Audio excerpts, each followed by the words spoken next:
my impromptu lobby,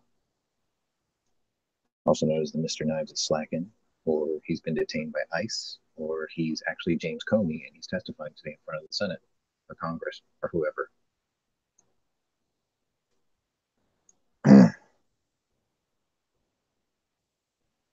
So maybe now I can actually get some work done.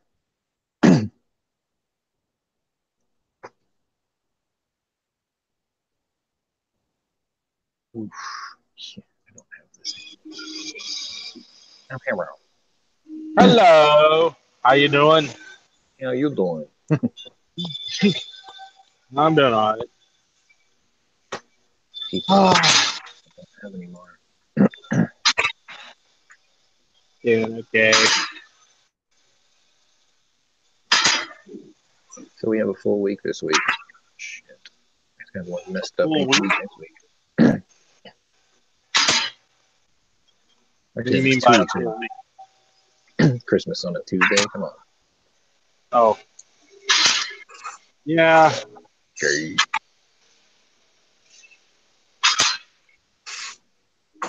It'd be nice if Christmas was on a Thursday and I'm off on. Or Christmas was on Saturday. Yeah, let's just think like a liberal. Just send me. I don't want to work. Christmas was on Saturday. Be off on Friday. Christmas Eve. Yeah, you can use. And then I'd be off on Christmas Day. And then Sunday we'd be closed.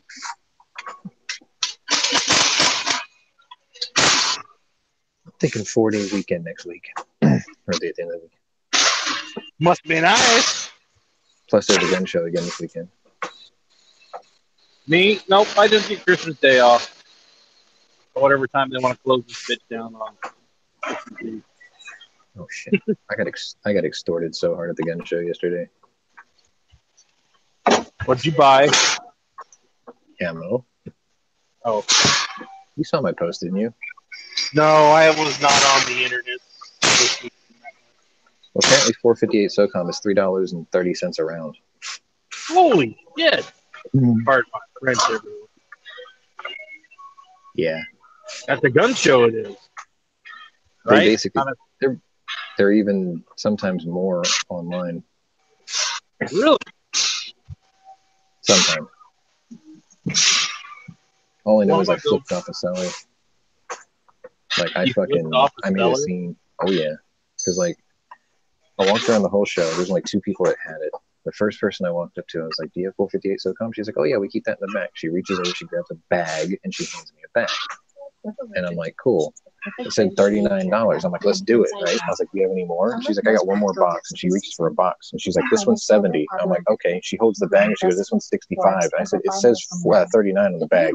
And she looks at it. She goes, oh, hang on a second. She goes to her husband. Her husband comes back up there. She's like, can I help you? I'm like, yeah. She handed me this bag. It says $39. I said, I'll buy it. Then she turns around and tells me it's 65. And he's like, oh, we just marked the bag wrong. And I was like, if you knew that, why did you leave the sticker on there? And he's like, well, you can just take it or leave it. And I was like, you can fucking kiss my ass. And then I walked over to another table. Like I was being loud. I was like, if you're gonna be a dishonest seller, you can fucking kiss my ass. And like everyone looked at me, and I was like, that's fucking bullshit that you're gonna fucking bait and switch like that. I was like, this is your first time here, isn't it? I filed a complaint. I just walked off, right? Went to the other table, got buffalo boar. It was $63. I'm like, this is what it cost. Fuck it, right? So I bought it. And as I walked by that guy's table, because it's right by the front door, I flipped him the bird. And I was like, fuck you, bitch. You just lost my business. Right? Well, yeah, I mean, if they got to price them at $39, and they say, "Oh no, sorry, that's not the right price. It's double." They spend all their money on packaging. $5 more. They spend all their money on packaging. They do a good job on it. It's unnecessary.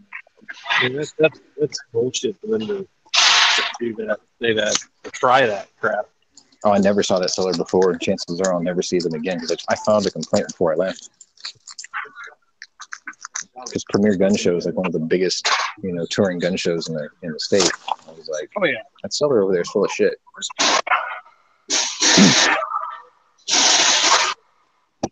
But it's okay. I got what I came for. Still, they don't need to be doing it to people. It's just wrong.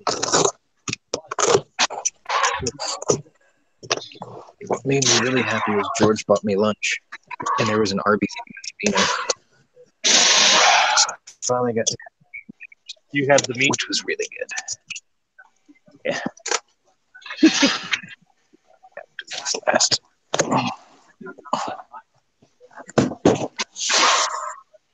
Oh, the mountain I have to climb today. 6, 8, 10. Okay.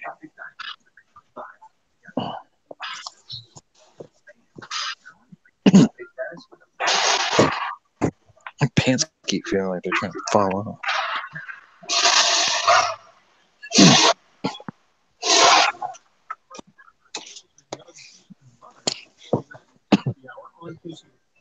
I've noticed a really disturbing trend with car accidents these days, at least in my area. These things are getting tore apart. Like 2 times I saw crossover SUVs in accidents. One of them was torn in half with the roof off and the entire driver's side was ripped off. So obviously no engine, no front wheels, right? Yesterday, a drunk driver hit another crossover and it ripped the fender, the front end, the engine, and the front wheel off. I'm like, what the fuck? Why are they building them so shitty? well, it depends on where it got hit. Front left. They have the standards for car crash tests changed. The insurance companies and all their insurance highway. Is there some new rule that the front wheels have to come off in an impact? No, what they found is over the years that most car accidents are not getting hit. So the car is impacting another vehicle or an object. It's not in the center of the hood like it's designed. Where it's impacting the most is the inner portion of the headlight. So if you're sitting in the driver's seat, the far right corner of the headlight, where the headlights start, that's where most of the impact is coming from. What that's doing is it's shearing off wheels, tires, obviously wheels and tires, that side of the car's doors, and people are being severely injured. So when they noticed that, they changed the impact testing procedure for a small overlap. They started slamming cars in the barrier where the headlight meets the hood. They're getting ripped out. Yeah. Well, basically, that's what they did. They found out pretty much every manufacturer's car gets torn to shreds and ripped through like you're picking up a soda can. Now that's been done. The standard has been changed for a few years. Manufacturers are designing them better with new models and everything else. But still, not everybody is there. I mean, it's very hard to make the car safe and get it hit. They'll get it figured out, just like they got it figured out using the center. All right. Here's $1 million question. How many people have to die before they figure it out? Because both of them were fatality accidents. So they're going to just until they design a new car. You know, just because the design doesn't work doesn't mean next year they're going to build a whole new car. They're going to run that life cycle of that body through. And when that life cycle of that body does, if they got it right the next time, then good. If they didn't, well, that's the thing. Just because one design doesn't work doesn't mean they're going to change production. Because it's already safe enough, they're going to look at how much they're going to pay out in insurance claims anyways. They're getting sued by owners. They've been X amount of cars and made X amount of money and all this other jazz.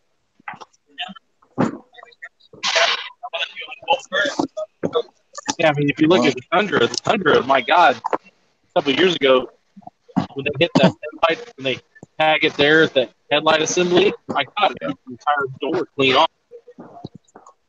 Last night's T-boning, front-end collision, whatever you want to call it,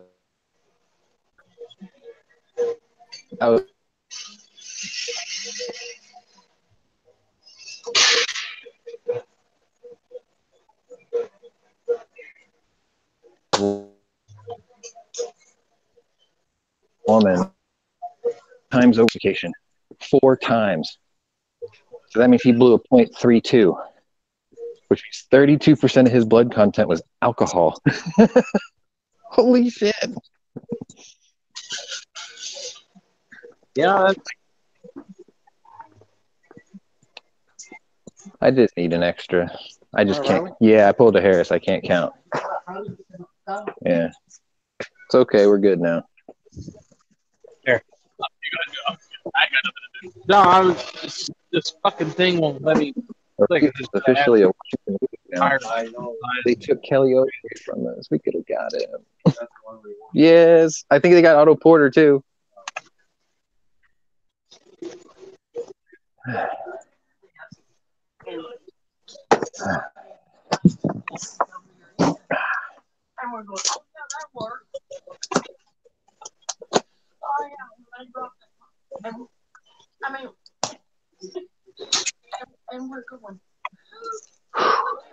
Man, do I have a mountain to climb today. That's good. Keeps me busy.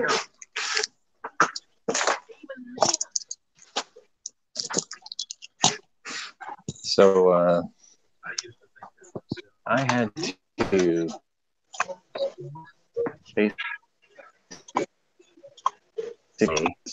finally remembered what I told him on Tuesday.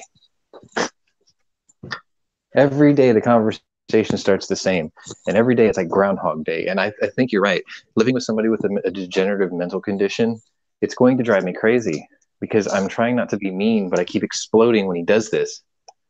It pisses me off so much because it's like he won't go get looked at. You're making my misery. That's what my mom does to me. Well, I told him, I said, look, stop looking at 10-year-old used cars that you're going to finance and pay more per month than this lease. I was like, you're buying this. You're going to lease this. I was like, that's the end of it. So we're not arguing about this anymore. He's like, I've never leased a car before. I'm like, good. First time for everything. You're going to love it. Looks like what drives me at the walls. And the best part is, I was like, at the end of the lease, you can buy it, right? So I said, you're basically buying your own personal car back. So you're the only owner of it the whole time. If he continues to lease it. No, he can own it. After 3 years, he can buy it. Right? Yeah. I mean, that's what I think. Here's the cool thing. The MSRP on that car. Here's the bad thing. 37. After 3 years, it's still like a. Well, check it out. It's still like a $400 or $500 car payment. No, the sticker price is $37,900. Okay. If he puts $3,000 down, he pays $239 a month. He only spends $8,601 for 3 years on a $38,000 car. Right? At the end of the 3 years, if he wants to own it, he can buy it. They will sell it to him for $15,700. So he can finance $15,700. So effectively, what he has done is he has bought back his own used car that was $38,000, and when it's all said and done, he'll only pay $26,000. How is he paying $26,000 when the total loan at the beginning? Because he spent $8,000. He spent $8,600 on the lease, and he spent $15,000 to buy it from him afterwards. Add those two numbers and add a little bit of interest, and he's going to pay $26,000. The original loan was for $37,000. No, he's not taking a loan; he's leasing it. I understand he's leasing it. So what happens is you lease the car for 3 years. The total lease cost is $8,601. Right. So after that, he buys it for $15,000 after 3 years. So it's $8,601 plus the $15,000. That's what he ultimately paid for the whole thing. Okay, I get that. Okay. I mean, it's literally that simple. Because the reason is because it's 3 years old and it's already had one owner. So they had to factor in depreciation value. So when they factor in the depreciation, they said, okay, we'll sell it to you because you leased it. We'll give you a discount, and then you only lease it or you only buy it for $15,000. So it's going to be 8 years total, but in the end, he only paid $26,000 grand total for over the 8 years. So he actually saves $11,000 of the original price that is right. Yeah, not accounted. He saved 11 grand outright over 8 years. How is that? Because I just told you. Okay, well, I'm having a hard time understanding it. The reason why is because it's not you're explaining it. What it is like even the car never changed owners physically, one person to another. It's still that price of 37. No. See, that's the thing. Like that's what I guess that's where we're not coming eye to eye. All right. So he gets a brand new 2018. It's never been off the lot, right? That makes him the first lessee because no one's ever owned the car. They don't lease used cars; they lease new cars. But he's got a new car. He pays $3,000 up front. For the next 3 years on that lease, he pays $239 a month. So over the life of that 3 years, he's spent a total of $8,601 total. At the end of that, he can either trade it in and say, I don't want this one anymore. He could say, give me a 2021 and let's just continue a lease. They can do that. Or if he says, this has been a lovely car and I've had it for 3 years, I've been the only one who's driven it. I've only put 20,000 miles on it, so I was 10,000 underneath your lease limit. I'd like to own it. And they said, okay, well, because of your contract, because of the lease, and because of the depreciation value over 3 years, this vehicle will sell to you for only $15,000. That's how he gets it for cheaper. It's not $37,000 3 years from now. It's $15,000 3 years from now. But he's already got 8 grand in it. Okay, hold on. But if the amount owed because it was a $37,000 car, I mean, he's not financing the first 3 years, so he doesn't owe nothing. That's how that works. It's like renting an apartment. It's like, say you go and rent an apartment, right? You sign a lease for a year, only a year. And in 1 year's time at $500 a month, you spent $6,000 on the lease, right? Now, say they changed owners and now they've said, look, we want to sell you this apartment. Okay, well, this... Hold on. What it's saying to me there is that they're selling cars for $10,000 to $11,000 more.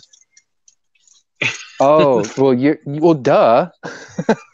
You know, duh. Like, okay, next time you watch TV, look at a Silverado commercial. Oh God, they're $50,000. Well, no, the thing is like you now qualify for a $13,000 credit on it towards a 2019 Silverado, and I'm like, if you can give me $13,000 off, how much did that motherfucker actually cost? Yeah.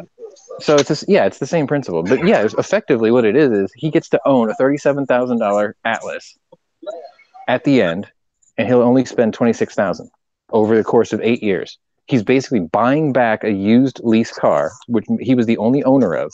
So he's been the only owner of the car, but it gets titled twice under his name. First time it gets titled as a lien holder towards a lease with him underneath that. And then after 3 years, if he wants to keep it, then they'll finance it as a used vehicle. And then they'll title it to him with the issuing bank as the lien holder. But it's still going to be, he'll be the only one who ever drove it. Your entire premise is built on the idea that he's only going to exercise the one option, and that's purchase. Well, no, because I told you there's three options. I understand that, but your argument only works for the one. Well, duh. I'm only talking about the one. If he wants to keep it, he can finance it. That's the one. If he doesn't want to keep it, he can walk away. If he wants to get another vehicle from the same dealer, they'll give him a 2021, and then he just gives them the keys to the old one. They give him the keys to the new one, and he just continues leasing vehicles. Right. But as you've described, and I have virtually no understanding of the individual we're discussing, other than what you've told us. But it doesn't sound like he's the kind that, whether it's 3 years from now or whatever it is, that is going to say, yep, I love it. I don't like anything that's come out since. This is what I want to stick with for the next another 5 years. Right. That's what I told him. I said, that's the possibility. You can keep the one you had that you've only intimately known yourself for 3 years, or you can walk. And I said, if you walk, you get a new one. But then I'll say, what's the difference between like owning it and just paying it off and then the lease? Is that what you're saying, Daniel? Like if you walked away from it after the lease period, that you have paid more than if you've just been buying it. But Pondre's saying that because he's going to be $10,000 less in the long run, then that's basically the equivalent of saving that money during that first year. Right.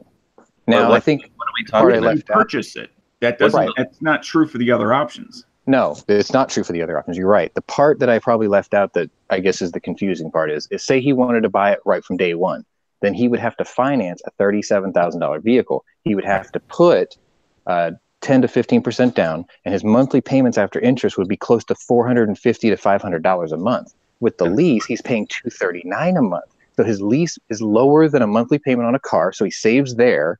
And at the end, he finances a quote used car, which he's been the only owner of, for $15,000. Well, that's I would how like to you throw do in it. one other thing.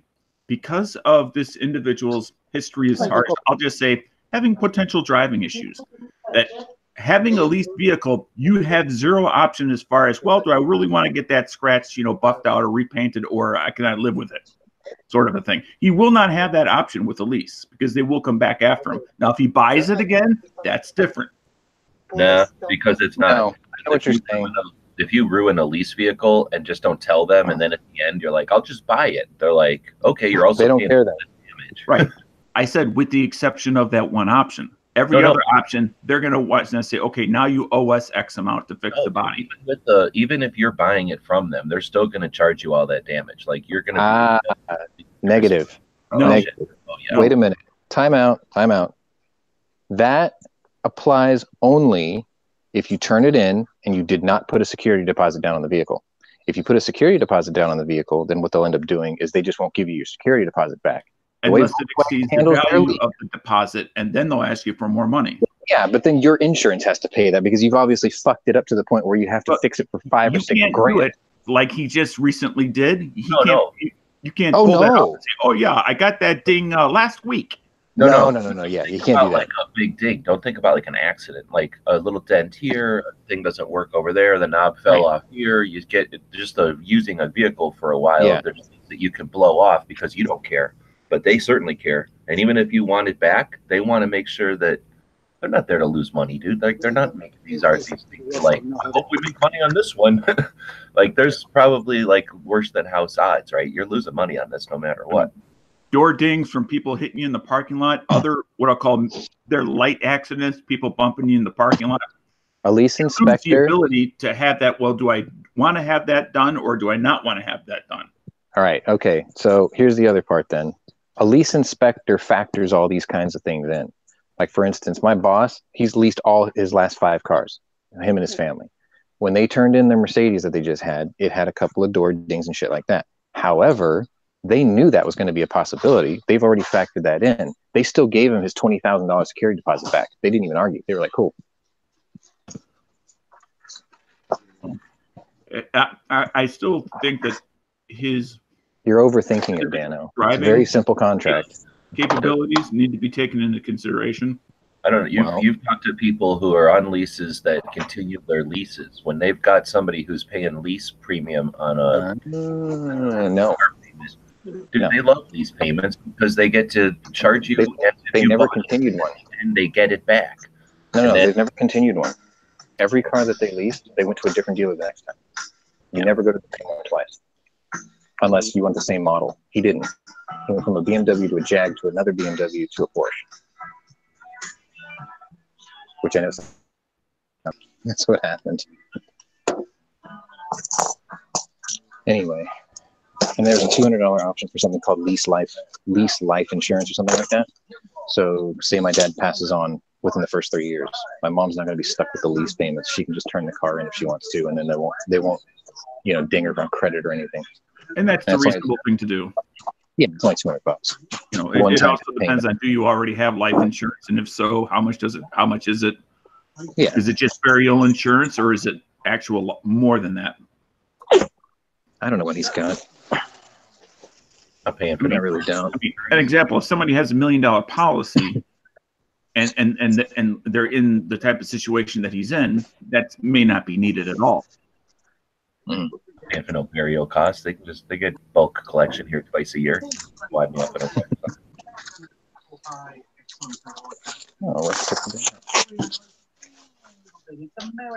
Okay. So anyway, that's what's going on. Have fun. It took me a week of repeating myself to him until he finally understood it. I'm like, look, insurance is paying you $6,800 cash for your old car. Did he understand it, or did he just get tired and fold? He understood it after I repeated it every day. I said, you get $3,000, put that in the bank. Next fridge piece over. I said, not only did you lower your monthly payments compared to your old car was $360 a month, now you're paying $239 a month. I said, you have an extra $130 in your pocket that you weren't used to spending because you're used to spending $360 every month anyway on a finance, which you don't have to do anymore. So you're already saving $100, plus you're getting a $37,000 vehicle for $10,000 off at the end of 8 years if you want to keep it. Otherwise, you can just walk. I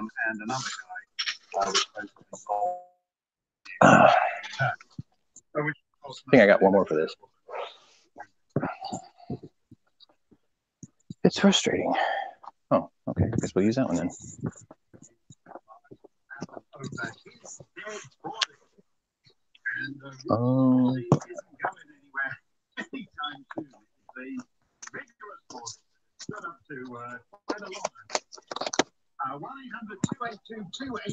And naturally, Mom's still in her resting bitch mode, so she still doesn't want to talk to me because she still blames the whole thing on me anyway, which is retarded.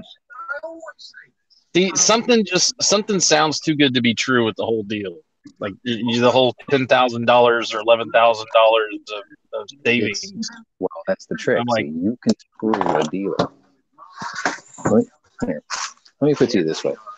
The Mercedes my boss's kid leased was $70,000. Okay, he put $20,000 down as a security deposit. He ended up paying like $300 a month. Okay, because the monthly payment was so high. His accountant was able to write off the payment for the lease as a company vehicle. And at the end of 3 years, they gave him his $20,000 back too. So basically, my boss's kid got to drive a $70,000 Mercedes basically for free. You can fuck leases up. Dealers don't like doing leases because they know they don't make money on them, but they still offer them because they'll think maybe you'll come back and buy one from them. If that was true, then why do they advertise for leases all the time rather than for sale? Like in my area, they put the lease price in because people see the monthly price versus the loan amount for, let's say, 5-6 years. They always go to like, the lower price because it's the lease price. And in my area, they don't do that. They do the opposite. In my area, they tell you the lease on the front page, and when you click it, it shows you available inventory to buy. That's the sneaky rub there. They do it the opposite of what you're describing. And I know why they do it in my area. It's because it's a simple, low information people. It's a sort of thing. They're not going to read the ad. Oh, $249 instead of $500 a month? Sure. Well, that, and bear in mind, there's one other thing that I left out. They have 40 vehicles in stock, right, to buy. Only one of them is a lease vehicle because, like I said, they don't want to lose money. So they only offer like one. Like the one I'm looking at, it's a very specific VIN number. Well, maybe it's only one European manufacturer that they're doing things differently. No, I've done that with Ford, and I've done that with Mercedes. I've done that with Lincoln. They're all the same. They all do the same thing. GM, Chrysler, I've got, unless something's changed in the past 5 years, even Honda, I could have walked in and leased or purchased any car. Okay, so they did any one on the lot. This one was a specific offer. This one was a specific offer for a specific car. I see what you're saying too. But again, it's been since 2000. I haven't bought a vehicle since 2014, so I don't know what's currently going on. I'd love to have a 2014. There's that Buick. I love mine. The only thing I don't love is I wish I had the height of a pickup truck and the front room of a pickup truck.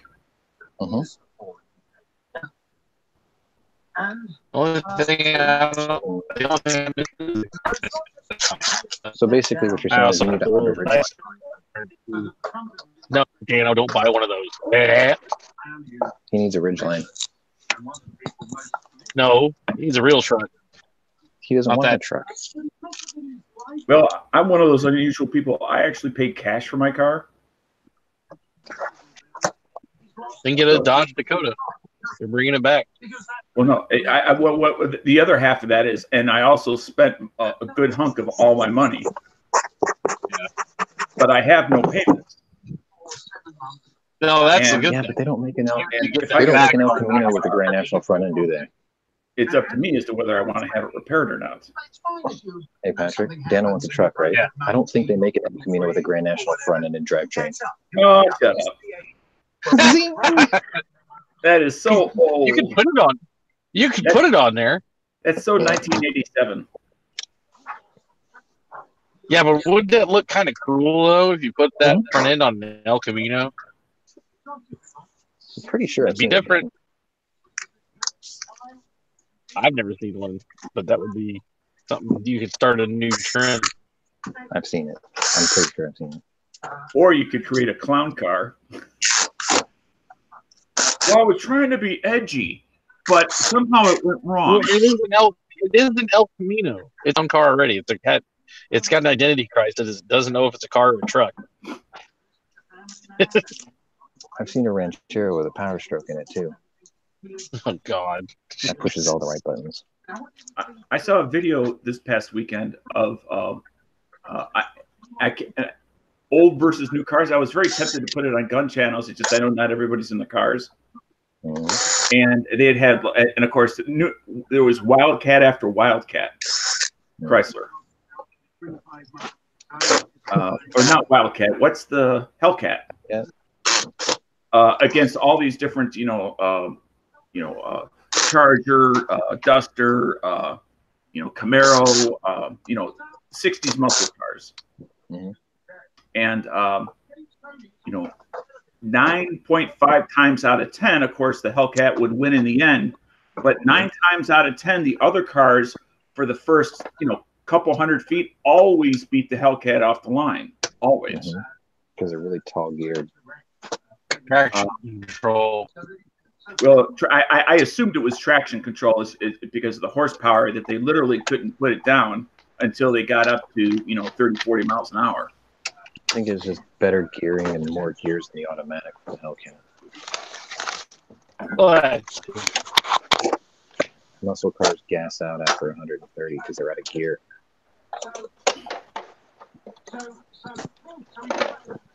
Anyway, I thought it was kind of fun to see.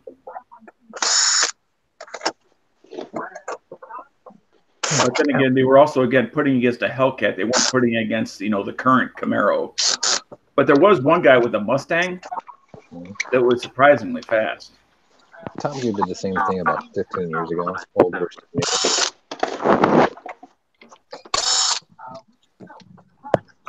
A new Mustang. I forget what their SVT engine is nowadays, but Coyote. Yeah. About girls' cars before. What's up, Gavin? I talk about cars like people talk about girls. What? I do talk about cars like people talk about women. Yeah, that's why I call them. Mustangs are the girl option. Well, minus a couple models. I think the 15 through 17s are still pretty bush. I like them. Now the girl ones are the V6 Mustang. Yeah. You get the V8 mandates, V8. I think Fox bodying up. You get the 4-cylinder or the 6-cylinder, you got a girl car. You got a V8, you got a man's car. Yeah, when I met my wife, she had a 07 Mustang 6-cylinder, right? Yeah. And I was like, oh my God, could you have not gotten a more girl car? And then I meet her mother that's driving. She got one too? Oh man, it has to be like late 90s. But it's the Boss 302. Ooh. But it pulls up looking like it was a fucking golf ball retriever in a fucking driving range. Nice. Sounds fucking meaner than shit though. The whole engine's fucking roar and everything like that. And then you get inside of it and it's just tore apart. And I'm like, holy fuck. Like the one girl that can afford a good Mustang gets a shitty 6-cylinder one. And the one that has the badass Mustang just tore it to shit. Was it a lease? Oh, we already traded in the 6-cylinder Mustang. I don't think I've ever seen a Mustang lease. Usually it's common vehicles. Lease anything. I mean, lease anything. It's all about the price. It's not about the vehicle. Most of the time, it's common vehicles. I mean, but if you're willing to pay the lease price, they'll lease you a Corvette if that's what you want, and you're willing to pay for it and qualify for it. I don't think so, dude. No way. We have because they don't want the appreciation on those. It's reflected in the lease price, like any other vehicle. It is no different. Has anybody seen the Cletus McFarlane new Corvette? The turbo. They bought a Corvette sight unseen. It had a truck motor in it, and they just turboed it. So it had an LQ4? Was it 06? It's an 06 automatic? Yeah, LQ4.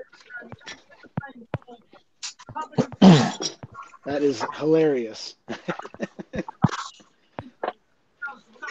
Those LQ motors take a lot of boost on a stock bottom end. It's got a. Is it an LQ or? It's either LQ4 or Q9. Well, no, it's a truck motor. It is a truck motor. Yeah, but what's the 6-liter? Code of it. No, it's the 5.3, I think, or the 5.4. It's got like over 200K on it. Oh, yeah, it's not an LQ. That's the one before it. He blew the motor like 2 or 3 times, and then he just had to sell it, so he just threw a truck motor in and got rid of it. By truck motor, do you mean like the 350 out of a 1500 Chevy? Yeah. No, he's talking about. They kept the low end the same. They put new head gaskets on it, and a new cam in it, new lifters, and they threw a giant turbo on it. And they're going to see if they can maybe blow it up and make 1,000 horsepower. Dudes are nuts. These guys are. That's why people boost LQ4s to 900 horsepower on the stock bottom end. They run just fine. They're really over-engineered. This thing came out of a truck with over 200K. This is what used to be a $500 motor. These guys are nuts. I love it, man. Yo, Sean, would you pay $7,500 for an '86 Toyota regular cab? No. Dude, somebody's trying to sell theirs on the local. No. Was the 86 fuel injection or carbed? Ooh, that's a good question. Yeah, I think that's right on the teeter, right? I think 87 might have been fuel injected and 86 was carbed. I can't remember. Maybe it was 85. That's a good question. 87 should have been fuel injected. Yeah. My buddy had one of those when I was in college the first time. I mean, they're durable. I wouldn't pay that much for one. Yeah, that's a lot of money. Not unless it was lifted with fucking twin sticks and a fucking winch and good wheels and tires, lights and everything. Maybe. It's the Marty McFly version. Yeah. That's the reason why it's priced that much. Like if someone wants to put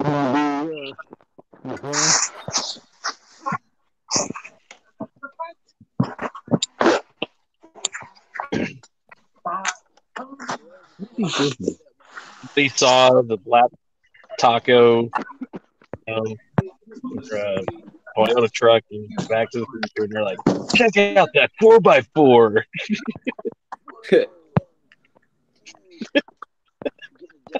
That truck. The reason why. What was that one old truck on that was called a turbo, but it didn't actually have a turbo in it? They were just using it as a sales point. It was like a pickup back in the 80s. Tyco Turbo Bandit? No.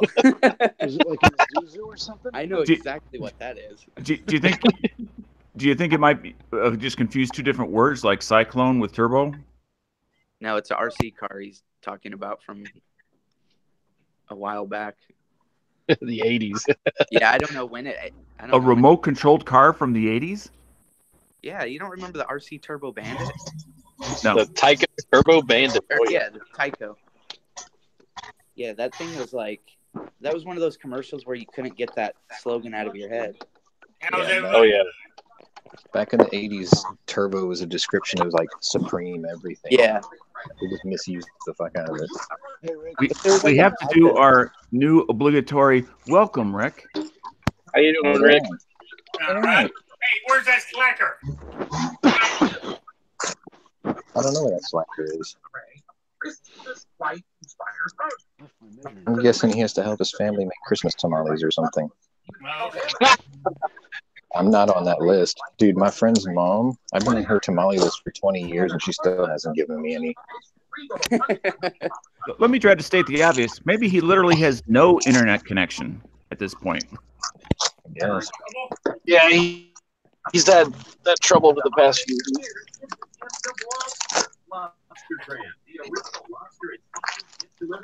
Got that Obama internet.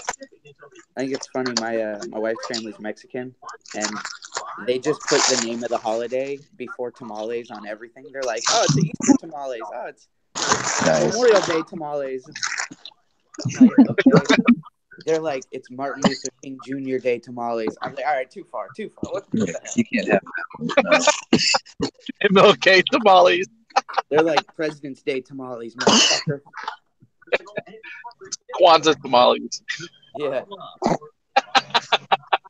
No, but seriously, dude, my sister-in-law makes a lot of money selling tamales every holiday. Oh, yeah. How about a lobster grab gift certificate? I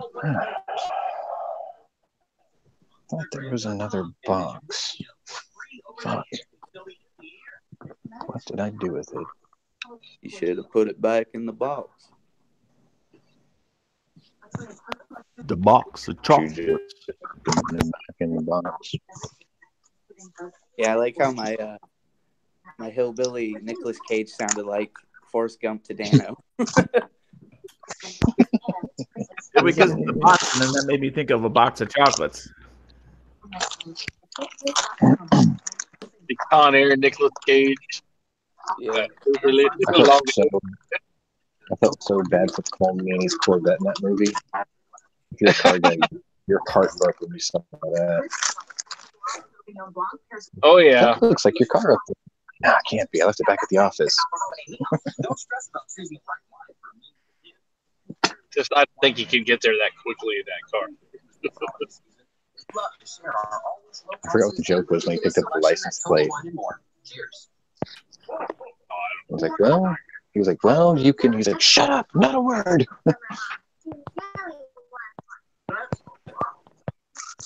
Didn't he die in that, though? The guy that owned that car? Yeah, he died.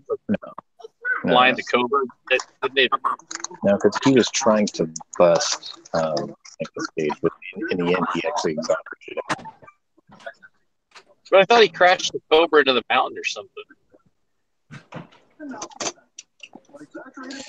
Find a Cobra helicopter, and I thought it got blown up. Or something did. I can't remember what it was. Maybe it was the other one. Because there were two Cobras. What's his guy from Star Trek, Chief O'Brien, who had the Corvette, was flying one of the Cobras. Well, it gets stuck in the back of the plane, and it gets dragged around, right? And it gets smashed into something. And he's trying to take it off, right. isn't it? That was the vet. That was the vet. That was the vet. Yeah, right. He's in the car, and then the plane took off and yanked it. What are you talking about? On air. Oh. Yeah, that's like my favorite movie role with Dave Chappelle in it.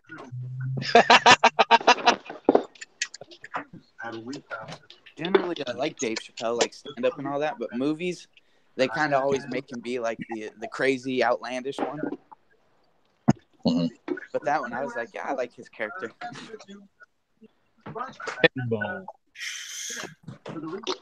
Your dick jumps out of your pants one more time. You're jumping out of the plane. Yeah. What it was? Oh yeah. When he's talking to that Trejo, when he's talking to him, your dick jumps out of your pants, you're gonna be out of the plane. Yeah, that was a good quote. And then John Malkovich. Damn it! Now I want to watch that movie.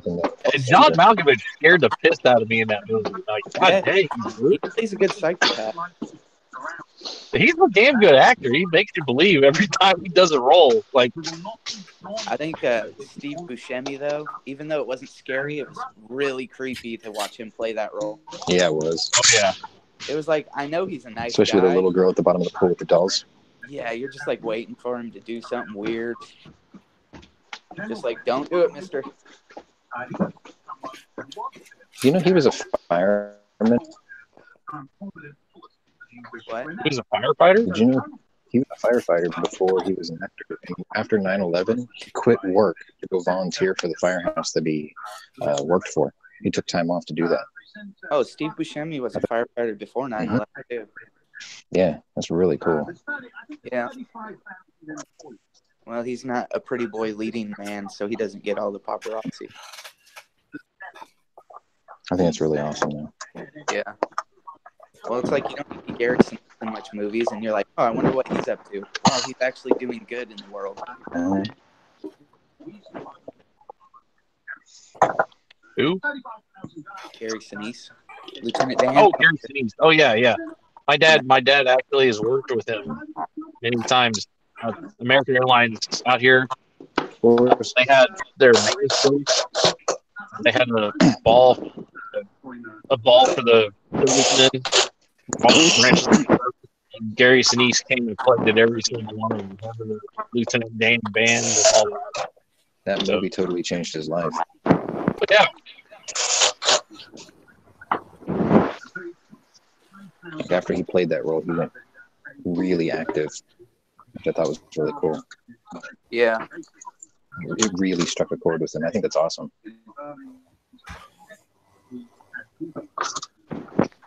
Guys. He's a good man.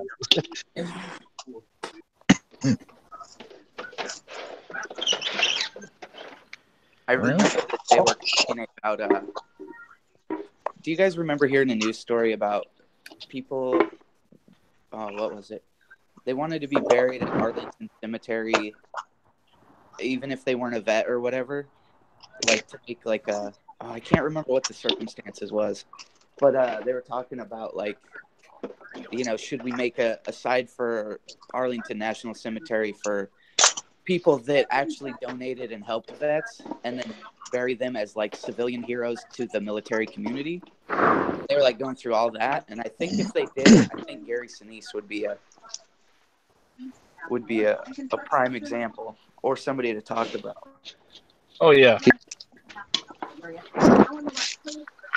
because there are a lot of celebrities that bankrolled like. Oh hell no, not Hanoi Jane. Not Jane not Fonda. her. Fuck no. Who said that? I said that as a horrible example of one who should never even be considered. God, Hanoi Jane. Oh. You want to know how brain dead my mother-in-law is? She was born in the 60s. I mean, give it the late 60s, right? But closer to the Vietnam War than I was. And she had no idea that Jane Fonda did that. And I was like, you're dating, probably gonna marry a Vietnam veteran, and you have no idea that Jane Fonda did that to your fiance's people, generation. You have to realize that back in those days there was no freaking internet, so you're lucky to hear internet for the past millions of the shit that went on. Oh yeah. Oh, I know, but newspaper. Most liberal rags wouldn't put that shit in there. Yeah, I think the pictures of her sitting on that North Vietnamese gun, was not published until way, way, way, way later. Like we're talking in the 80s.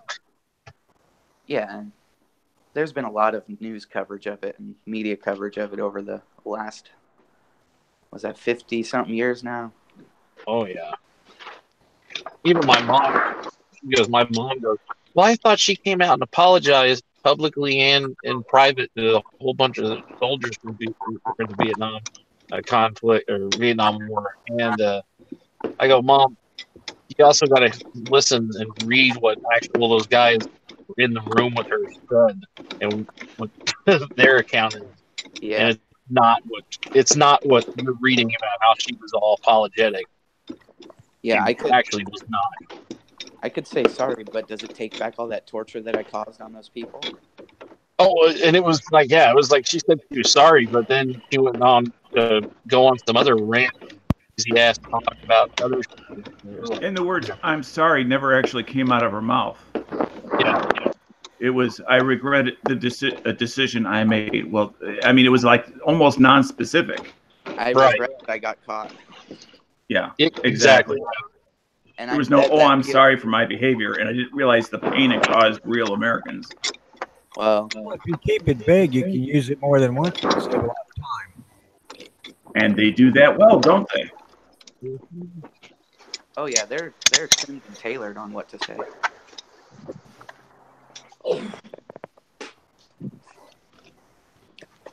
Well, and also the fact that she was given a note by the men that were in the Hanoi Hilton of names of everybody in there, gives it right back to the freaking commander of the prison. There ain't no saying sorry to that. I don't care who you are. That's just bullshit. So she should be tried for treason for that one. If you want to remember history better, in 1973, the quote was, "I'm quite sure there were incidents of torture of pilots who were saying it was the policy of the Vietnamese and that it was systematic, comma, I believe that's a lie." So no matter if that picture came out when, in 1973, that was her statement after being one of 200 people that visited North Vietnam, on a, what do you call, like a horse and pony show. And she contends that it was a momentary lapse and she didn't realize, but she went there with intent and she said that stuff. So you can say whatever she wants. In hindsight, your actions you have to be responsible for. Yep. You have to be able to make a life-changing choice in a split decision. And the fact that, you got those American men that are prisoners that are trying to get word back to their family of who's here. Yeah. And they hand her a note with the names. They probably turns around and hands it right back. She turns around and hands it right back to the people in charge of the prison. Like, how do you do that to your country? These are your... Should be treason. She funded anti-war protests and stuff for the next 3 years until the war ended. So she was fake to go back and say that she was just, manipulated and she didn't realize, because her actions all suggest that she totally knew what was going on, and whether or not she was aware, she put out information and she funded things. So she has to take responsibility. But she has said in interviews in the 80s and later that she's sorry. So she has said sorry, just not in 1970s. Yeah, and you gotta think how long it took them to write that list. I read Charlie Plum's book. He was shot down over North Vietnam. He was a prisoner for 6 years in Hanoi. And he said it would take them a week to get out one sentence. And the guy was like, "Damn, how do you do that? How do you have the patience for that?" He's like, "All we have is time." So I can only imagine to get all those names and then compile them on a list probably took a good couple years, and then she threw it right back to the enemy. Mm-hmm.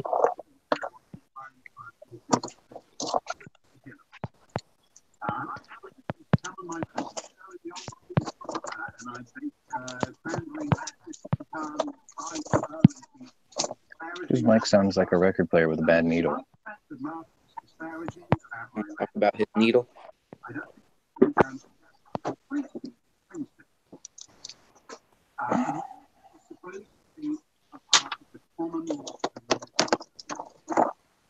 So I asked my wife a question that is of time criticalness. That she looks at it and hasn't replied.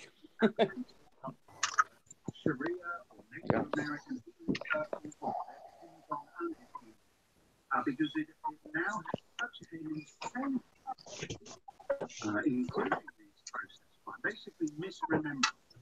I don't remember. You know, when I'm at that stage of life where when I say, oh, yeah, I mean 5 years. And when I say 5 years, I mean 10 years. You like that Continental, Sean? Hmm? You like that new Lincoln Continental? I do. I was actually trying to buy one. It looks good. Mm-hmm. Mine's got to be specific, though. I have to have the one with the LED headlights.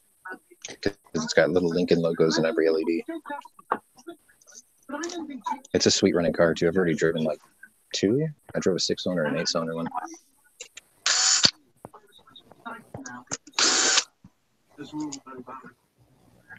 They cool. Lex Luthor would drive one. Yeah. He'd be driven in one. What's funny is that story that I posted about the suicide doors. They're like, oh, you might get to see one next summer. I was like, nope, saw one this morning. Fucking Maria Bartiromo from Fox News showed up to work in one. I was like, holy shit. Oh, do you live or do you work by that place? It was on TV. Oh. It was on Fox and Friends. She showed up to work and she had the suicide door open to show off the crowd. Oh. I guess they lent her one to show it off. Yeah. Now all they gotta do is cut the roof off of it. Maybe have the president drive in front of a Dallas book repository too for a photo op. I don't think they can cut the roof off of that one. Yeah, no. It'd be too soft. From what I understand, it's a Ford Fusion underneath the chassis, so it probably couldn't take it. But it's good looking. I like the way it looks. Definitely looks like an old school, like a revamped old school car. Yeah, it's got presence. Yeah. It's a car to be driven in. Yeah, I'll probably buy one used in a couple of years just to have it.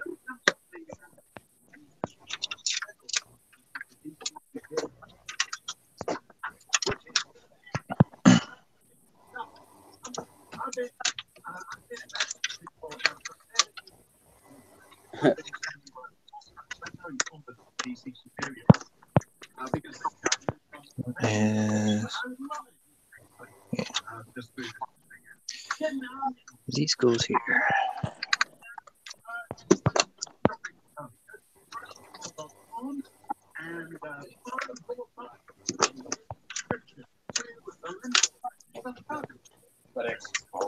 Again? Jesus Christ. What's that?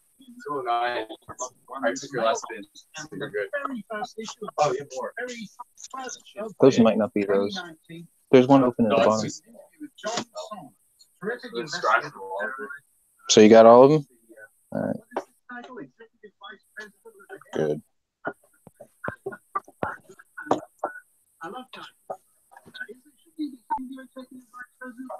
Anyway, John Solomon from the Hill, he's been doing great work on our investigation. And if you they'll get one extra issue. Chris, you get one issue in your. Oh, it's your TV.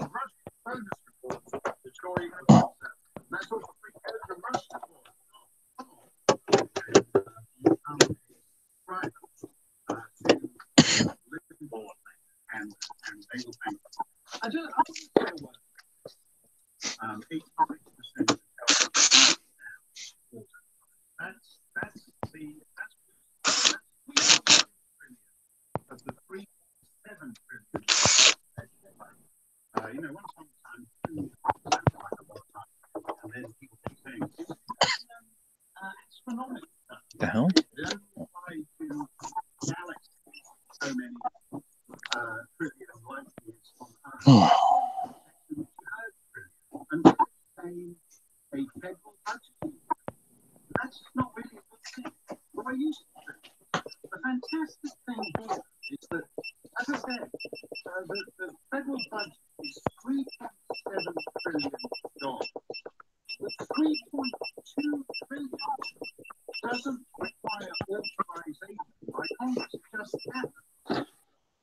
Very good, very good.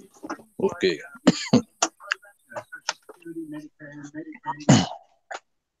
And then another way,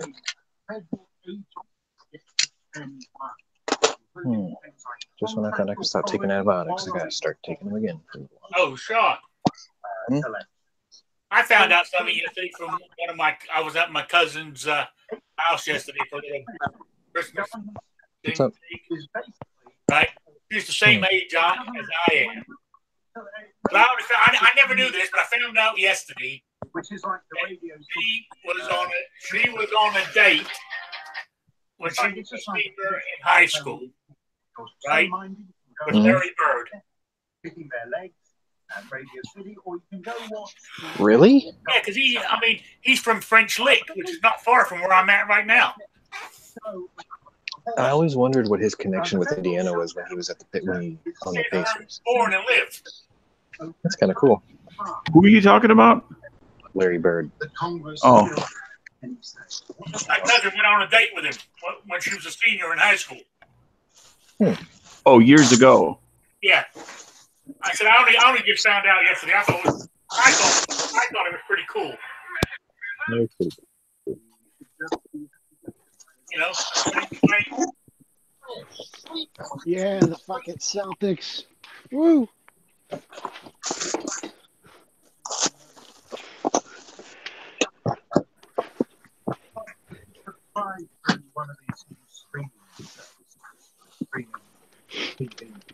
I actually hate sports and don't know anything about it, so disregard it. For shame. Shame. I only like sports where people beat each other up. It's just the way it is. Someone's not getting their ass kicked. It's not fun. You would have loved the Canelo fight last Saturday. Holy crap. Awesome.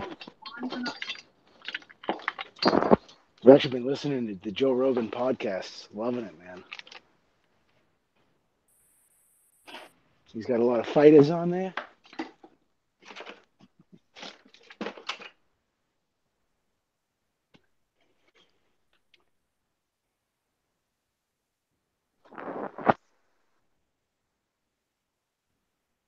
I might try to go take the MP5 out tonight.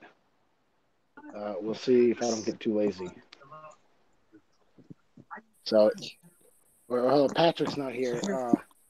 He doesn't like it when I call it an MP5. So, the thing that resembles an MP5 and was probably made from a technical data package licensed by HK.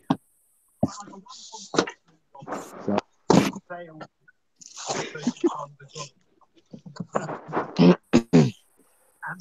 Not quite an MP5.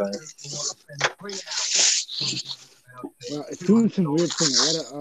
I gotta grease up the trigger because it's almost like there's a trigger pull before there's a trigger pull. It's like a clip. So there wasn't really any grease in the trigger pack, and I swapped it into a new trigger box. And I don't know if it needs to get stoned. I have some Arkansas stones.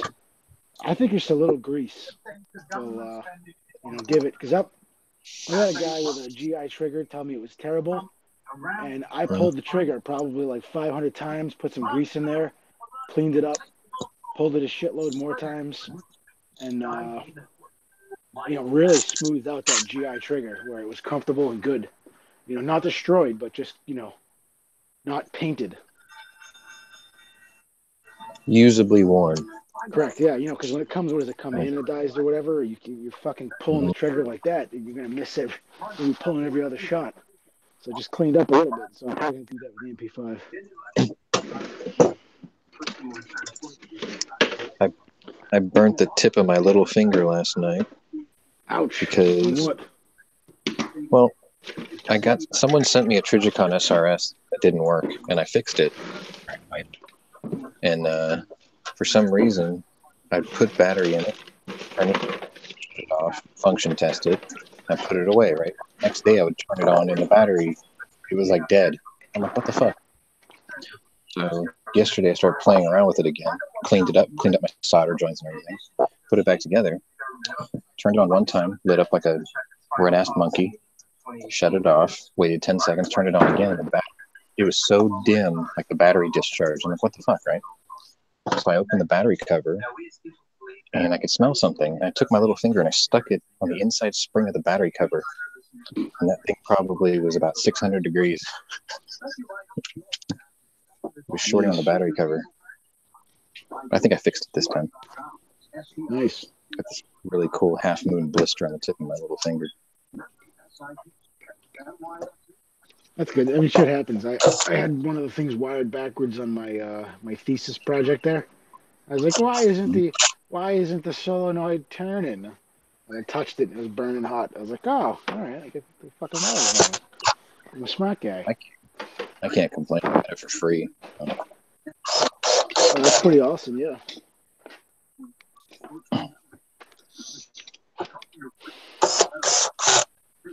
And I got an Mepro M21 I got to work on next. Oh yeah, so I've been checking the MP5. So I got the new trigger pack in there. I got the new ejector, new extractor, and I've been checking it on the bolt. You know what I mean? Like running the action back and forth. Mm-hmm. And it kind of catches on the ejector. Like a little bit, but I think it's just because it's a brand new ejector. Mm-hmm.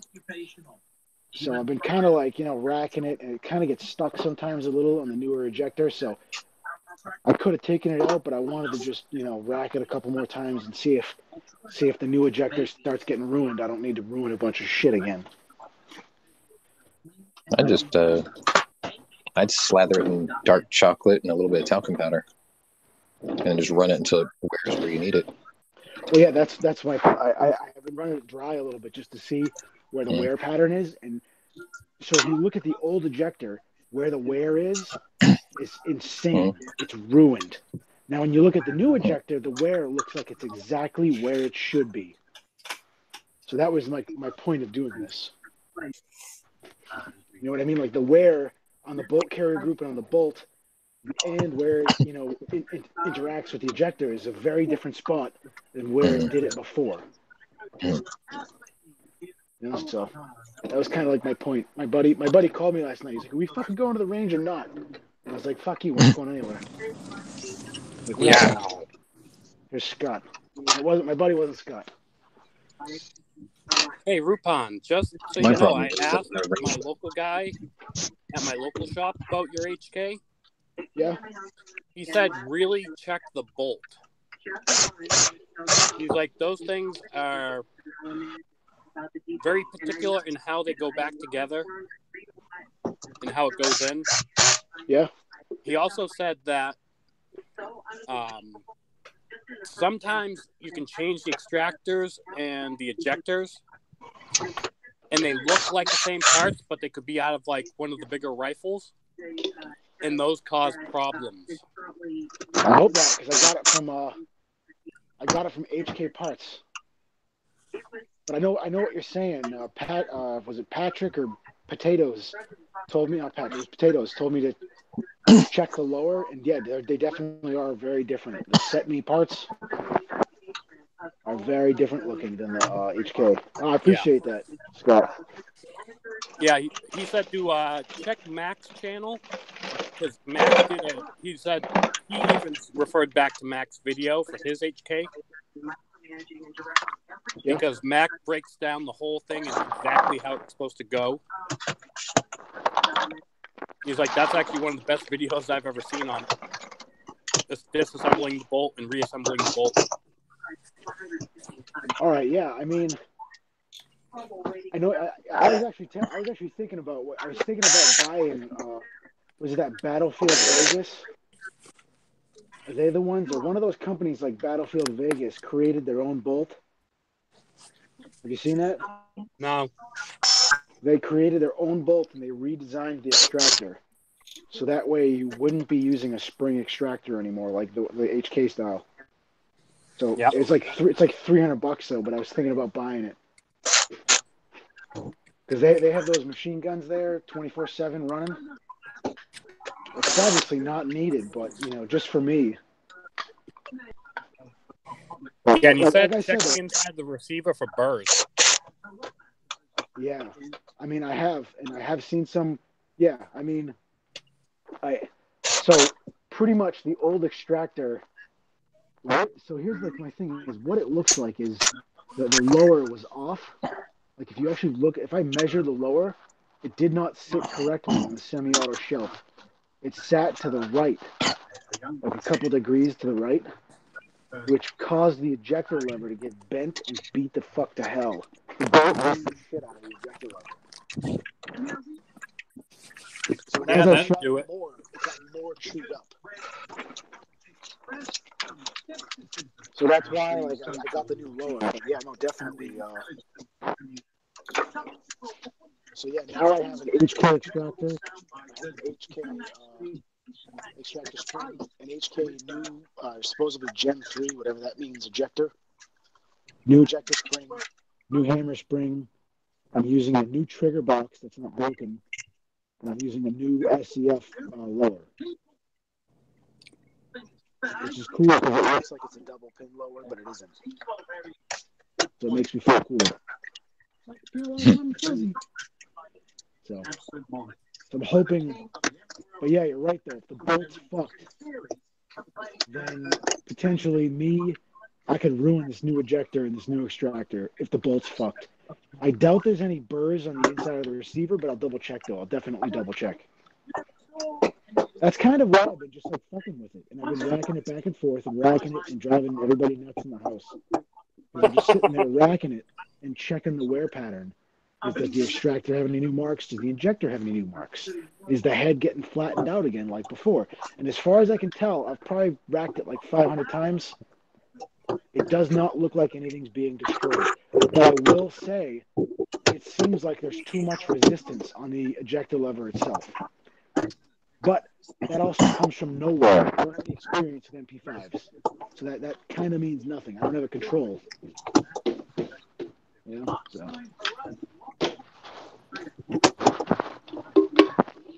After more aggressive racking, I'll take it to the range. Yeah. I've been using it while I've been playing Fallout 76, though. Oh, finally, somebody else that plays it. Yeah, I play on the PC. So do I. I'll have to get your names. All right. Is it just Sean Connery? Because mine's just Rupan RX. Yeah, it should do the same. And I might have wandered a little too far off, and I'm surrounded by level 30s and 50s. Oh, I've been killing. I had 3 level 60s come at me one time, and that was hard to get out of that. I have like a mare's leg though, and it shoots 45 ACP.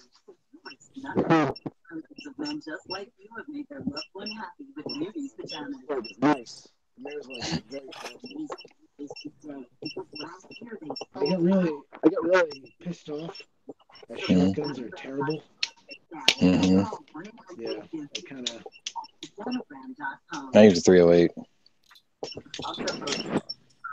Even the 308 isn't like, you know. They sure do break fast. The 44 is like. Do you have the Somerset pistol there? The Somerset revolver? Yes. Yeah, but why is that so incredibly powerful for so long? I got a power armor too. Yeah, I got several. I know that with one of the guys I play with is like level 40, and another guy is level over. I think he just got level 101. Jesus. And then the other guy I play with is like level 27. So there's like. I think I'm 9. Dungeons become insanely hard. It sounds like a good thing until you get to a dungeon. And it makes it very hard. And then your gun breaks. I have that perk that allows the guns to randomly regenerate while you're shooting at enemies. Oh, that's slick. So I get away with a lot because of that.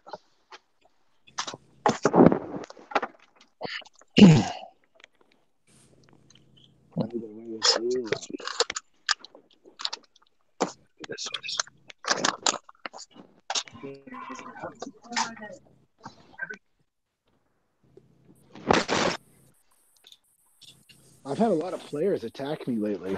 Lots of players try to kill me.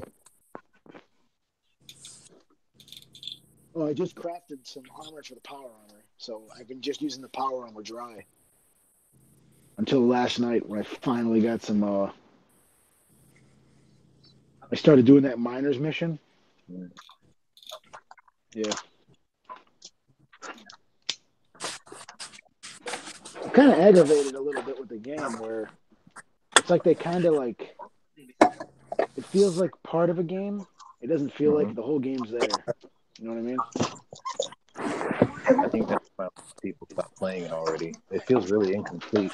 I think they shouldn't have rushed into this like they did. I honestly think what they did is they set it up so that way people would it's pretty much Fallout 4 with internet. Sort of. The bat system's a bit wonky. Well, it has to be different because it's in real time. I don't like paying for fast travel either. Oh yeah, it's aggravating. But you can fast travel inside dungeons now.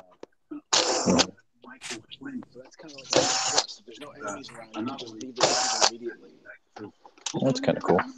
Which I find extremely valuable. You don't have to leave every time anymore. I also got a perk that lets you pay less for fast travel. So.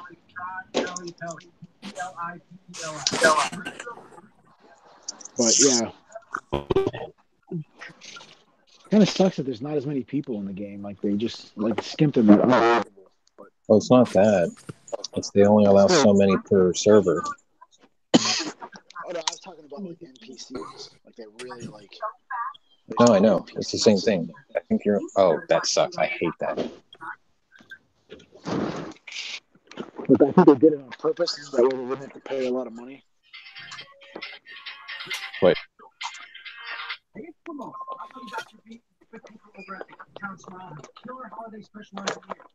Otherwise, they got to pay all these actors to do all this shit.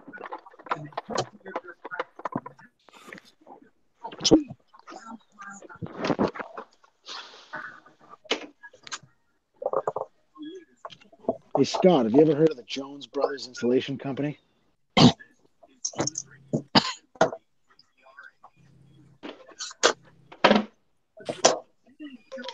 Scott. Sounds like the name of a truck that you would see in a Hannibal Lecter movie. Yeah. Have you heard of the Jones Brothers Installation Company? What company? Jones Brothers. No. They fucking covered everything is covered. It's very successful.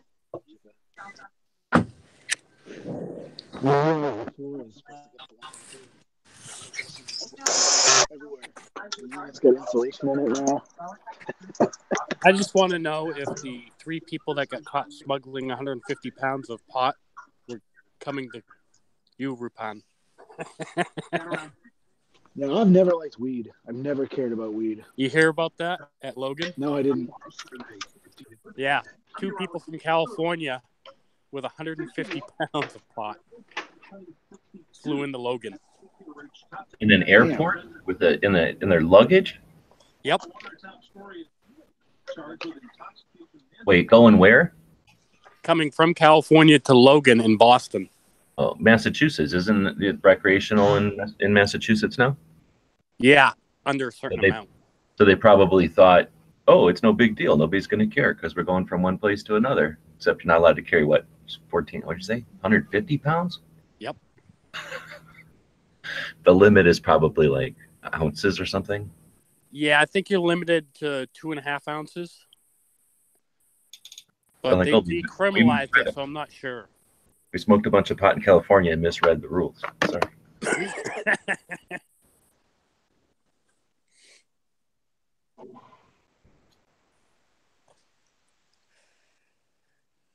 Well, that's why you scratch your head and just go California.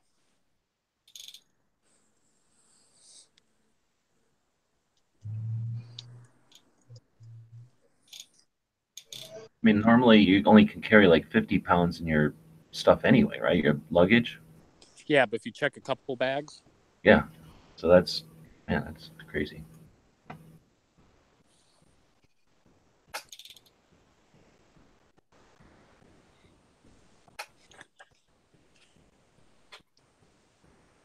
Yeah, pretty much.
Hello. Sorry, I got a phone call from my boss.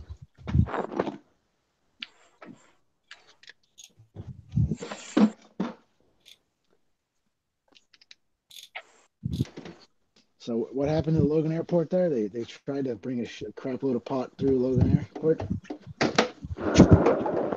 Yeah. So dumbasses. Right. So they got off the plane and they thought that. When did they check the bag? They must have known ahead of time, right? California. Yeah, California probably called. Yeah. Because how else would they have known that they were in their bags? Oh yeah, the cops got a tip. Why the hell didn't they just tell them? Like, I mean, I don't know. I would just, well, because they want to catch them, but it's like.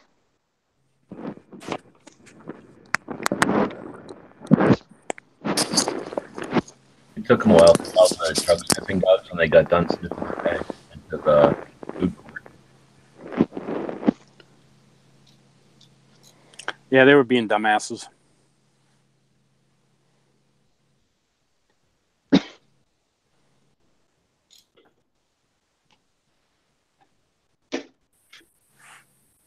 I seen a pretty silly meme the other day. It said something about assault weapons are terrible, and it said you can still buy them at You can still buy the AR-15 at Walmart, and there's been 385 mass shootings this year. I don't even know if I should respond to people that post memes like that. Half the time they're trolling. I mean, this is like my fiance's family. Like, I mean, they really believe that you can still get. I thought you couldn't buy an AR at Walmart anymore. Yeah, I've been able to for years. I know. That's what.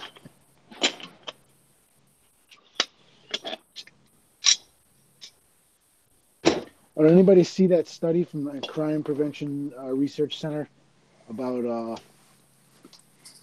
think I talked about it a couple Every Second Matters ago, where the guy looked at the study that Obama quoted. Mm-hmm.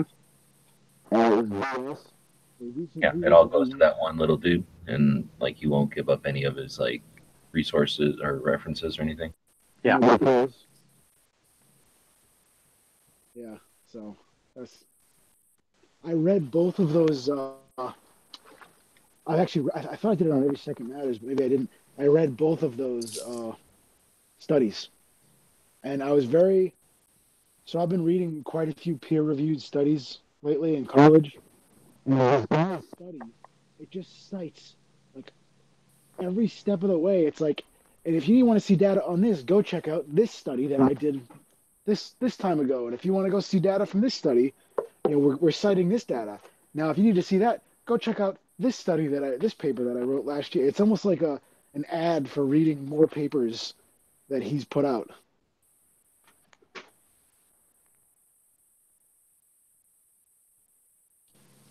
It's because he's using his own work as the basis for his current study.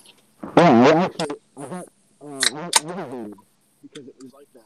So now, in order just to even get any data from what he wrote, to actually see the data, you got to go read like 6 or 7 other papers of his. Yep. Which is insane. That's just so insane.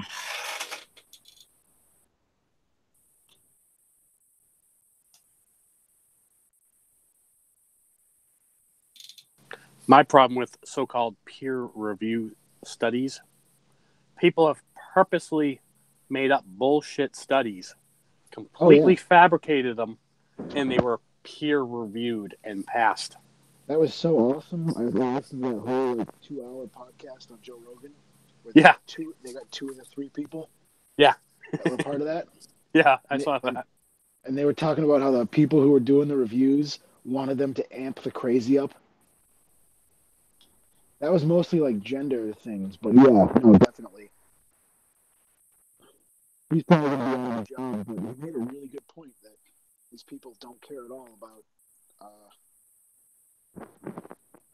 anything academic. They just want the conclusions that they want to be. Yeah, like they'll make their studies fit their conclusions. Yeah, and the rest of them will go along with it. Yeah. Well, that's not honestly a uniquely liberal thing. It's a human thing. Of course. But to see that like on like a high level, I mean, there's a study out there that said that show on YouTube where the guy has stars on and they taste test. He didn't know what to do, so he said, "We'll just have people who I have on the show when I do interviews. They'll just eat hot wings because it's something silly that's funny." So they pretty much they cited one of their things. They cited there's like a thing that says he's a misogynist because hot sauce is very manly. And therefore, it's like it hurts the female actresses on his show. So it's like sexist that he has hot sauce. He makes people eat wings with hot sauce.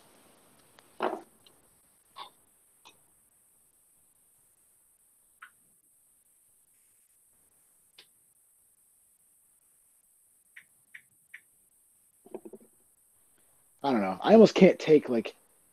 I was debating on like arguing with people with like some of my fiance's family members post the craziest shit and I shouldn't even like talk to him about. Like this one lady posted like an anti-assault weapons ban thing, and she has a story where she threatened to murder her daughter's boyfriend with a loaded pistol, and she's like proud of that story. It's like, are these people for real?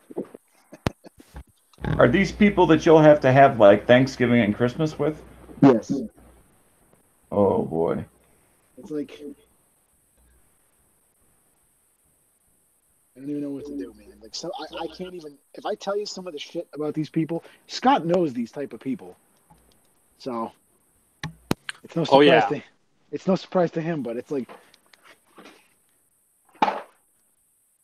these people talk about the crazy Trump people or whatever. Well,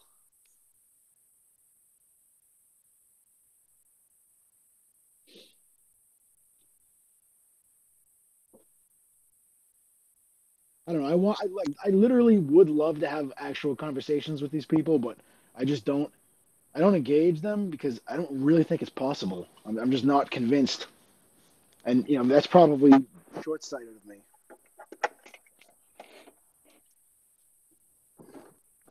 Not really,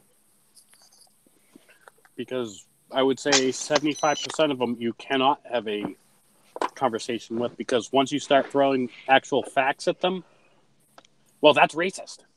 No, Jared, you're fine, dude. It's not you, it's them. You just don't speak their language. I mean, there's never been a hooked on phonics for potted plants. So, and it will quickly devolve into you're mean, you just don't understand, you don't like children, you hate women. I mean, it just goes down that rabbit hole. It's like it'll devolve into I can't believe she picked you. That's what it devolves into. That's the ultimate form. That's when you take them away. That's what's implied. That's what you take away from that family because they're like mixed and half black. So it's also going to go. I'm a super racist. So.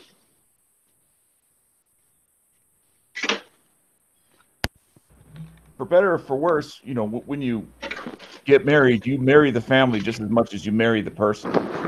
Oh yeah, that's why I think we need to move to North Carolina.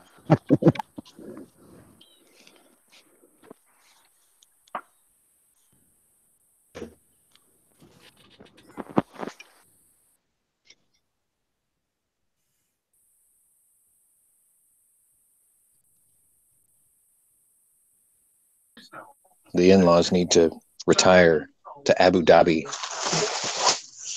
Work for Garfield. Retire? Who retires? They're not retiring.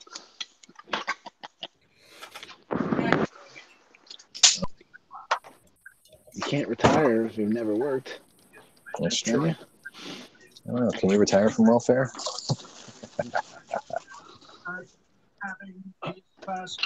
That would be funny.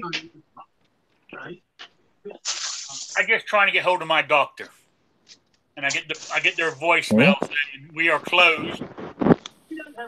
12 o'clock. And I'm thinking, oh, God damn it. 10 past 1 now. You should be open. And I forget they're on slow time. Your doctor's in the other time zone. Yeah, they're on slow time.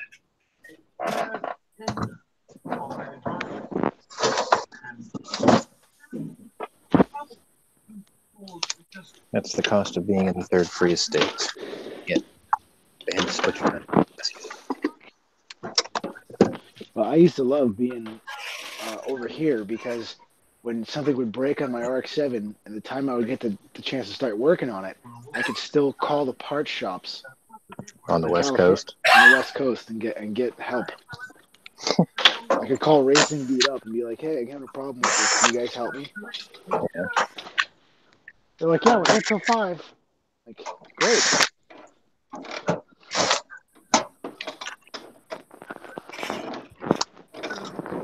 Special parts over from Japan. I've never liked that idea. I know people have got stuff lost in customs. So did you hear about that movie Mortal Engines becoming a complete failure? No. I saw the review. This is going to be really stupid. Peter Jackson put his name on that. What an idiot. Yeah, never would have thought it would have been a total failure because Peter Jackson used to do the entire Shannara book series.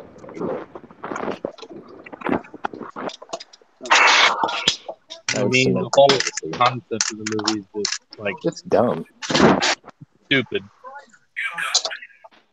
He needs to do look, it's the city of London on wheels. What the fuck? I check here. I just heard you got mail. That's me. Oh. Like it's actually dumber than Sky Captain and the World of Tomorrow. It's not my. Hey, Angelina looks pretty good in that. Yeah, but the premise of the movie was weak. Yeah. I mean, it's way out there in left field, man. Well, my lunch is over. I'll see you guys later. Later. Back to work. Yeah. He's like the new moon. I'm gonna get out too. See you guys. All right, man. Scott's the new moon. Lunch channeling with us.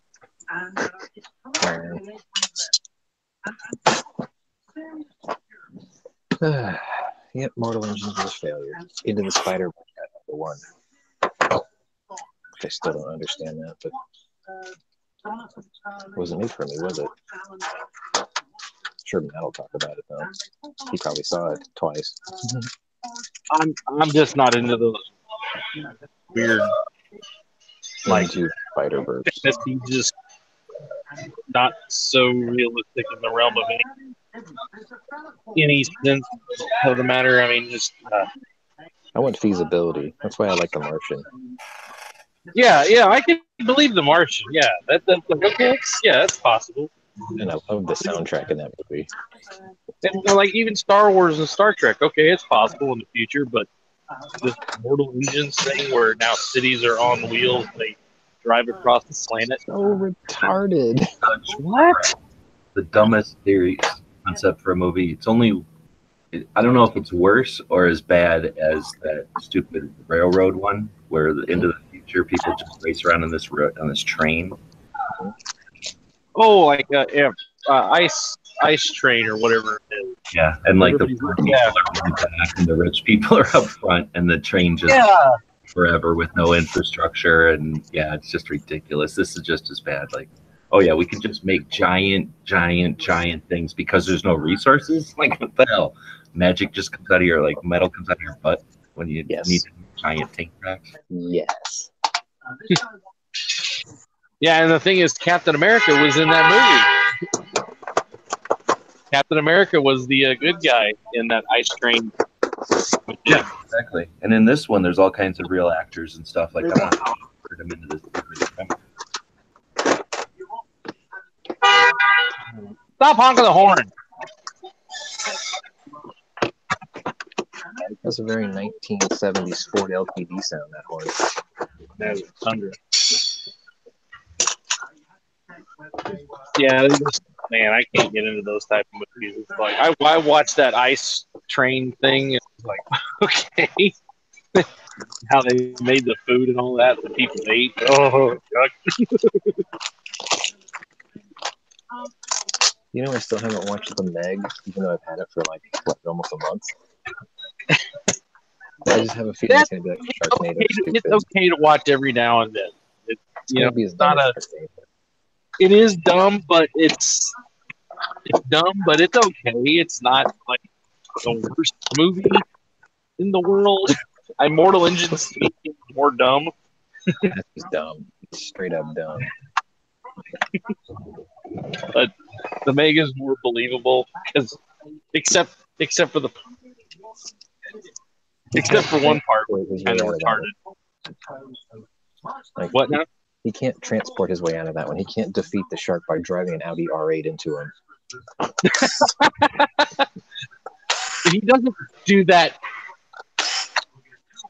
Well, kind of does, but it's not an Audi R8. You'll see at the very end how what you just said is almost what he does. Finds an old E38 and rams it in the eye. Not the eye, no. Gotta hit the soft spot. He uses a vehicle, yes. And drives at the shark. Then drop kick an R8 into a shark. No. It's not an Audi, it's not a BMW, but he does use a vehicle underwater.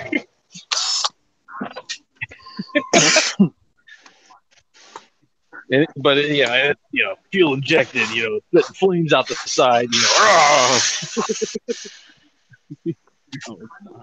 wonder if he's gonna Garand it with a scuba tank in its mouth. No. They tried that though. They tried. What the hell am I looking for?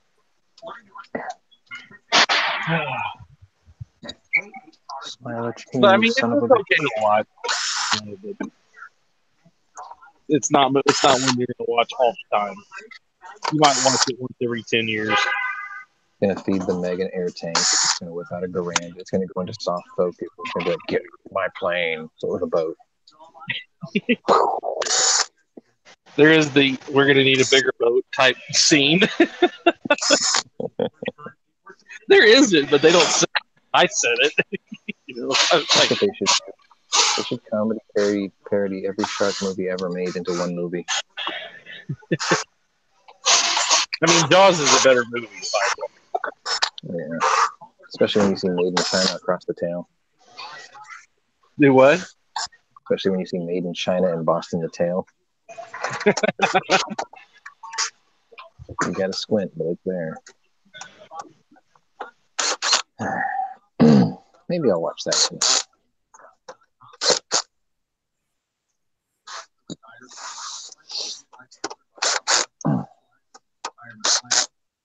There's a movie that came out today called They Will Never Grow Old. It's a colorized version of World War I footage. I don't know if it's a documentary or what, but I can't wait to see it.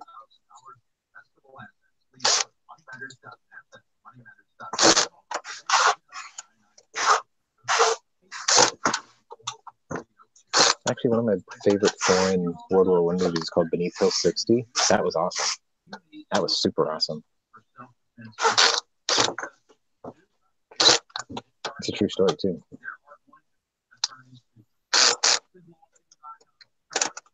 Oh, get it, fucker.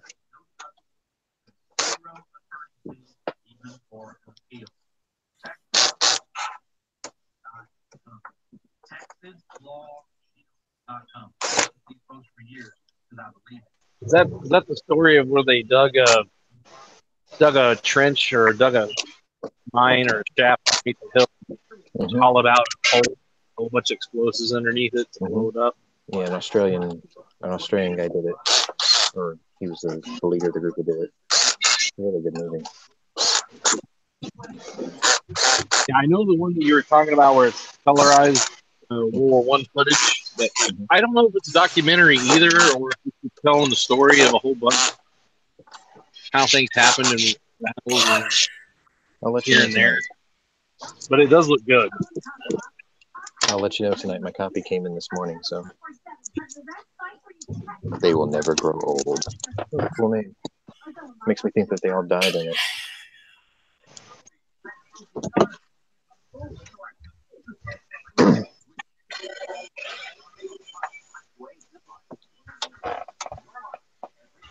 The oldest living veteran has died. Oh, they. Is there nothing left from World War I? 30 years ago.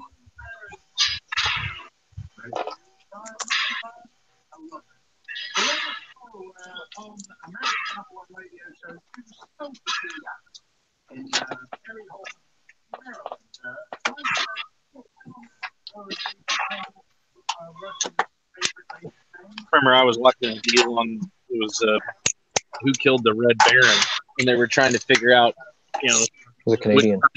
Or I think it was Australian. It was Guy Australian guy ground. Yeah. From the ground. It wasn't Harry Brown or whatever that guy's name was. It was a machine. It may have been a machine gun, but or was it a guy with a rifle? I can't remember. It was a guy with a rifle. Machine gun or rifle? I can't remember. Was it? And it may have been a Ross rifle. Imagine that. But I mean, yeah, wasn't it a rifle? Not the machine gunner, the guy that had the machine gun on the rifle. Yeah. Like that's just how they figured that stuff out. Is well, they can always dig them up and look at the bones for the bullet damage. But knowing where those guys were, though, it's like, man, how did you find out where these guys were when that happened on that day? After report. I mean, that's but over the time and years, things get changed and memories change. Just amazing how they put it together.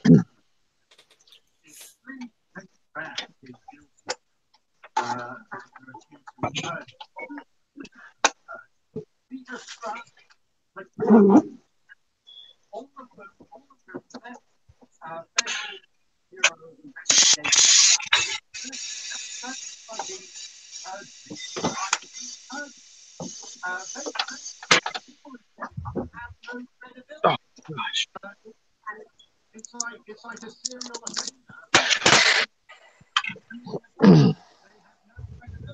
So what do I want to buy at the Switching Gun show? What I need? I need some M-Lock pick rails. For sure. Go to the store and go buy that. Yeah, but I mean, I'm going there anyway. Let's see if I can find another stock. I like using the little short slots, especially if you just got one thing to mount in that area that doesn't have a big mounting space. Small, lightweight. Could have picked up two of those Fab Defense Magwell grips. I could have picked up two of them.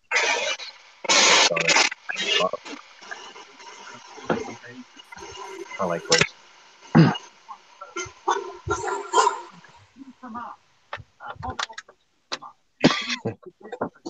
I still need to get me two Capco shorty grips. I haven't done that. I've been trying to find those online. Yeah, little stubby Capcos.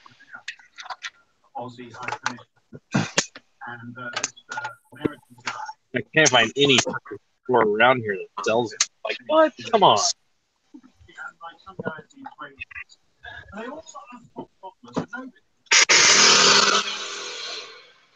Hey, all I know is my wife went to the gun store to buy me Christmas presents. I don't know what came from it. You know what it is? No, but it does help when the owner of the gun store was in the Marine Corps too. We didn't get along very well. He's like, "Hey man, just letting you know your wife was in here getting you Christmas gifts." I was like, "All right, cool." He's like, "But I ain't gonna tell you." I was like, "I didn't expect you to." I'd have been like, was there a 4473 involved? No, but there might be some Cerakoting. I don't know. Cerakoting that you're going to have to do, or Cerakoting that the parts are? The guy is a Cerakote.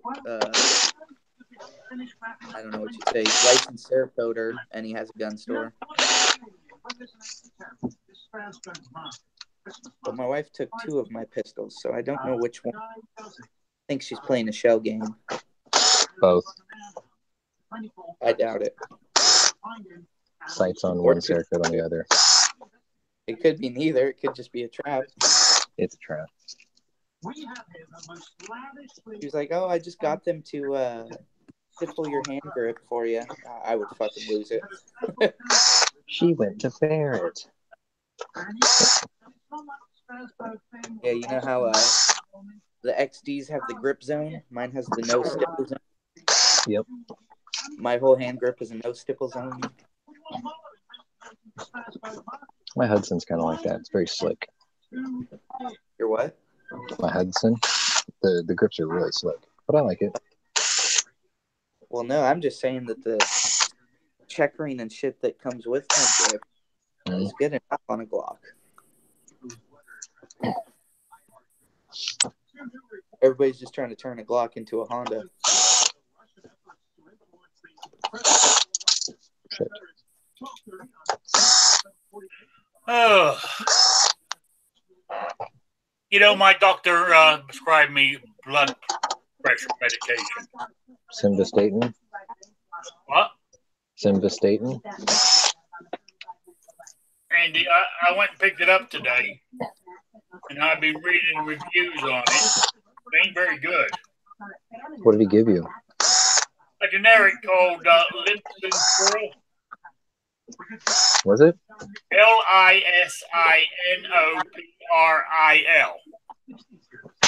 You got Lisinoppril. So is it You have Lisinoppril. Yeah. That's what I take. What? That's what I take every day. 20 minutes. He's only giving me, hang on, 1 tablet by mouth daily, 5 milligrams. 5? Yeah. Oh, wow, that's good. You won't notice anything. But I've been reading, but the reviews I see ain't very good. Well, it thins your blood. You just got to be aware of that. And then Everybody gets a dry cough, it says. I haven't experienced anything bad with mine, and I've been taking it for about 2 years now. So something with that low dosage, you're not going to really feel the effects of it. Because I take 20, and I don't feel it at all. All right. If I die, I blame you. Well, you just got to kind of watch it just to see what you take your blood pressure. If you die, blame your You have a doctor. blood pressure thing at home to monitor your own, or do you got to go to like Walmart? If you I die, feel like Walmart. I don't have a. Have your cousin blame your doctor. Well, it's good to take the blood pressure before you go to bed. See what it is then, and then see what it is when you wake up. And then when you're taking the pill, I always take my pill first thing in the morning. That's where I plan on taking. That's why I take the majority of mine. Yeah. Ones I got to take twice a day. What's going to do? I mean, my blood pressure was only 150 over 80. Oh, you're not bad. Mine was super high. They started me out at 10 milligrams, and then my cardiologist told me 20. And I'll give it a try, but I don't know. I feel like Stonepro is like one of the most common blood pressure medicines in the country. It almost works on 99 or 98. There's not that many.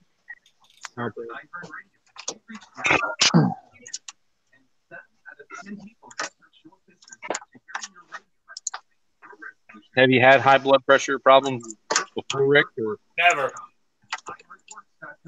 I personally don't think I got high blood pressure. I've had high blood pressure since I was a kid, man. It doesn't matter. But I've only recently, in the last 2 years, taken medication for it. What's good blood pressure? I want to say like 120 over 80. Yeah, that's what I normally average. Okay. I had a high one when I went to the doctors this week. You know, it could be caused by anything. Yeah, that could be anxiety, could be food you ate, it could have been you're nervous or you've been stressed out on something. If stress will cause blood pressure to rise. Yeah,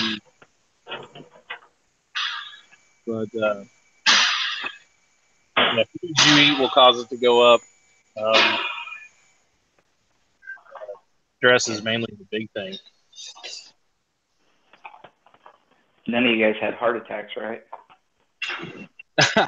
No, the high blood pressure pills are supposed to prevent any type of attack or. I mean, you can still have it while you're taking it. Well, no, I'm just asking because my stepdad, he had a heart attack and then he started taking those. So I was just making sure you guys. Yeah. It was a preventative thing and not a reactive thing. Right. Yeah. And that's what a lot of doctors will do. They'll put you on it when you're high so you don't get a heart attack because people get it after they have a heart attack. I was going to say, if you're prone to heart attacks, don't eat spicy foods. Right? Yeah. Because you won't know if it's indigestion or a heart attack. Yep. That's what happened to my stepdad. He didn't go in 2 days. Well, he had 2 heart attacks. Didn't even know it. He just thought he had indigestion because he ate Thai food. Well, he had 2 heart attacks. On the second one, he just walked into the doctors and they were like, "You're having a heart attack right now." He's like, "Oh." Because heart attacks don't happen like in the movies.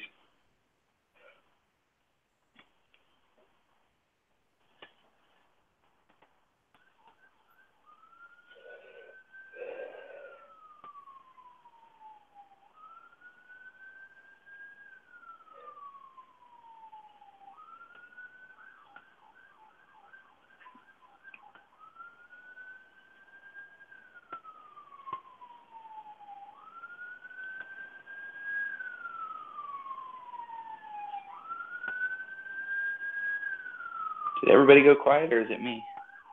We're waiting for them to come get you. Oh. Dude, I tell you, I live in a really safe neighborhood, nice neighborhood, not a lot of crime. But these last 2 months, every day, pretty much all day, cop sirens.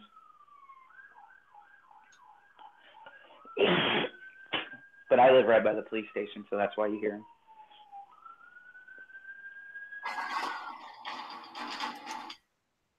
I just live in a small municipality, so it's just I think there's like 3 or 4 cops.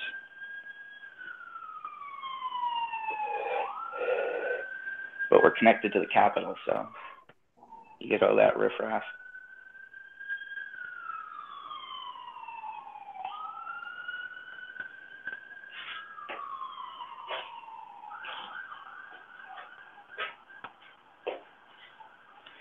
Town's small, you can hear the cops whether they're on one side or the other.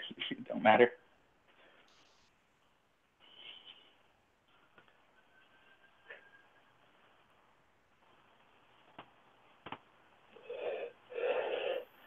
I think cops, when they're on night patrol, I think every like half hour they should turn on their alarms and sirens just in case somebody in that neighborhood's thinking about doing something. Just to remind them there's consequences. Yeah. Say, hey, we here. We here. Well, they had a problem because they found out that 2 sex offenders lived within like 200 yards of an elementary school. I was like, oh, yeah, our small little town's not paying attention to who they let in and where they let them stay. But they weren't children's sex offenders. They were, what are those called? Where you're dating somebody when you're 18 and they're 17. Statutory, right? Isn't that what that is? Yeah. Yeah. But that's a whole nother category. Idea you had about them blasting their sirens for a little bit every hour, half hour. A good idea. So, I mean, yeah, if you're just cruising along, just fucking ping it up for like 30 seconds. I mean. Oh, yeah. Yeah, because they can have the siren run without the lights, just. Yeah, I mean, like in Afghanistan, sometimes we'll have jets strafe over a city or a town that we know is hostile, just to let them know, hey, you fucking down. Yeah, it's like, hey, we're here, we're watching, Yeah, we would launch artillery into mountainsides just for hey, we're fucking out here, buddy. You better watch your shit. We did it, dude. I remember waking up all the time because my where I slept in Afghanistan was right next to like 5 777 artillery cannons. Oh, wow. Yeah, every 3 hours they launch just a little volley. Well, I don't know if it's 3 hours. It seemed like it, but. It seemed like motherfuckers. I'm trying to get sleep here. Well, I guess I can tell you that base ain't around anymore. So. Like, come on, guys. Not like I'm giving away our response time to nuclear fucking attacks. Right. On national TV, well, worldwide TV.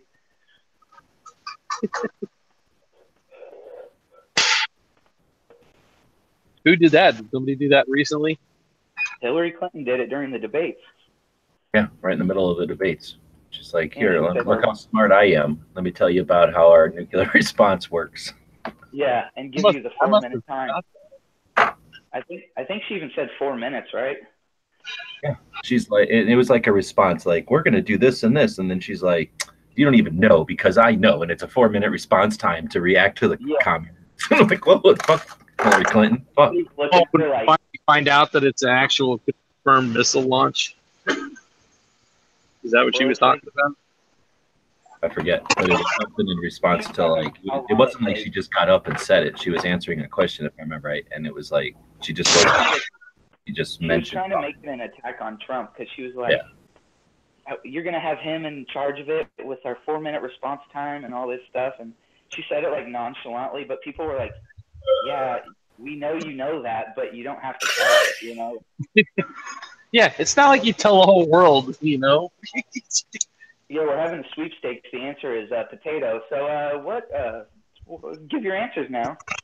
Yeah, right. Yeah, you're not supposed to give away the answer before the prize goes out.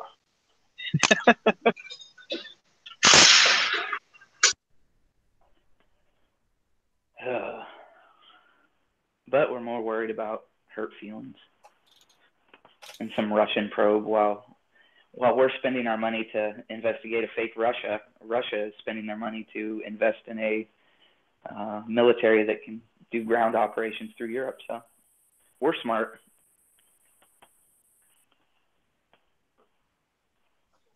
We're probing people based off of information that isn't real, that she paid for.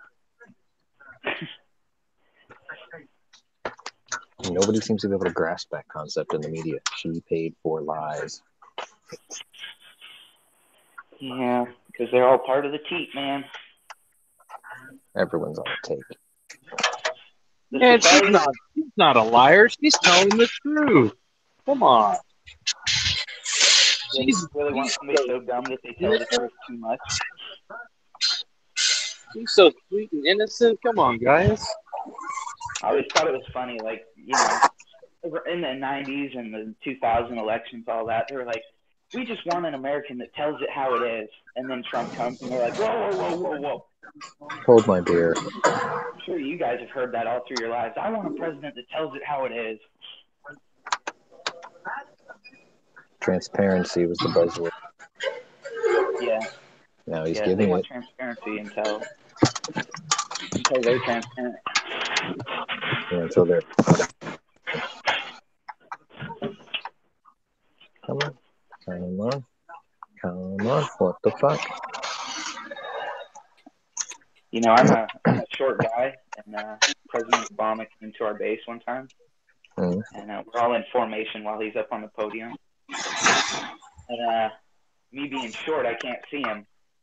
But me not caring about that guy, I didn't try to see him.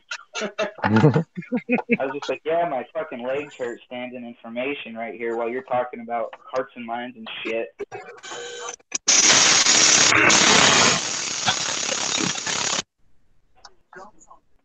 Thank you for coming.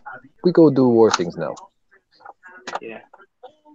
Well, it's funny, when he landed on our base, this fucking idiot in our unit wrote something on his Facebook about like, oh, the president's landing, blah, blah, blah. Something about like, something sounded sketchy. I don't remember what it fully was. Yeah, as soon as they landed, dude, the Secret Service went right to his fucking barracks room. Just like, yeah, this pinged up in our network. Don't do that. Yeah.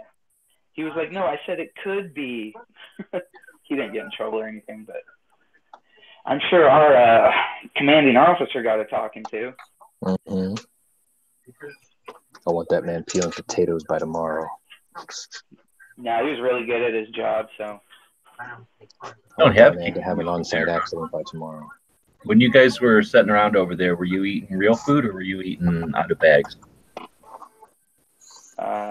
Like they have real food they were cooking with actual like ingredients? Oh yeah. Heated up. Yeah, on my first deployment, we had like actual cafeteria with hours and stuff. Okay. And then my second one, there was like modified hours. So like they only had like a lunch and dinner or something like a breakfast and a dinner, and lunch was like a sandwich bar or something, like cold sandwich, whatever. And then I was asking because like, did you guys have to do KP then? No, that was all contracted out through civilian. I heard they quit doing KP in like the late '80s or something. Well, no, the late '80s, early '90s. Yeah, they got rid of almost everything. Like laundry and shit used to all be done in house, and they got rid of all that kind of crap. Yeah, we do our own laundry and shit, but yeah, they had Afghan nationals and then like Nepalese nationals that were working there, and when our base got attacked, the fucking chow hall people helped the Taliban dude and gave him chow hall uniforms and all this shit. But when we were clearing the area, they went in there and they saw some bloody dude, like no ID badge or nothing. He was in chow hall uniform. All those chow hall people got investigated and sent home and all that. And like it doesn't sound like that much, but to them that's like being a fucking millionaire, is getting that job. You know what I mean? Like there was a dude from Nigeria that did laundry for the contractors. And he told me he's been there 8 years straight. Like, he hasn't gone home or nothing. He's like, when I go home, I can buy a mansion. I can buy my own property. I can have servants, all this stuff. I was like, oh, yeah, cool. Whatever. Do my laundry. The problem is he hung out with people from, like, the first world. So even when he goes back and has all that shit, he's going to be frustrated because he's still in a fucking, like, you know, back-ass fucking gun. Dude, he was an asshole, though. He was like, he'd be like, hey, man, you got any DVDs you're not watching? No, you sure? Look, I come here, and you're like, dude, what the fuck? I have a gun. Why are you pestering me? But he's probably like, you think a gun scares me? I'm from Nigeria.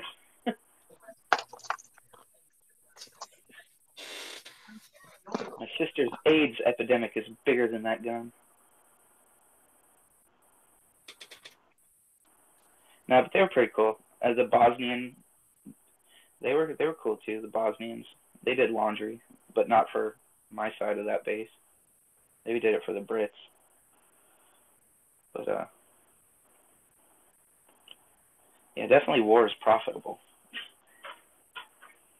There's a movie where like they roll into a war zone and there's like billboards and shit. I can't remember what it is, but that's what it felt like the first time I went overseas. I was like, wow, there's a lot of companies here making money. War Inc.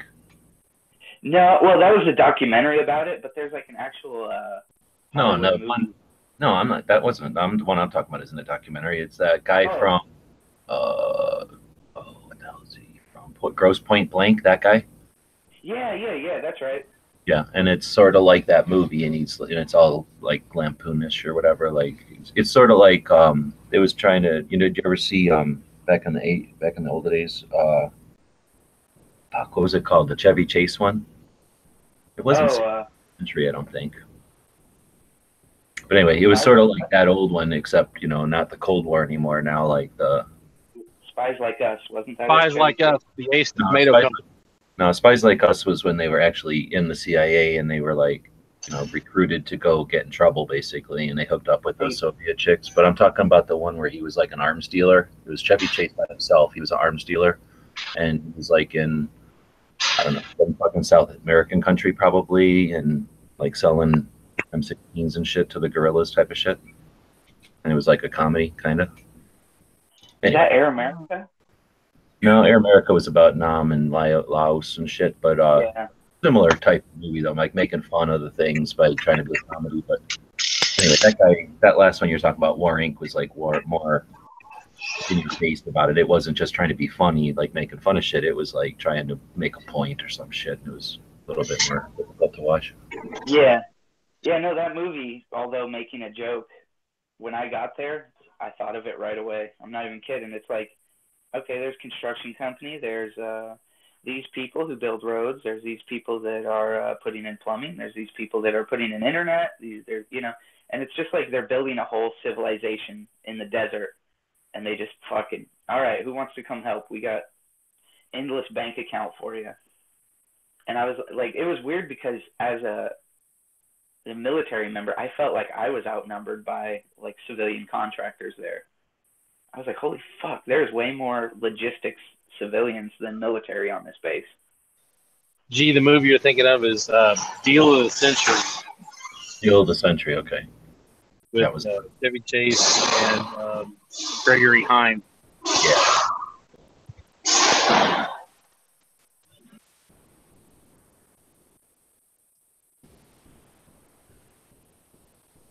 It was good at the beginning. It was kind of like Lord of War or something. Like it's Chevy Chase being funny and like having this like arsenal that he's like selling to people and being all worried. And it's just kind of funny because it's like a used car dealership, except, M16s and tanks and shit.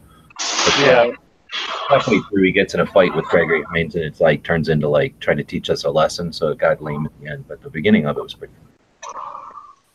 I'm glad you said that, like Lord of War, because I love the start of that movie and I hate the end of it. Yeah, they all start out catching us like gun people, and then now let's teach you a fucking lesson about your guns. Yeah, here's a lesson. Don't hide cap guns in your garbage, or the fucking Interpol will search your garbage can for a gun.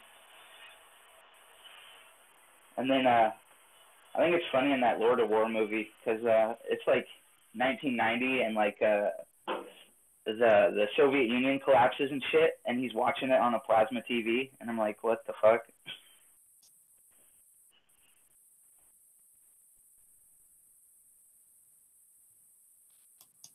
I didn't even notice that. I haven't watched that in a while. I'll have to watch it again.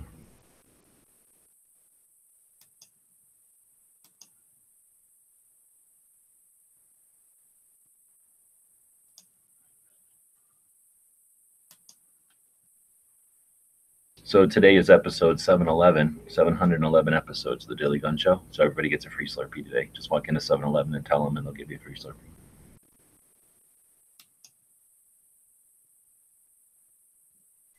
What I didn't understand in Lord of War is when that one guy in Africa, the kid of the ruler of that one country that he does a big deal with, he goes, I want the gun of Rambo.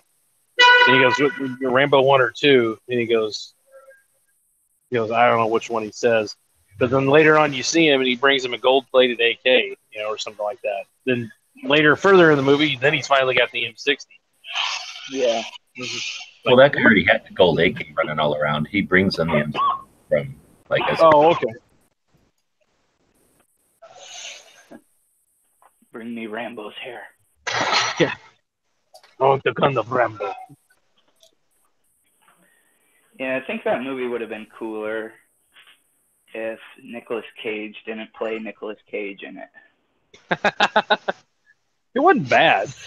No, it wasn't bad. It's definitely not like The Librarian or whatever shit he's making now. Right.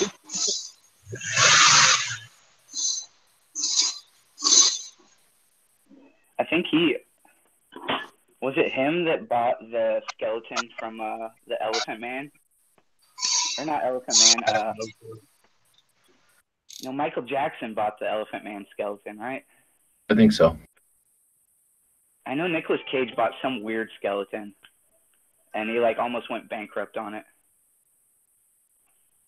just recently.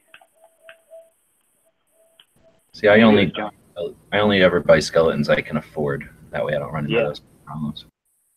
Well, you can harvest them in nature if you just kill these women that walk the streets. But yeah, then it's gross.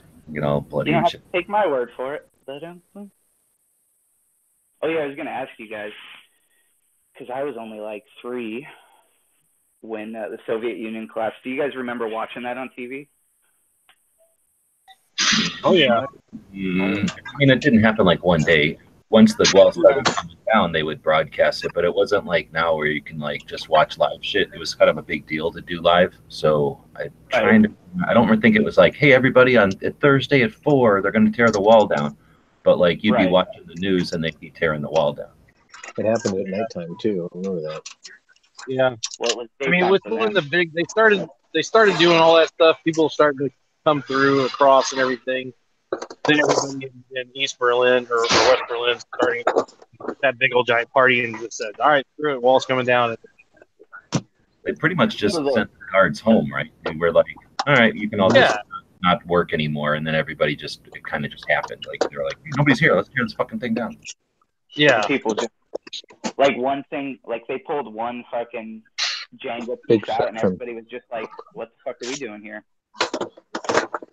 Yeah, I mean, and that's the thing is like nothing happened. Everybody just like stopped and just like said didn't go to work that day. That was the I mean, it was like okay, no big giant surrender in Moscow or anything. The Russian troops just like walked away. Yeah. And then it was they just all went home and didn't do nothing. Wow, that'd be kind of crazy to like be there for that. Like, whoa, what the fuck? And then did the announcement from what was it, Gorbachev back then? Yeah. Was that on TV? Like the announcement? Mm-hmm. Oh yeah, that was on TV. Doesn't he live here in the States now? I think he does live in the U.S. Mm-hmm.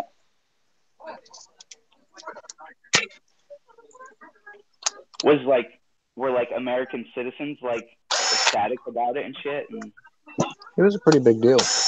Yeah. We were just like shocked that it was finally happening.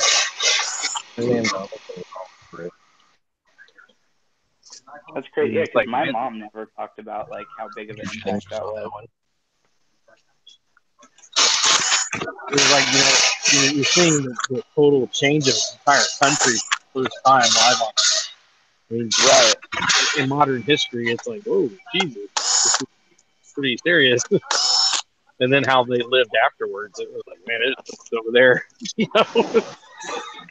Yeah, and then because I read a lot of history stuff, but like I didn't experience that. Like for I was still a little baby, but I do remember when Putin was coming up, he brought Russia back from like fucking slums, and that's pretty much what sealed his spot as like the czar. Because I mean, you could say he's a president or whatever, but he rules that country. Mm-hmm. So yeah, and he brought a lot of prosperity, but what he was doing was some Robin Hood type shit. Mm-hmm. And that's how he got all the backing and shit. And wasn't he an agent for both sides, or was he was a KGB agent, high level KGB officer. I know he was hot, but I think inside of Russia, he was like America has conservative liberals. He was KGB, but he was also in like a lower level group thing or whatever, or like an underground group thing for the other side or some shit. I don't know. But yeah, so he rose to power through all that shit, and then I remember they tried to put what was that guy's name that they had for a while? Like Boris Yeltsin. Boris Yeltsin. No, Yeltsin was before Putin. Yeah. I'm sorry, you're talking Medvedev or Medvedev. Medvedev. Yeah, he was the president for like 2 years, and then Putin was like, "Nah, I'm the president now." Again. Yeah. That was when because after Gorbachev, I don't know who is Yeltsin followed Gorbachev. Did he? Yeah. I thought there was somebody else before, but Yeltsin was running the thing for a long time, all the way through Clinton. Yeah, Boris Yeltsin was with the Clintons, and he was a failure, and that's why when Putin came and showed promise, everybody was like, "Oh, but the thing is, I mean, the reason why Yeltsin, they consider him a failure is because the amount of time it takes everything. Yeah. I mean, but if you think about it, pretty much Vladimir Putin was the turning point for Russia, and he rebuilt it. That dude has done a lot of work. I mean, whether you like it or don't like it, where that country was prior to him to where it is now. He wants to see his country run the planet or have the old Soviet Union of the old days, where they were big and strong and everybody worked, everybody had everything. I don't really think Russians are like what we have been portrayed to believe. They're not. I don't think they're really sarcastic people. They love to laugh and have a good time, and we paint them as like stone-faced, ice-cold people. And dude, they're just working class people like us getting fucked the same way, just a little harder in different places. Gulag, 3 weeks. Oh, dude, have you ever read about legit stuff that happened in those things? Well, the stories that actually managed to get out are pretty scary. Yeah, the levels of cannibalism in that were just wild. Humans pretty much turning into turkey vultures. Anarchy 99. Everything's good with vodka. Everything's good. All right, everybody calm down. Everybody calm your jets. Pull your jets here.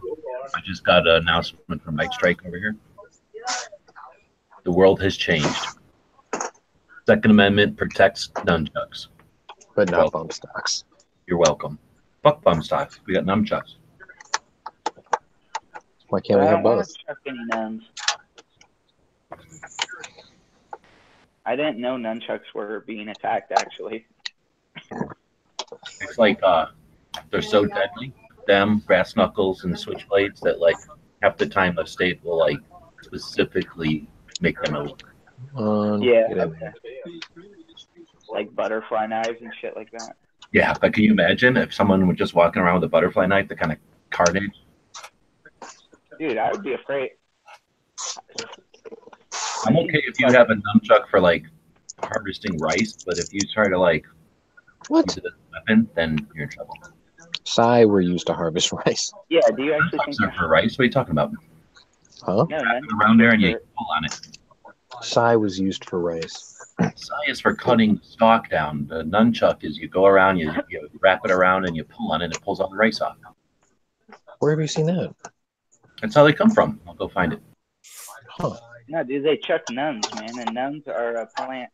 And I'm making shit up now. The Sai was originally a gardening implement. Well, Sai is a sickle, which is small. Well, no, I'm talking about the 3-bladed thing. A 3-blade? You mean a Sai? Oh, a Sai. I'm thinking of not a scythe. Not that one.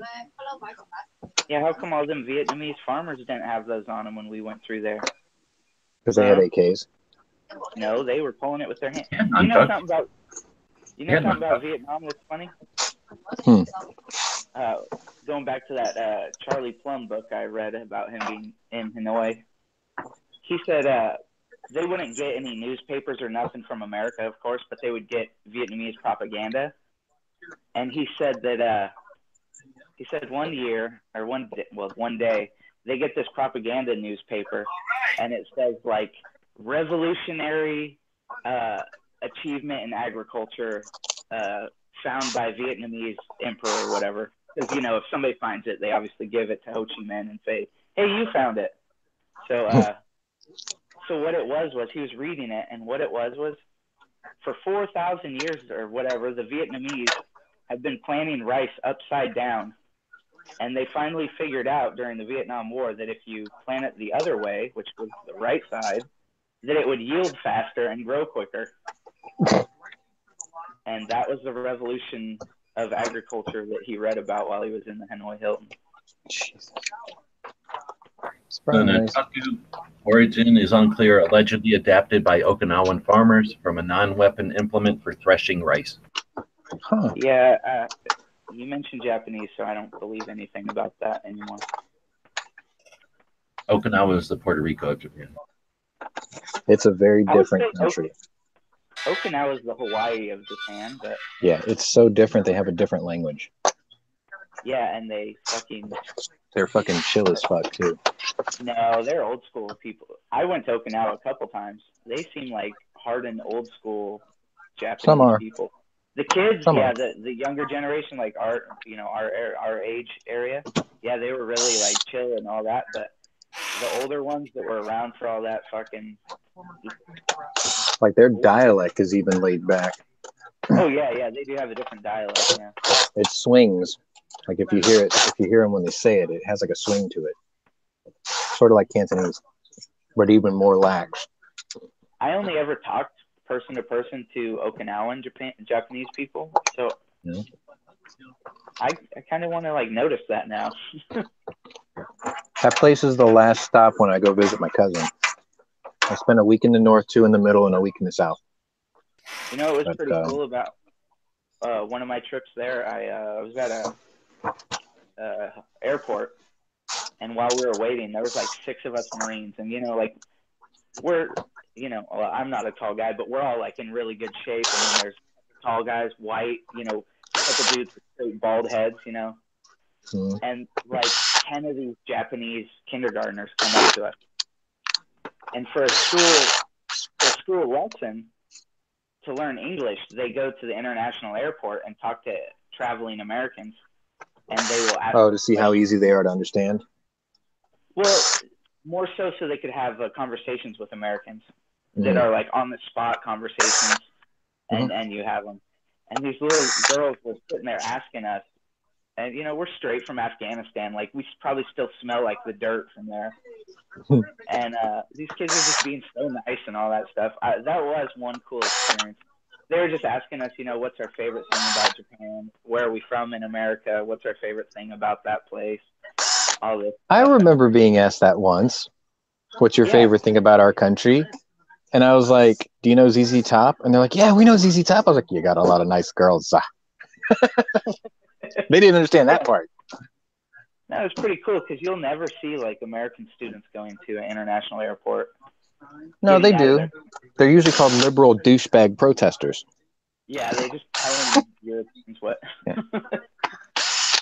Their version of mansplaining everything. They're usually shouting or screeching like velociraptors. Yeah. But no, it was cool. But yeah, I hate the Japanese either way. And you should too, Sean. I know. My mom's got a chip on her shoulder. I never did till I read about the atrocities they fucking did. Yeah, we're talking about the mistakes of our grandfathers, right? Dude, the guy I worked with, Michael, he was from China. Oh, man, he hates the Japanese. God. Oh, I bet. He doesn't know anything about what happened in World War II and before and all that. Later, Rick. but he just goes, fuck the Japanese. I'm like, damn, Michael. Fuck the bitches.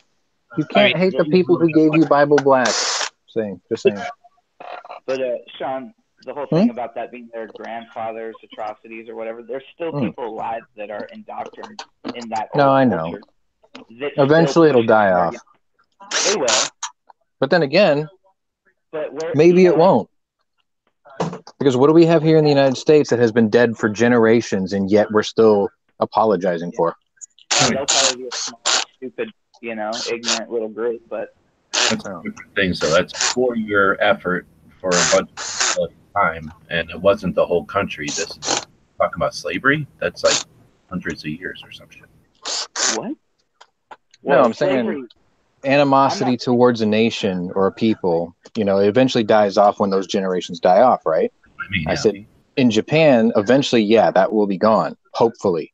But then again, we live in a country where we have the exact same sort of animosity and there are still fringe groups out there saying you still owe us for this or you're still hated because of this. And it's like, you have nothing to do with this anymore. Why are you upset? It's over.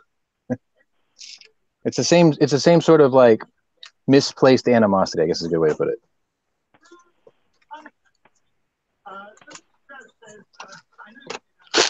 I just remember hearing the story about the guy who got hit by both atomic bombs. You know about that, right? Yeah, and fucking good. And he survived both. Yeah. He didn't die until I think, was it the late 90s or early 2000s? He told his whole story too.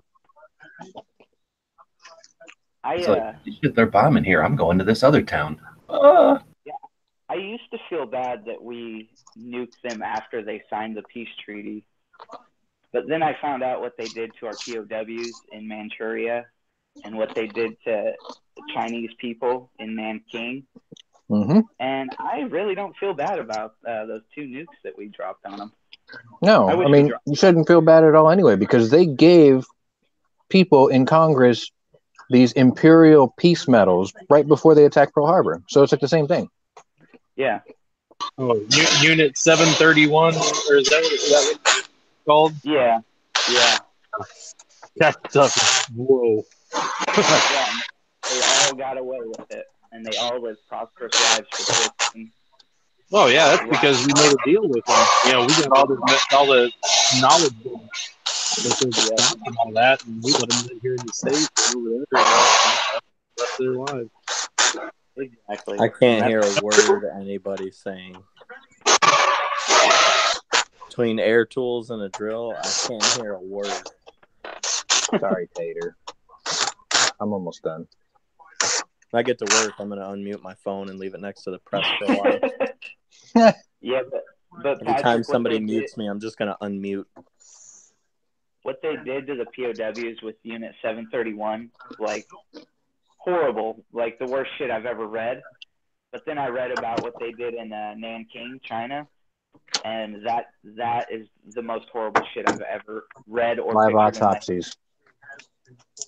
Well, yeah, that was Unit 731. The Nanking was more of morbid sexual assaults on a whole populace, any time of day, any time of night. Torturous sex, raping, fucking murdering, forcing parents to do it to their kids, forcing their kids to do it to parents, putting old women on crucifix through their orifices, just the worst things you could ever think humanity did.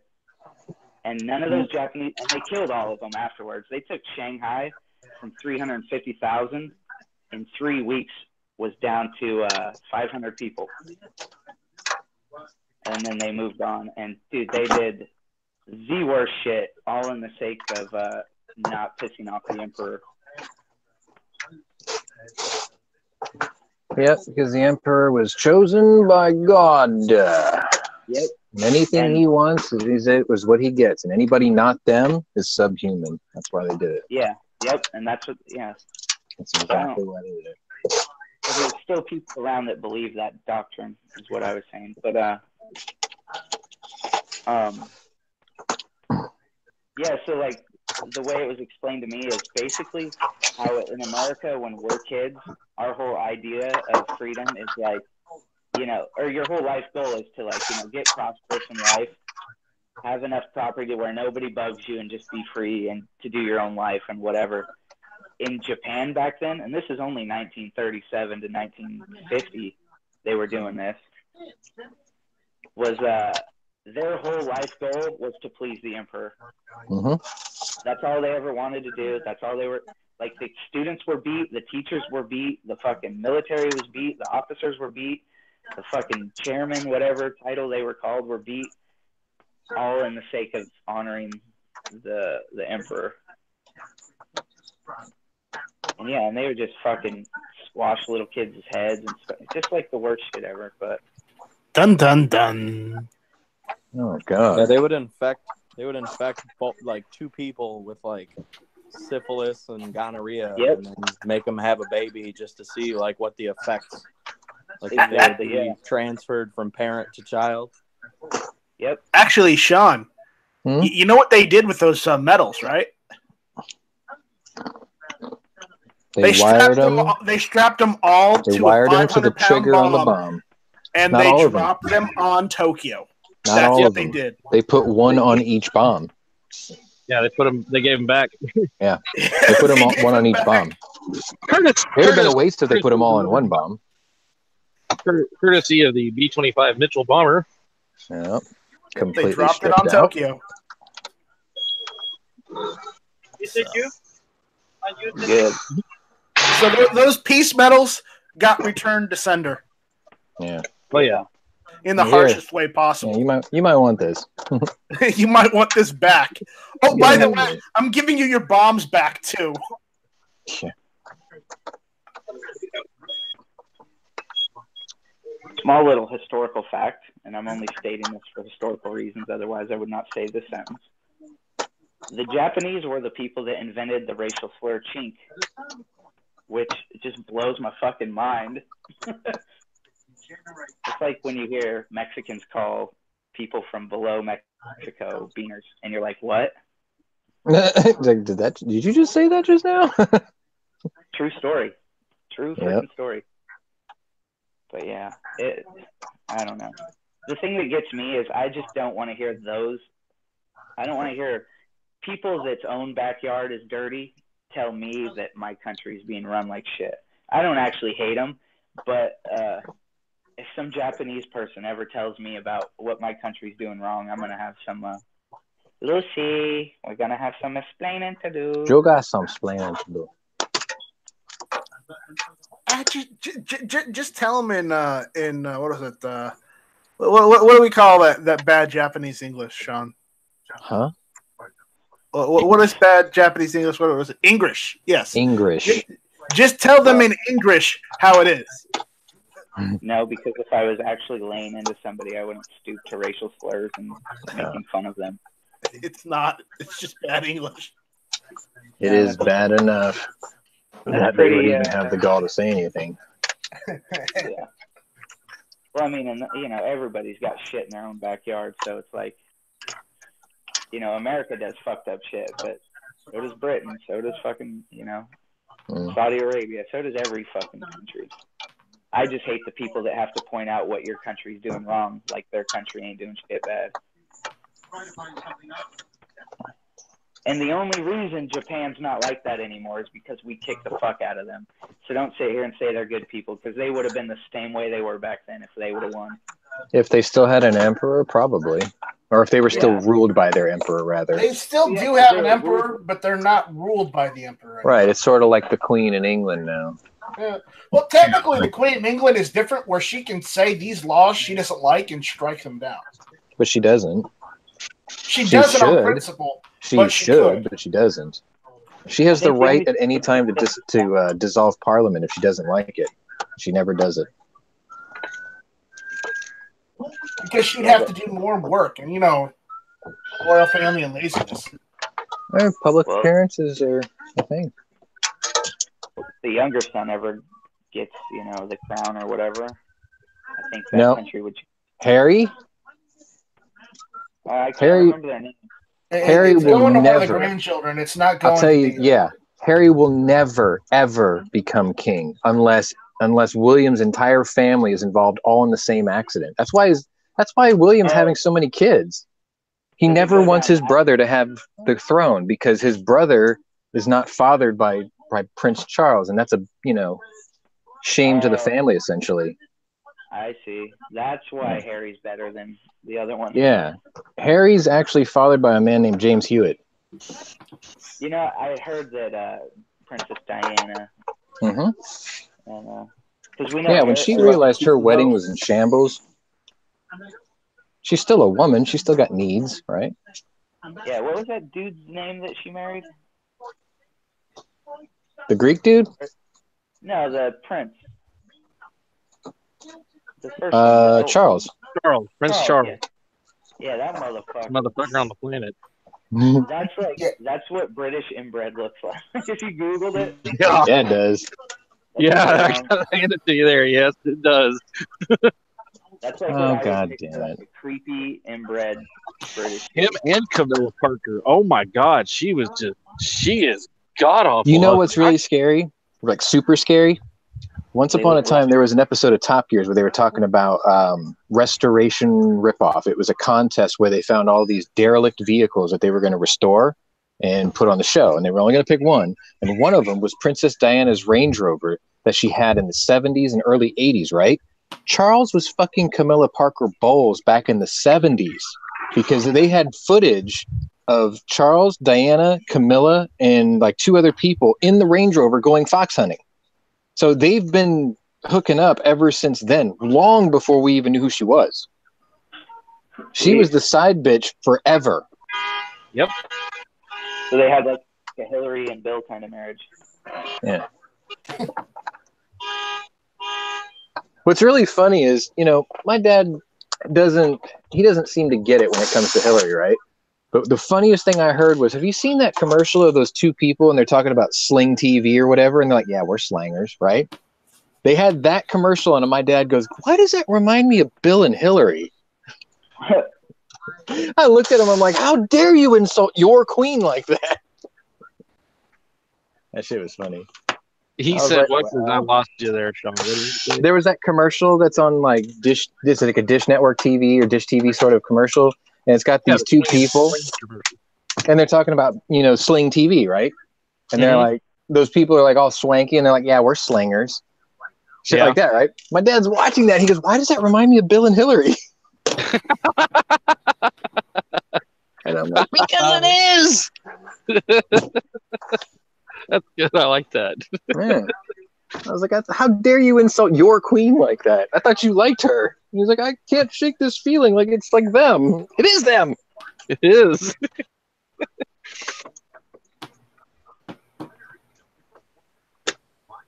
Oh, God, the stories of the Arkansas State Troopers when they were in the governor's house, I'd love to hear those. All of those guys' stories. God. The Secret Service. Oh. Damn, man. Man, just to think if those guys would sit there and tell us. Have to listen to. One we did write a book. Whenever the election was going on, there was one of the Secret Service guys wrote a book, and he was the interview and stuff. I know exactly which one you're talking about. Mm-hmm. Yep. She threw a vase at him and shit. Yeah, that's the thing. Even though he had been around for a while, they were mostly asking him about Hillary's awareness of his indiscretions in the White House and how, he was like, everybody knew and this and that, and she would run around being mad because she knew and all that. Hell, there's one time one of them said, I think it's in that book, that a couple of the agents were outside the door of their room one night. She was madder than holy hell at Bill, and they got into a fight, and there was shit being thrown everywhere. Mm-hmm. And Bill had like a black eye or something the next day. Bill came out with a black eye the next morning because the agents were wondering, do we go in? It's like, he's like, it's our job to protect the president, but do we step in front of his wife? Yeah. It's like, they were like, nope. They let it go all night. I'm like, Everybody who's ever worked for Hillary says she's an indescribable cunt in real life. Like every Secret Service person that served for her. Well, even the state cop in Arkansas. And they had to work for her to find this out? I mean, seriously? Well, yeah, they got first-hand experience. state cops that have come out and said she's the biggest, rudest, meanest woman you've ever seen in your life. I mean, she's just like. But you know what's also strange is a lot of people that worked for the Obamas have said similar things. I'm not going to say that they called her a cunt or whatever, but they said that she's very difficult to work with and she's got entitlement issues. Yeah, I've heard that too. Surprise, surprise. Yeah, I was like, this is my surprised face. Son of a bitch. It works and it doesn't work. Fuck.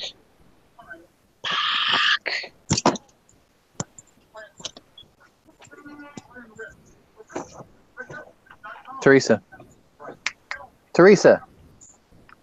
Huh? Damn it, man.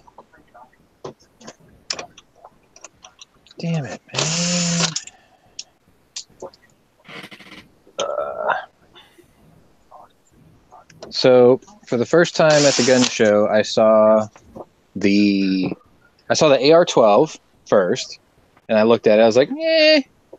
And they had two of those Panzer Arm bullpup 12 gauges. And I was like, "Yeah, I want these looks for only a 5-round capacity."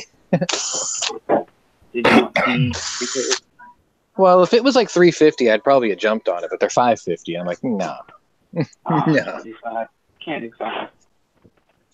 Nope. Oh, I got pizza left over.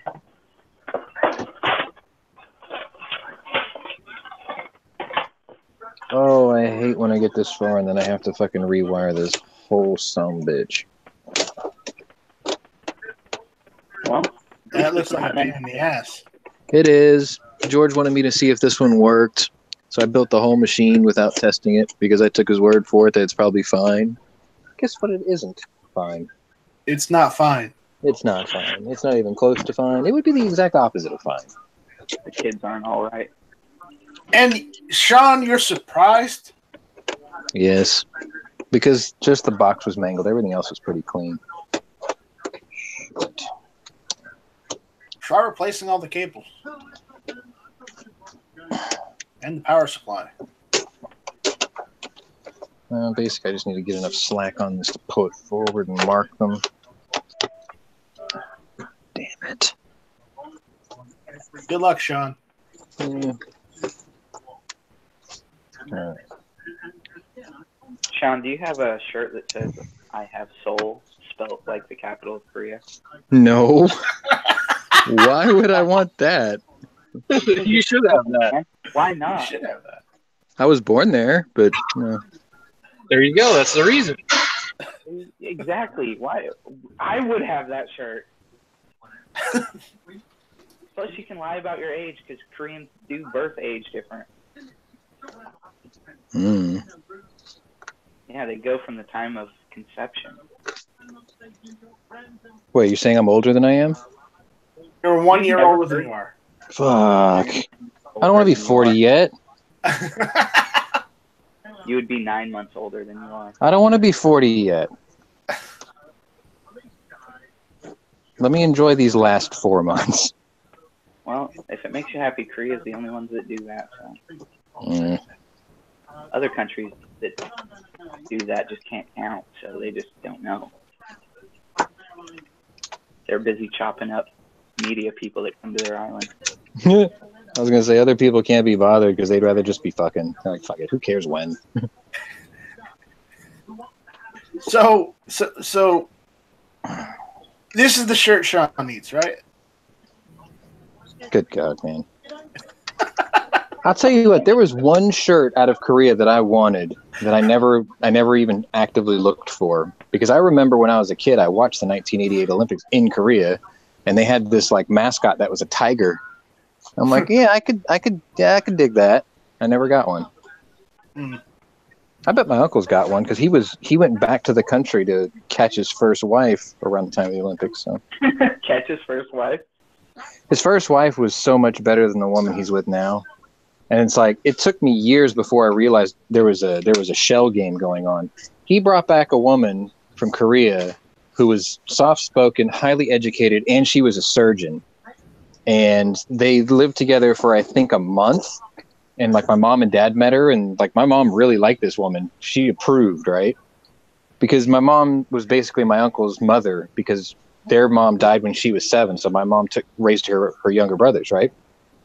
And then all of a sudden one day he just disappeared, and she tried to call him for like 2 weeks, and he wouldn't answer his phone, because this is before cell phones, right? And then she finally had me drive over to his apartment, and his car wasn't there. And about 2 weeks after that, he shows up at our house, and he's like, "Oh, hey, sis, what's going on?" She's like, "Where the fuck have you been?" He's like, "Oh, I had to go back to Korea." And he's like, "Why is that?" And he's like, "This is my new wife." And she looks at him, and she's like, "What happened to the woman that you were married to?" "Oh, I took her back."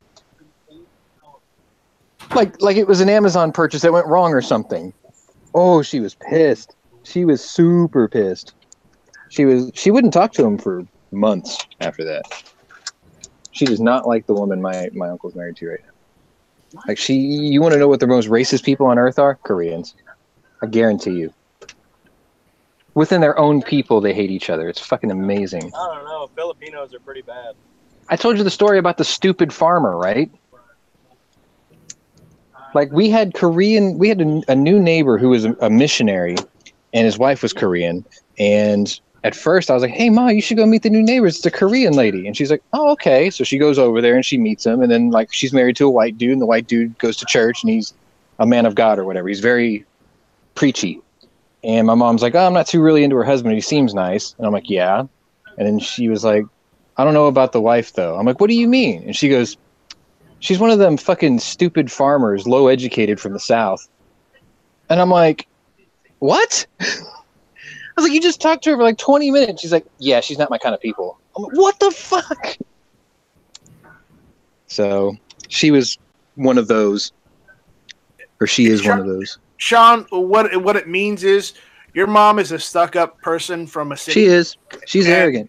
She's a stuck-up person from a city, and she hates people from the country. That's what it is. Well, no, that's the thing. See, my mom was born and raised in the most southern part of Korea, in a port town. So she was surrounded by like rich people and fishermen. And I'm like, "Yo, stupid farmer in the South, you can't go any further south than where you came from." She's like, "Yeah, but I'm talking about in the middle of nowhere." I'm like, "Okay." Mm-hmm. Right. Yeah, I was like, "Mm-hmm." So if that gets you through the day. I don't know. She ain't talking to me now either. I really thought Night Strike was about to call your mom a bitch. And I was like, "Oh my God, don't say it." When I was growing up, all my friends knew my mom by her nickname. No, the Dragon Lady. Sean said it before, on many conversations. So we've had many conversations about this. So just because Sean says something, don't mean I can say it. Yeah, that's why I didn't say it. Damn it. Actually, only one of my friends right now can say that my mom is a bitch, because she was really shitty to him. And I'm like, for no good reason either. Like, we got into a fight one time, and I lived with him and his mom and dad for like 2 weeks. And ever since then, she's been like a total fucking cunt to him. I'm just like, wow. You're just mad because, I was like, you're just mad because somebody else, gave a shit when you didn't, because you're being peevish or whatever. Tell her she's Mom has no chill. My friends wouldn't even come around if my mom was home. She was the crazy Asian lady. Yeah, mine's that way too. My mom just never let any of my friends come in.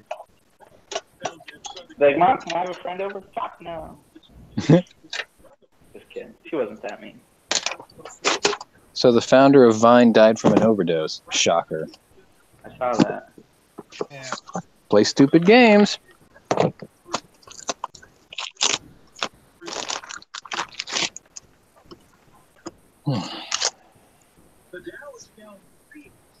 Damn, it's fucking already. The day's halfway over already. Yay!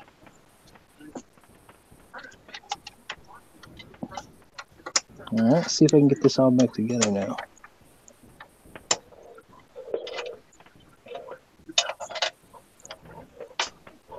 You know what culture is pretty sexist? Is India. I can believe that. At work, right? one of our other techs was telling me, yeah, I went up to this hotel in another town, and the guy, he needed a new air conditioner. So I said, let me call my salesperson, and they'll come out. She's really nice. They'll talk, and she'll hook you up with a good deal. And he was like, no. He's like, why can't you do the business with me? He's like, I'm not a salesperson. And he's like, but this woman, our saleswoman, she will come out and do. He said, absolutely not. And he was telling me the story. He didn't realize why. And I said, dude, you know why he wouldn't do that? Because Indian men don't do business with women. Mm-hmm. They won't make a business deal with a woman. Because my wife runs into it all the time because she does titles and stuff like that. She'll get a call from a customer and he'll be like, let me speak to a man. Even here in the States? Available. Huh? Even here in the States, right? Yeah. Oh, yeah. They're old school. Mm-hmm. Shocker. Which is funny because when I told him that, he was like, oh, that makes a lot of sense. You know who else are really laid back? Like super laid back? People from Trinidad.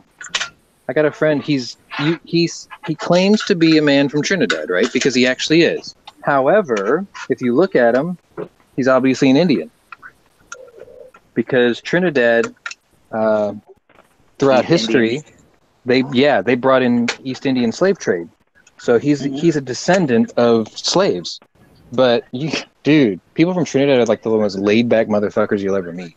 Dude, Trinidad is like the fucking concert of Europe. Like, from what I understand, people just hang out there and siesta all day. It's like their biggest export's sugar beets. So it's like, what else? Oh, we got Rihanna. No, she's she's from Trinidad. Barbados. Yeah, okay. There you go. So we'll have episode 1000 of the Daily Gun Show. Shot show. I would still smash. Just saying. The Philippines' biggest export is Filipinos. Pacquiao's. Little Pacquiao's. Seriously, they send them all overseas. They get jobs, earn money, and send it back to the Philippines. Every single one of them. Huh. So when my Filipino friend told me that Filipinos are like the Mexicans of Asia, he wasn't lying. No, he wasn't. That's a well-known, I guess. I don't know if it's a slur, but it is definitely a stereotype. By Spain for so long, there's parts of their country where their language is like half Tagalog, half Spanish. Yeah, I mean, just look at the last names. I mean, it's a Filipino dude, and his last name's Rodriguez. It's like, how'd that happen? Well, duh. Look who, marshaled that country. Yeah, I know a Filipino guy's last name's Torres. Like, one of my buddies' last name is De La Rosa. And I'm like, you look like a cross between a I was like, you look like a cross between a Filipino and a Hawaiian. He's like, I am. Like, De La names are common, too. I knew a De La Cruz. I'm trying to remember. My one buddy had my mom from the area my mom's from. They speak a language called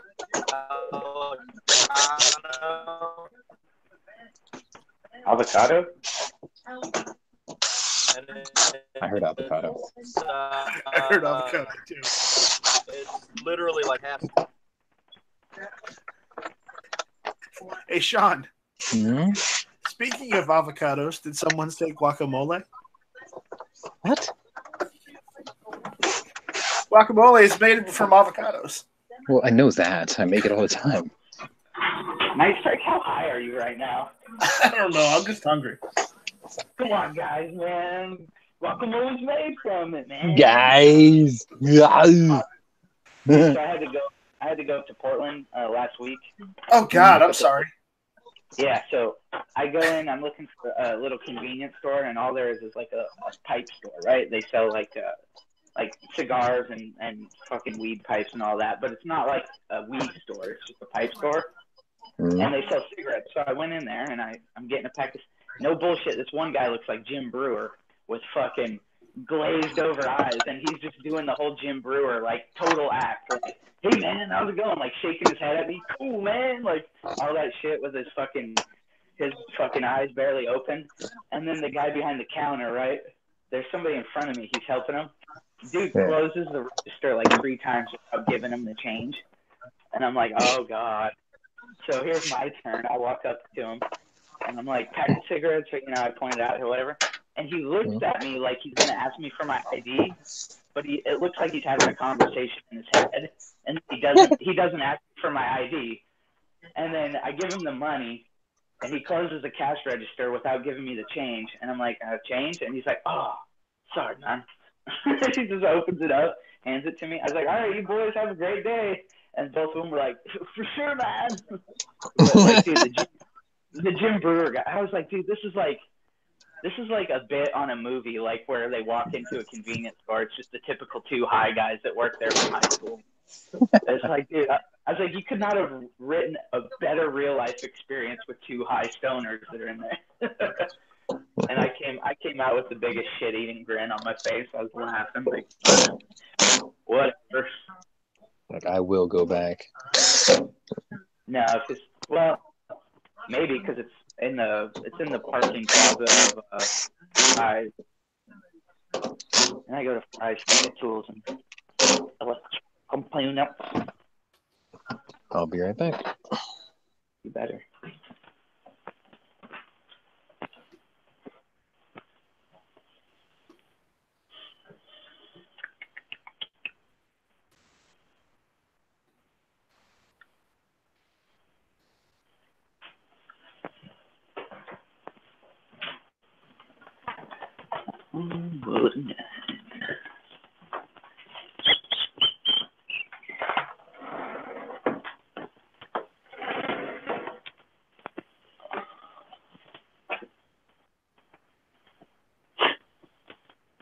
I'm going out of town, and my wife was like, hey, can you leave me a pistol and tell me where it is when you leave it? And I'm like, open the closet, and I'm like, yeah, our gun safe has your AR in it. You don't need a pistol. Oh.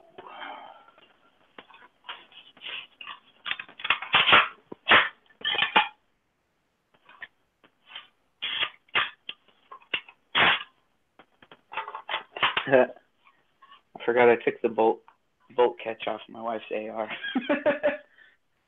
Oops. There just won't be no bolt hold open feature for you.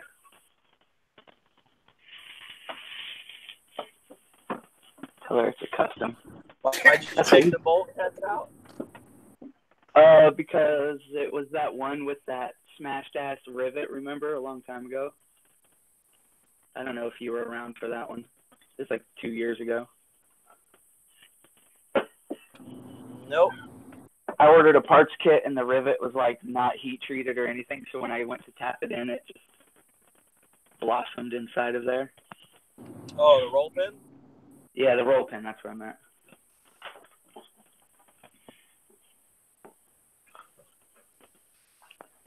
But I bought her a Strike Industries bolt catch for her birthday. She just never put it on.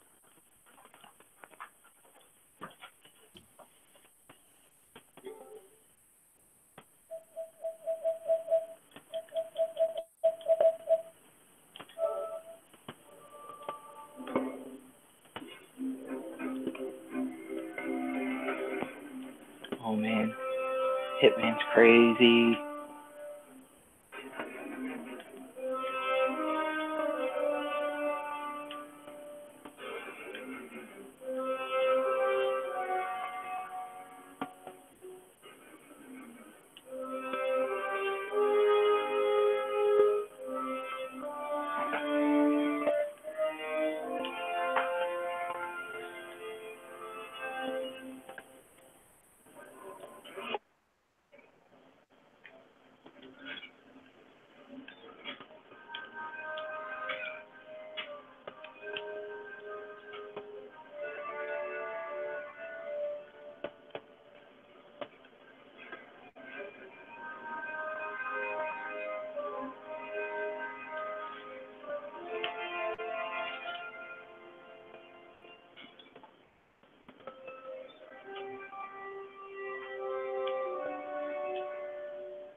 Stole this.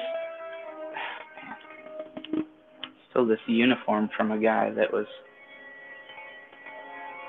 He looks like Doctor Doom off of Spider-Man. He's the master of ceremonies. At this Illuminati event, I guess.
I just went on a tower and shot at their little religious ceremony.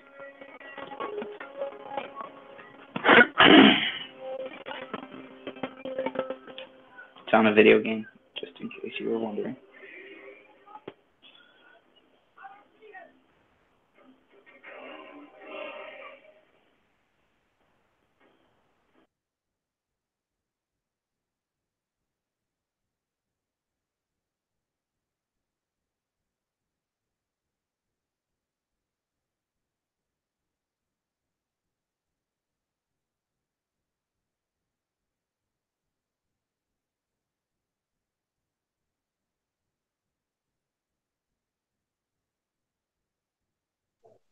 Holy crap, everyone like fell off the face of the earth.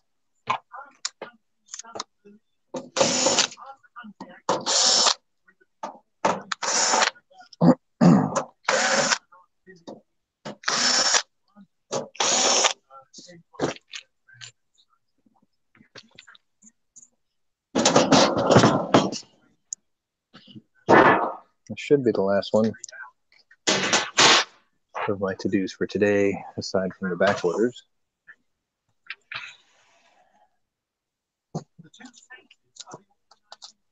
Then I get to do returns. Then I can start working on the back orders. It's gonna be a weird week. A full work week before a long holiday weekend. I have to decide if I want to work on Christmas Eve or not. I don't think I'm going to have much to do. Then again, I don't have a lot to do today, so.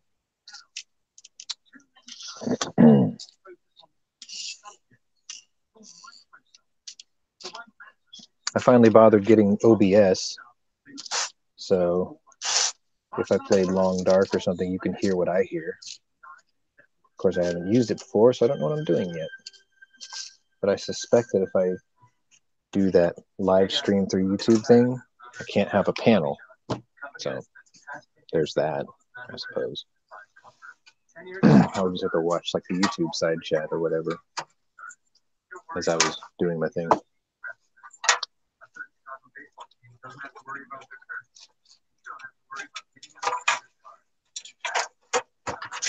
So far, my character build in the Long Dark has survived 155 days, I think, which is good. I've killed like 80 wolves, 25 deer, 9 bears so far, and 2 moose. Moose are hard to find. Dead Horse, send me a PM. Do you need a link? Hang on. I gotta go see what this is.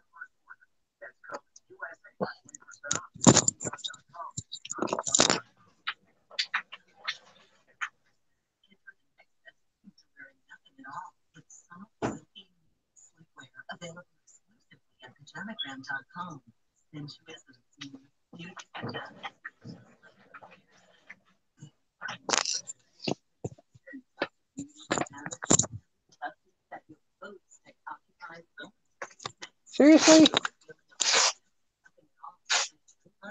A Missouri poacher has been ordered to repeatedly watch Bambi. I don't think that's going to give him the desired effect. So we have a judge here in Texas that comes up with creative penalties and punishments. I don't think that would work for a poacher. That would just drive him nuts watching it shitty. Or watching a classic that will turn shitty, having to watch it over and over. I used to know every single word of the entire movie, or for the first two Austin Powers movies, Bug's Life, Ants, Toy Story. What was another one? I think I did Days of Thunder one time too. I used to know like every word of every one of those movies. One of my first real jobs, I sold home theater systems for Sears. So one of the tricks to sell high definition TVs, which were the new thing at the time, Hitachi Ultravisions and whatnot, with all the bright colors, was to use movies with bright colors. So that's what I did. Bring like a couple of movies from home, just put them on there, blow people's minds. Bug's Life sold a lot of TVs. Austin Powers sold a fuck ton of TVs. Days of Thunder sold a few TVs. And then one year, it was a World Cup year. God, we sold a lot of TVs. People were coming over from like the refrigerators and dishwashers section to come sneak over and like cork some of our sales during World Cup, which is funny because when they did that, I'd get back at them and I'd sell a refrigerator. I'm like, yo, you're going to watch World Cup. You're going to need a lot of beer. You're going to need a lot of space for that beer. And I was like, that asshole over there stealing my TV sale. It should be over here telling you how good this refrigerator is, but I was like, you know what? He couldn't be bothered, but I can do it for you and sell refrigerators every once in a while. And then we got our ass chewed by management.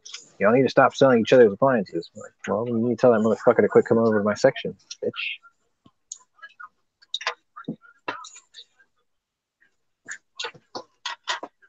How's it going, guys? Yeah. You missed like everybody. Like all I did was go put one of these in a box. When I came back, everybody fucking booked it. It was like I flipped the lights on and all the cockroaches scattered.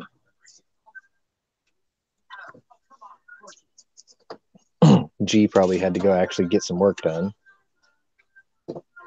Everyone else probably was like, fuck it, I'm hungry.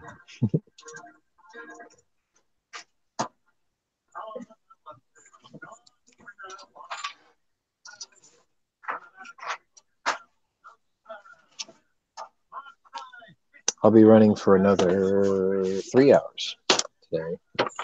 Unlike Knives, I can only run until 5 because that's when, or 5 Central, rather, because that's when I get the hell out.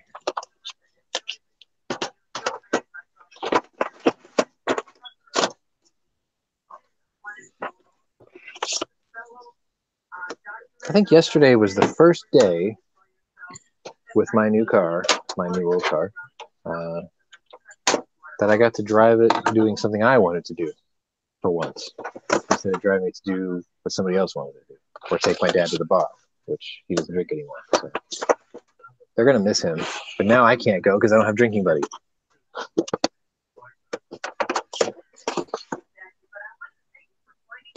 It's like my buddy tried to I told him that we were going to a gun show, right? So the way I did it was because he lives on that close to that side of town, or closer to that side of town. I gave him a MapQuest link, and I'm like, yo, I'm going to be here in an hour and a half with George. If you want to meet us there, we're going to go hang out at the gun show today. And he started giving me this. He never, ever, ever agrees to anything. He always has an excuse for something. So he was like, I can't go. He's like, if I had a ride, I can go. And I'm like, you have a new car. And he's like, it's in the shop. And I'm like, wait a minute. You bought a new to you Kia after I told you not to, and it's in the shop. Now, he's only had this car for like 5 months, and he's already snapped the linkage from the shifter in the automatic in the car, and he baling wired that, and now the ignition switch went bad. And I'm like, lol Kia? And he's like, no, come on, man. He was like, it's been pretty good. He's like, besides, you don't have to drive around every day at work for work like I do. And I said, that story don't pass muster, buddy. I said, my first BMW was 21 years old, and it still has the original ignition switch in it. It was perfectly fine. My second BMW, when I bought it, was 17 years old, and it had 3 times the mileage yours does, and it didn't break down either. I'm like, you just need to face the facts. You bought a cheap car that was built really poorly. He's like, Kias have gotten better, and I'm like, yeah, after your model, they did. I was like, they sell.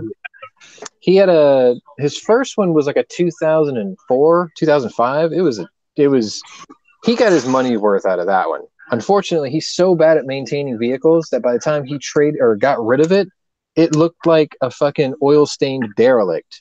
It was a gold car and the wing turned black. Anyway, he traded that in and he got himself a 2012, I think. It's a model that they don't make anymore. Like the name of it, they don't make anymore.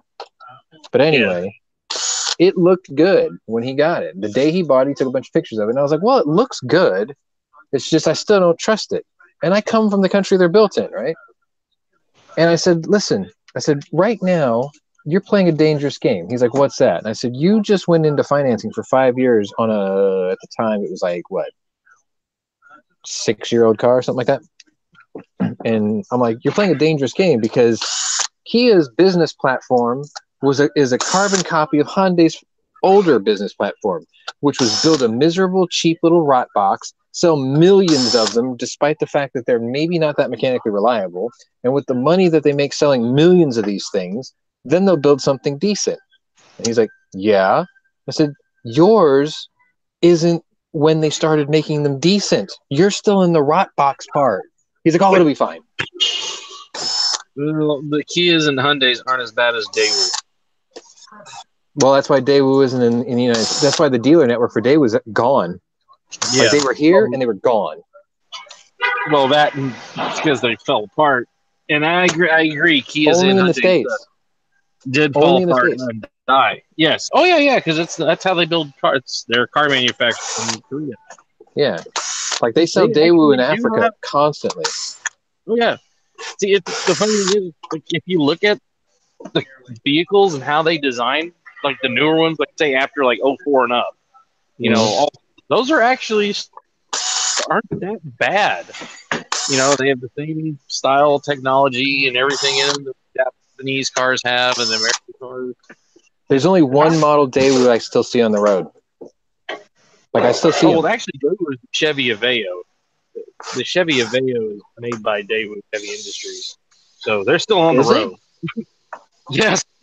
Go open the door. Look at the door placard. It says Daewoo Heavy Industries, manufactured South Korea. I remember that what was it?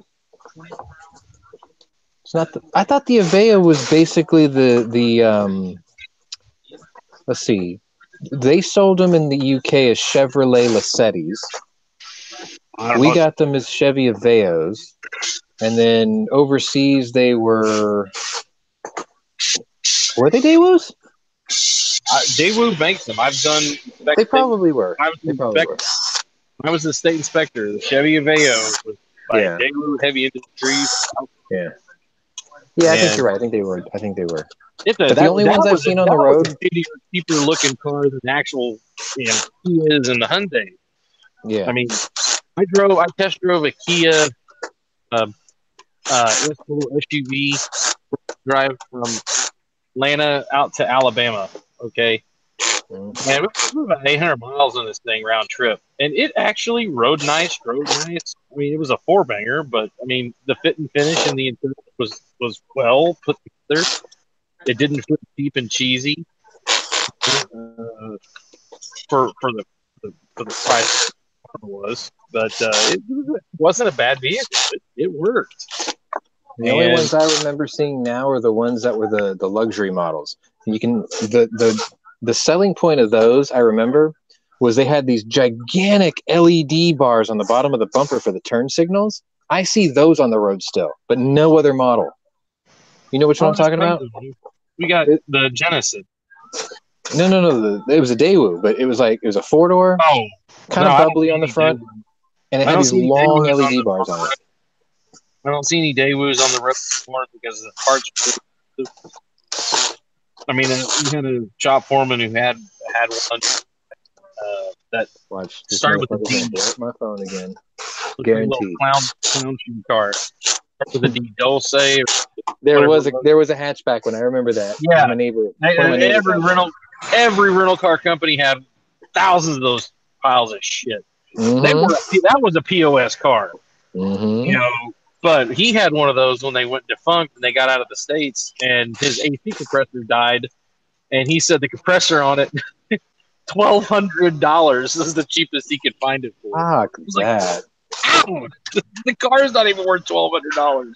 I go, I know. Let me see what this prick wants.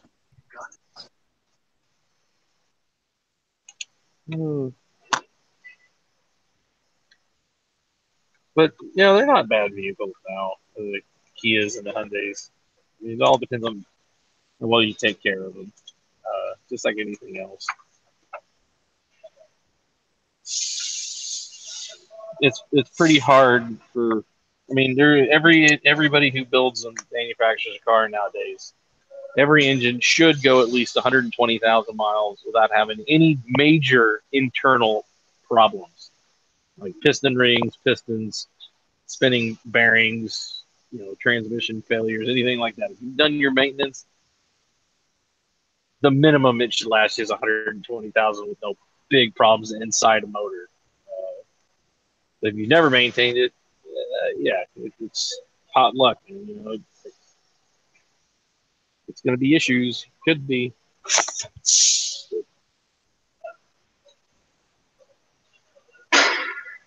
The way it is.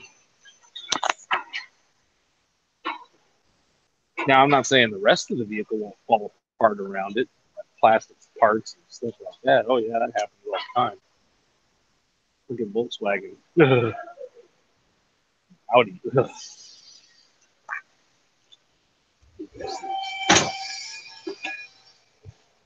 Oh, parks underneath the tree.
Man, I do not want to go to work today. I didn't either, but I had to. Money. Yeah. Yeah, there's that little pesky thing called bills and, house payments, car payments, insurance. No. If I could just win the lottery, I could alleviate a lot of that.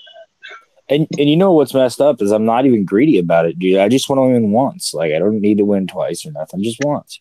Right? Yeah. Yeah. I mean, there's people out there that have won multiple times, and it's like, what? Come on, where's the love? Higher powers that control this. It's a dead horse. Oh, dead horse. Hey, man. So I got a thing to tell you guys. Yeah. So go to Facebook. Go to Facebook or go to Instagram or go to both if you have them. Post a 2A related holiday type picture, right? It can be a gun up against your Christmas Christmas tree, a gun up against a snowman.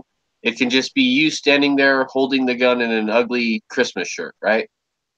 Or Christmas or whatever. Like it can be anything you want. Get as creative, or like you can literally draw a finger painting of you and your Christmas tree and your guns.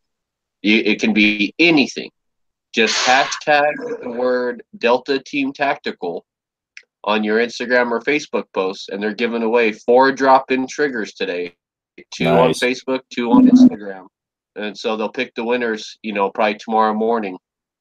But you have the rest of the day to go come up with something creative. And literally all it is posting a picture and using a hashtag, and you can get a chance to win. And not that many people have been entering these things. So like I think yesterday only like 80 people entered. So having a 1 out of an 80 chance, that's actually really fucking good. You know what I mean? Compared to anything else when it comes to winning something else. Yeah, so that'd if you be got awesome. a cool drop-in trigger for your AR, go post a picture, hashtag Delta Team Tactical, all one word. And yeah, you'll be entered for a chance to win a drop-in trigger. If I didn't have to work today, I'd go out into the woods and find a big old pine tree and like actually tie up all my guns as a Christmas ornament. And plus, they didn't say anything about a limit, right? They didn't say, oh, just 1 picture. So I'm probably going to post like 3 pictures today with that hashtag in it. Get a little bit more of a chance to win. So I know that I would like a new free drop-in trigger, right? Like $100 drop-in trigger. I know I want to find one. So.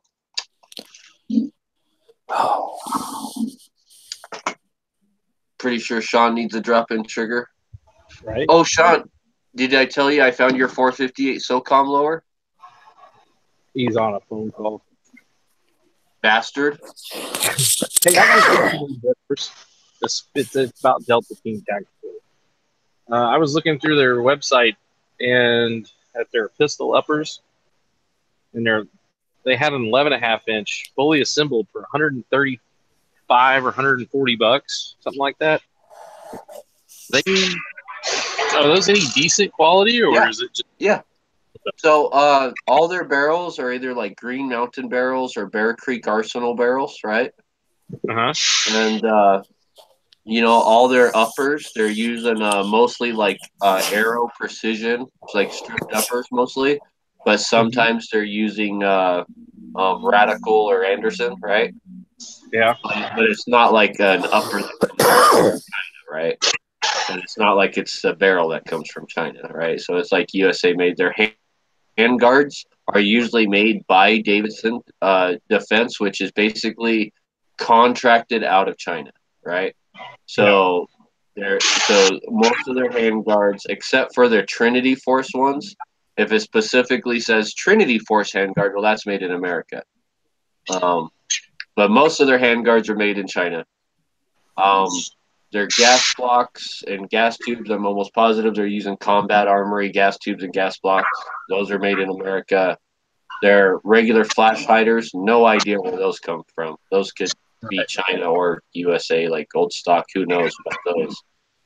All their upper parts kits, forward assist, dust cover, and all that. That's all American.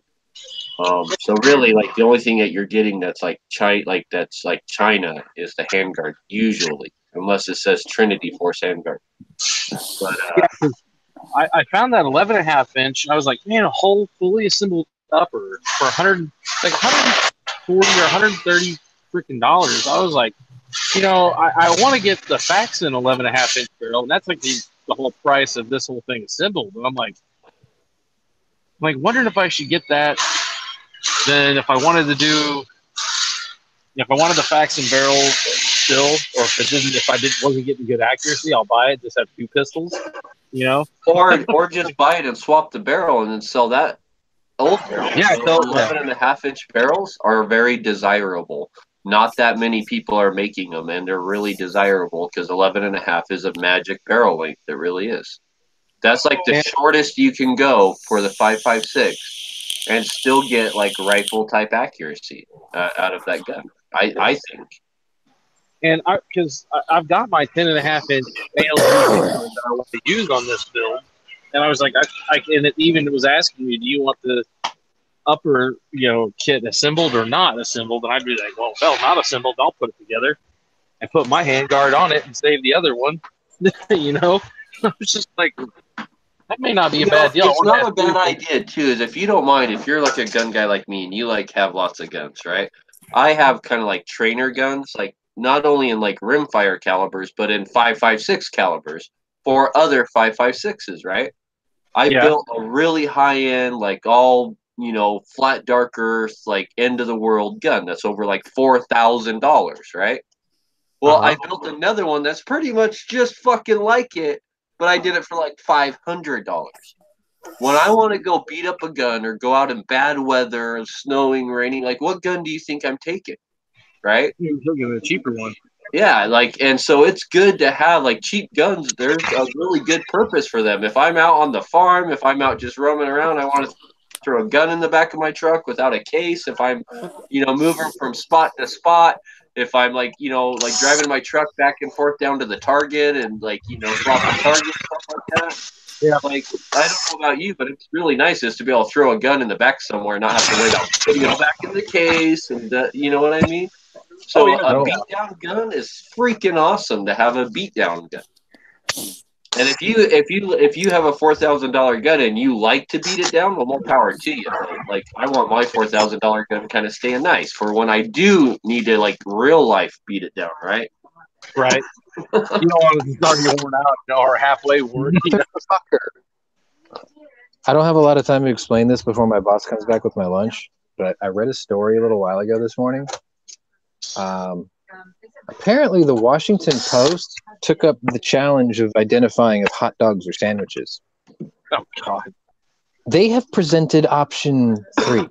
Hot dogs are not sandwiches. It's a burrito. They're tacos. Yeah. Oh, God. Or a taco, yeah. I saw that. What was fucked up is instead of a hot dog, they showed ham and cheese rolled up in the bottom of a taco shell with lettuce and tomatoes on top. I'm like, what the fuck is this? No. Are Hot Pockets a sandwich?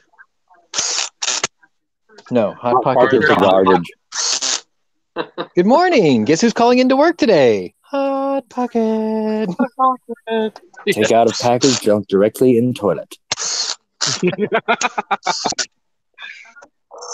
That's Jim Gaffigan. Hey, Sean, I posted a link for you in the side chat. That's the lure you need to get for your 458 SoCon.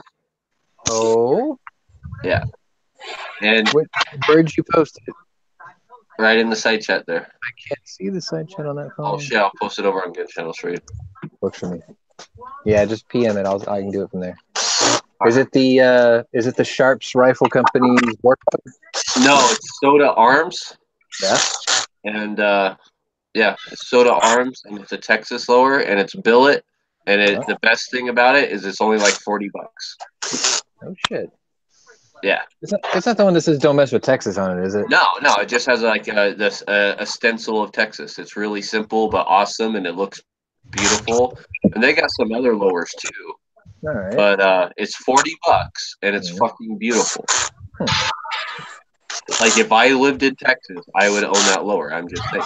Jim Adler should own that lower because if I gave him a 458 rifle with that lower, he can be like the Texas Hammer. Yeah, that's what I'm saying. Like, I know Patrick knows who that motherfucker is. Oh yeah. Like if you drove a rig in the 1980s, you were Jim Adler's #1 enemy. He still is. Still is #1 enemy. Yeah, like we're gonna get you that money because I'm a hammer. I'm gonna get them truck drivers. I drove right by his place this weekend on the way to the gun show. I was like, "Look, Jim Adler," and it says the Texas Hammer right on the building. I'm like, "Oh God, he's really a one-trick pony, isn't he?" Oh man, his kid even does it. His kid does God. that the same way. My father has hammered big rig truckers for decades. Now I'm taking up his reign. What's gonna happen when his dad gets arrested for DUI? Then what's gonna happen? Yeah. Texas Hammer pulled over for being hammered twice the limit, twice over the limit. He's gonna have to change the sign on the building to Texas Hammered. Yeah. Yeah. Now he'll pull a Jimmy Swaggart and go on national TV. Like, forgive me. Oh God, forgive me. You remember that shit? Yes. In the 80s, if you know who Jimmy Swaggart is and you remember that shit, because I saw it on TV, I was like, what is this motherfucker doing? I thought it, like, when I first heard it on TV, I thought I heard a dog howling, and I walked in the living room. I was like, what the fuck is going on? My dad's like, check this asshole out. And he was on the cover of the tabloids for years after that. Yep. With his crying, bawling face. Before there was Crying Jordan, there was Jimmy Swaggart. Then you had Robert Hilton that told everybody he was going to go out in the woods and talk to God, and then he went to the hotel. Yep. Like, didn't we catch you with a hooker? No, that was Jim Baker. I think that was Jim Baker. That was Jim Baker. Oh, I tell you, his wife though, Tammy Faye, she had cancer twice or something like that, but she had it hard after he screwed her and went to prison. You know, I mean, God, and it wasn't her fault; it was all his. Man, she had a rough go. God,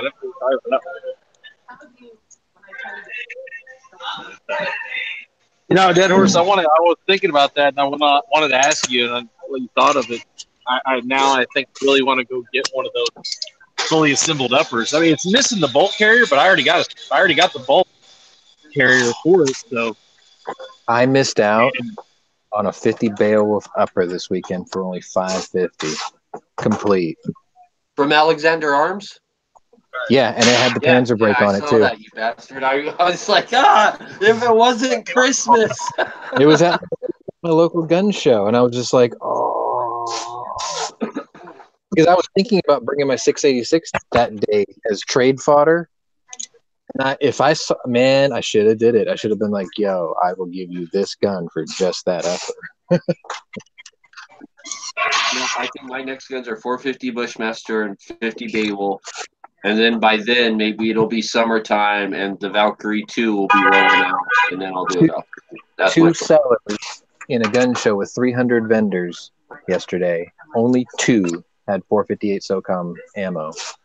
The reloading guys, all the reloading suppliers, nobody had 458. But one guy had 5 bags, 500 cases of 450 Bushmaster. I was like, man, maybe I should have built that instead. Did I tell you I found 458 SOCOM for $28 a box? Huh? So, where? Yeah, I'll give you the link, but I'm keeping it private for a little while. But I'll share it with you. Yeah. So $28 a box for. I just paid $68 for 20 rounds of buffalo bore. So. God. Yeah, and granted, this is just like cheap, like 300 grain full metal jacket, like nothing special, ammo. Right? But you got the brass, like at that exactly. point, right? That's why I bought what I got yesterday. I was like, you know what? I always get one box of like really hot factory loaded stuff to compare it to my hand loads. So I'll usually shoot like 2 or 3 rounds out of that box until I can match their load with when I'm hand loading. Yeah. So it's the brass, and I have something to benchmark against. $28. God damn, that's awesome. Wait.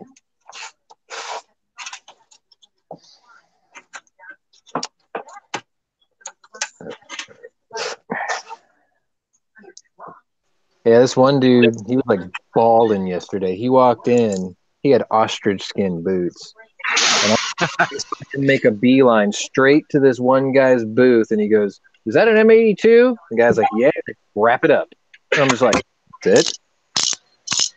He just sat down. He was like, "Here's my CHL. Wrap it up." I'm like, "Holy shit!" Like, didn't even negotiate. He was just like, "I'll take that one."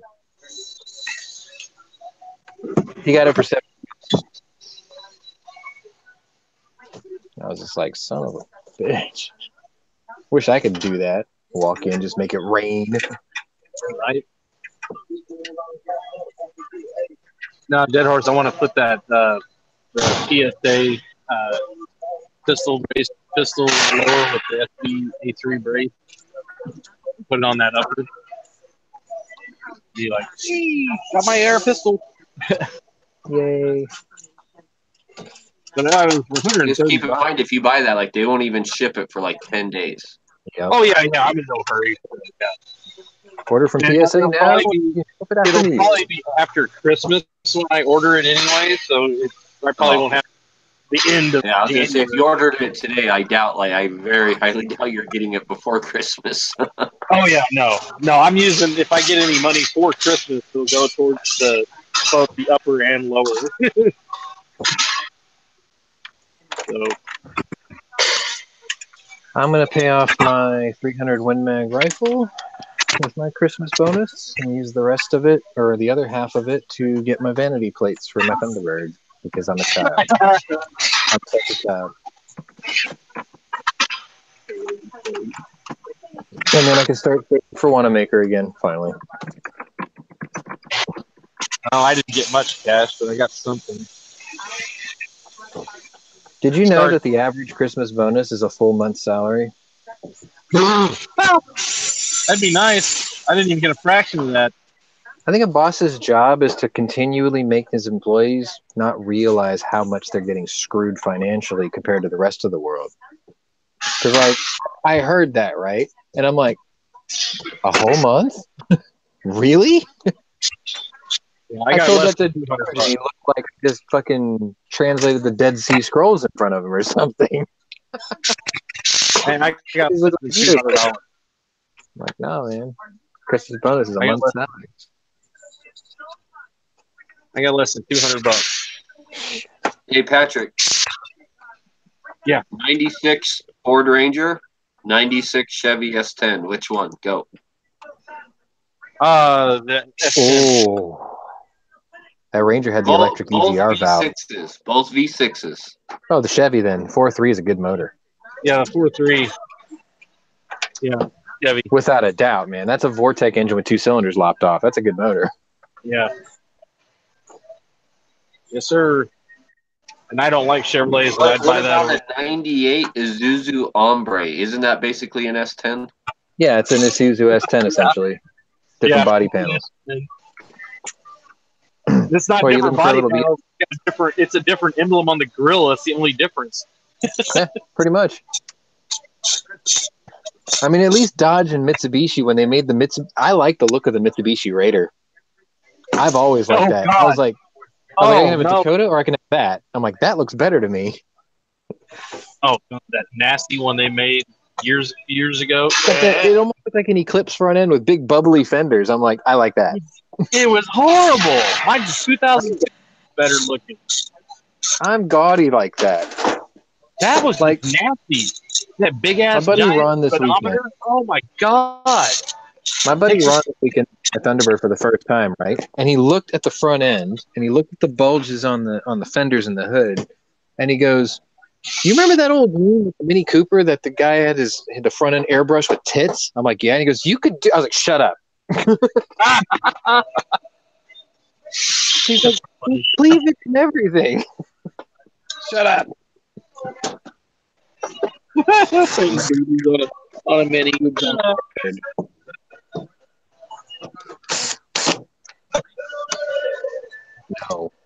The only thing dead horse on that S10, I do know for a fact those fuel pumps are like $400. Probably find it cheap. Last time I put one in the early 2000s. He can do it himself, though. $400. Inclined. So, no, it's a good motor. How about a 2003 Dodge Caravan? No. No. With a 3.3 liter V6, but that only has 43,000 original miles on it, and it was. No, listen. Here's the cool part. It was a U.S. Post Office van. And it has like the cages all over across all the windows and between like the rear and the front. Like the metal mesh cage, it has that whole cage inside of it. So like all your guns would be protected. If you're gonna use it for HVAC work and stuff like that, okay. No, using it for like.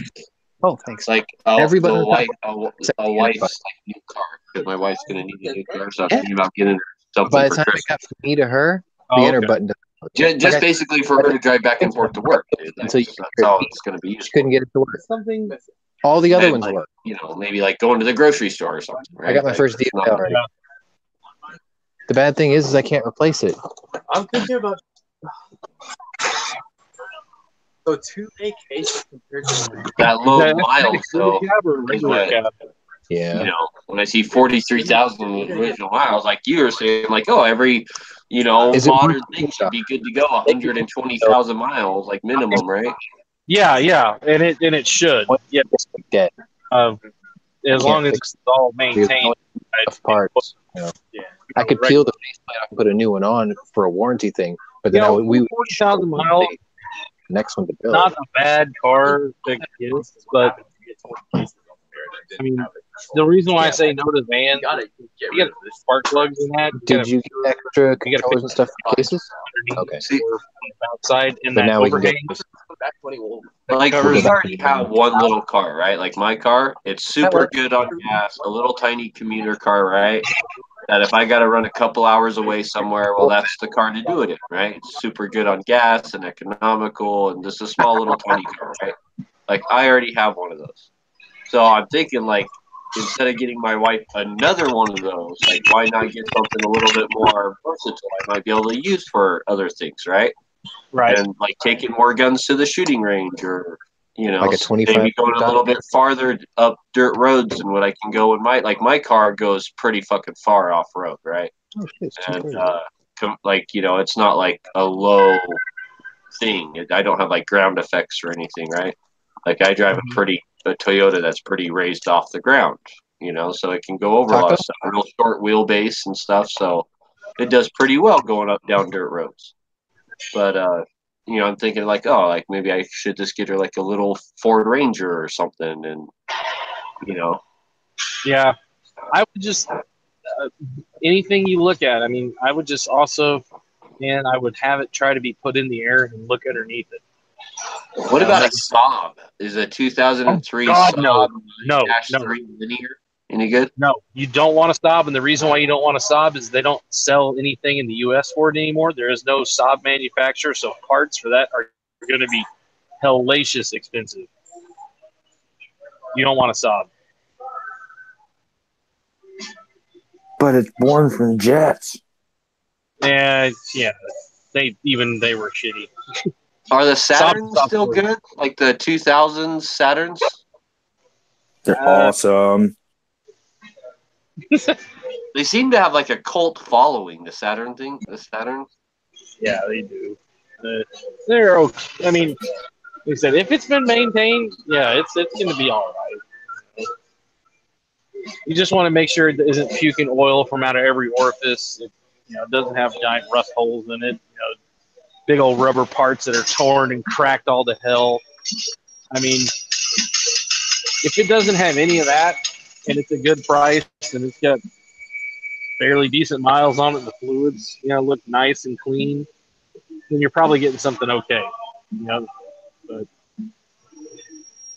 then again, you know, like it could be a giant freaking nightmare with, you know, they just changed the fluid just to make it look new, you know, and then 2 months later you need a transmission, you know, but that shouldn't be the case because they take a hell of a beating, I'll tell you that. Usually there's signs of them when they go, big stuff starts to go like that.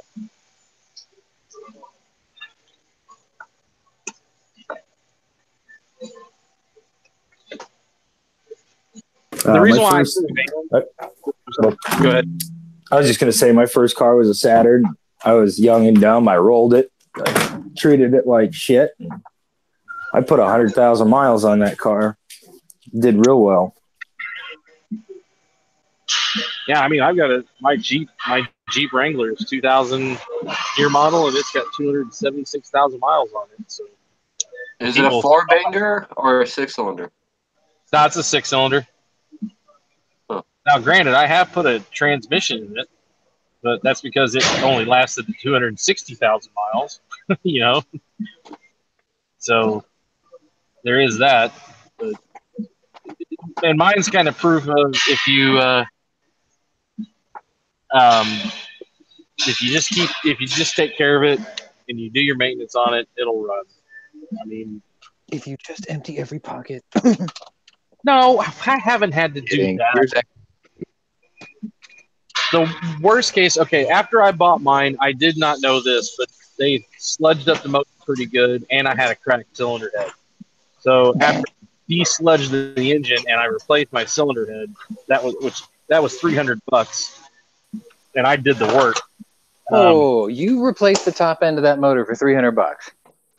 Yeah. Gasket sets, fluids, and everything. That's awesome. Yeah. The head. Well, I mean, the gaskets were about $60, so probably $360. Okay, head gasket. That's pretty good. Yeah, that is really good. Oh yeah, I was the head. The people who rebuilt the head.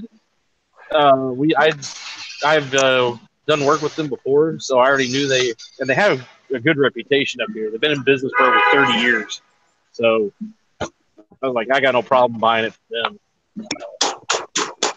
Yeah, $360. Not bad. That's loud. When you take pictures, we have to take it out the whole thing. Yeah. But take too long. Yeah, leave it.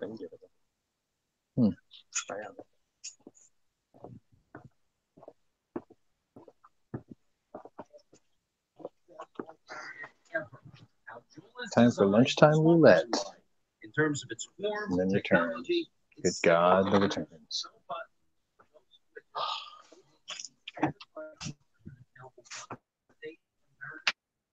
It's very satisfying. Lows in my day. That's why I went by so bad. So you want somebody's selling a Supra. Oh God, they hate me today. Today's lunch is fucking super fail. It's biblical fail, dude. Oh my God, what the fuck? I hope this day goes by really quick so I don't even have to eat this. There's a 94 Subaru Justy here for sale. That looks like brand fucking new with the real 4-wheel drive. And the last year of it, like, before like everything just started to be like all-wheel drive. And, dude. Whoa, that's the same thing, man. The only difference in when someone usually claims something's 4-wheel drive instead of all-wheel drive, it just means it has low range. No, yeah, exactly. And not only that, but the all-wheel drive on the Subarus after 94 became all the time all-wheel drive. Yeah. Right? And you didn't have the option to switch between just front-wheel drive and all-wheel drive, so you didn't have that option. Did they ever? Yes, fuck yeah, they did. Like all my old Subarus in the 80s all had the option to switch between front-wheel drive to 4-wheel drive, and then some had the option to switch to 4-low. Oh, you had 4-low also. Yeah. That's awesome. That's awesome. It's like today's modern, like an actual, like not a push button thing, right? Like where you just push a button on your dashboard, lever and feel things but move. like an actual fucking lever that you'd go and put in gear. Like yeah. I've always wanted a Subaru Brat, right? Like super bad. Yep. That had that, but a Justy, a little 4-door Justy, like I don't know, that's really close, man. And just if you can't find a Brat, you can always buy an AMC Eagle. Oh, there was one here for sale too, not too long ago. That was super nice and original. Yeah, because it hadn't been chopped and shitted on yet. All the insides of an Eagle, it's the same as the insides of a Jeep of the same vintage. And like, if you find an AMC Eagle with a straight 6, you can take that out. You could put a 401 V8 in it. You can put the Torque Flight 727 in it, and you can use that 208 transfer case for low range in a car. Talk about fucking Mad Max shit. I'm down for that. Someday I might actually build one. But instead of a 401, I'll get the Stroke 390 instead. And it will be fun. I'm eating. Kiss my butt. You idiots had all day to call me. Shit. Hey folks, it's Michael Berry, and there are so many options out there regarding your health and how you're going to pay for it. Like-minded individuals that live a clean and healthy lifestyle should check into All Trua Health Share. I don't know if it'll work for you, but I know that it is working for a lot of folks. I've been doing this for 20 years. Whether you're a married couple, family, a business owner, a church, all Trua helps you. Today's total fail. AHS. Might as well answer this shit now because I'm fucking blowing up my phone.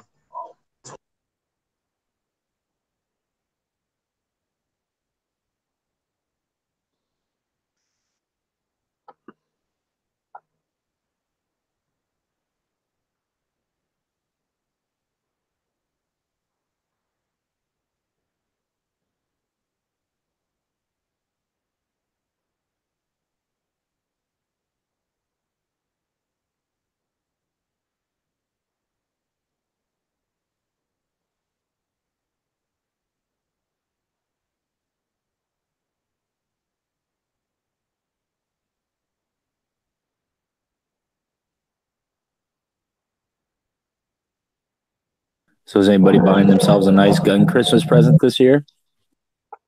My kids, I bought them nice gun presents this year. What'd you get them? My son, everything he needs to finish his polymer 80 build, his polymer 80. So this is basically all Glock 17 slide and barrel, that kind of stuff.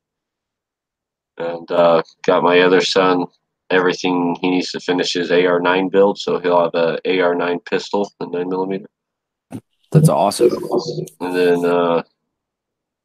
my oldest son, he's getting his car back and getting it licensed, and is going to get entrusted with that again, I think. Sounds like there's a good story there. Yeah, so he's going to get entrusted with his car back, and then they're always going to get shit like, some bullshit electronics like new Xbox controller or Bluetooth earbuds or, like stuff like that. T-shirts, right? Like pro gun T-shirts, like pro 2A T-shirts and stuff like that. You looking to adopt another son or what? Dude, I got 3 teenage boys. I can't wait till they get out of the house. Right It's now, okay. I got my own house. I'll live in my own house. 17 and 15, dude. I got 2 17-year-olds and a 15-year-old in the house. So it's all right. I'll just show up for holidays. I promise. I'll even bring food.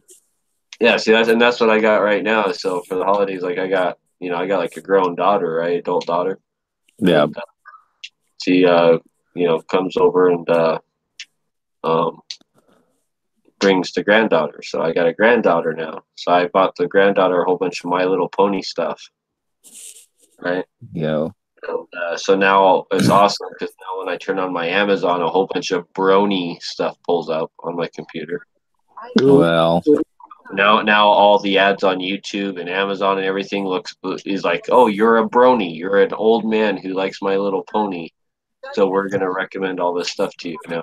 Like all this like weird stuff. And even YouTube's recommended it to me, all because I bought My Little Pony toys on Amazon. I'm like, how can you not tell that this was just a fucking gift, Amazon?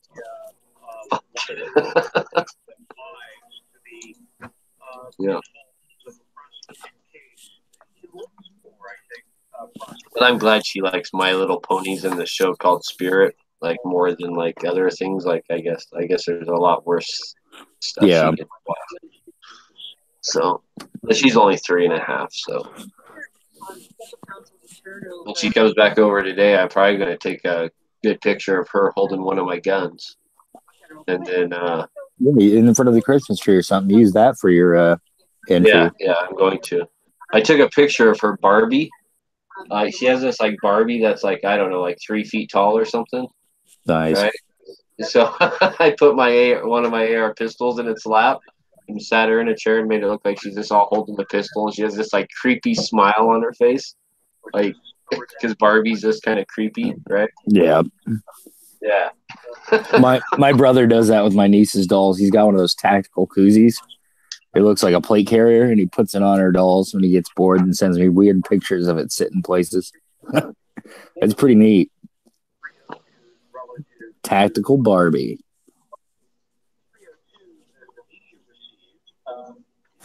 Black still has that big grain stuff listed as in stock.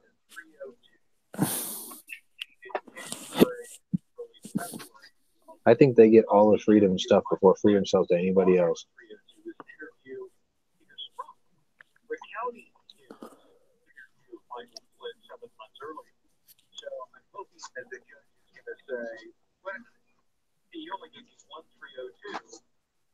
Are they even allowed to have 458 in California? That's exactly right. That wasn't the one that he had asked for, right? So what happened? Okay. Mm-hmm. You know, they haven't given any at all. We know there's a 302 in January, February, right after Flynn interviewed because Peter Strzok and his lover, Lisa Page, Oh, where did my keyboard go? have that fact. No, Fuck. it's interesting because I mean, so what happens? I mean, they can't destroy that information. Judge Dredd. What the hell is this? Honest prosecutors that don't destroy that. Dishonest prosecutors. I am the law. The apparent omission of a key document from Special Counsel Robert Mueller's latest filing in the case of Michael Flynn could cause turbulence at Tuesday's scheduled sentencing hearing for the former National Security Advisor. Well, I'll tell you what, if he didn't hand over the information that the judge is asking for so he can make a good ruling against Flynn, then he has to call it a mistrial. Because he's not going to send an innocent man to jail if he's not given the evidence he needs to make an informed decision. So I guess he should just dismiss his case. Don't even call it a mistrial. Dismiss the case because obviously Mueller's not giving you what you're asking for. And it'll make Mueller look like such an asshole. A lot of people feel that Flynn, of course, has been treated unfairly. And one of the other things that we heard, his sentence is still going to be tomorrow. I want to know what happened after. And for prosecutors to all of them involved, maybe Ooh. James Comey and others for what's known as a. The market has officially entered negative territory for the year.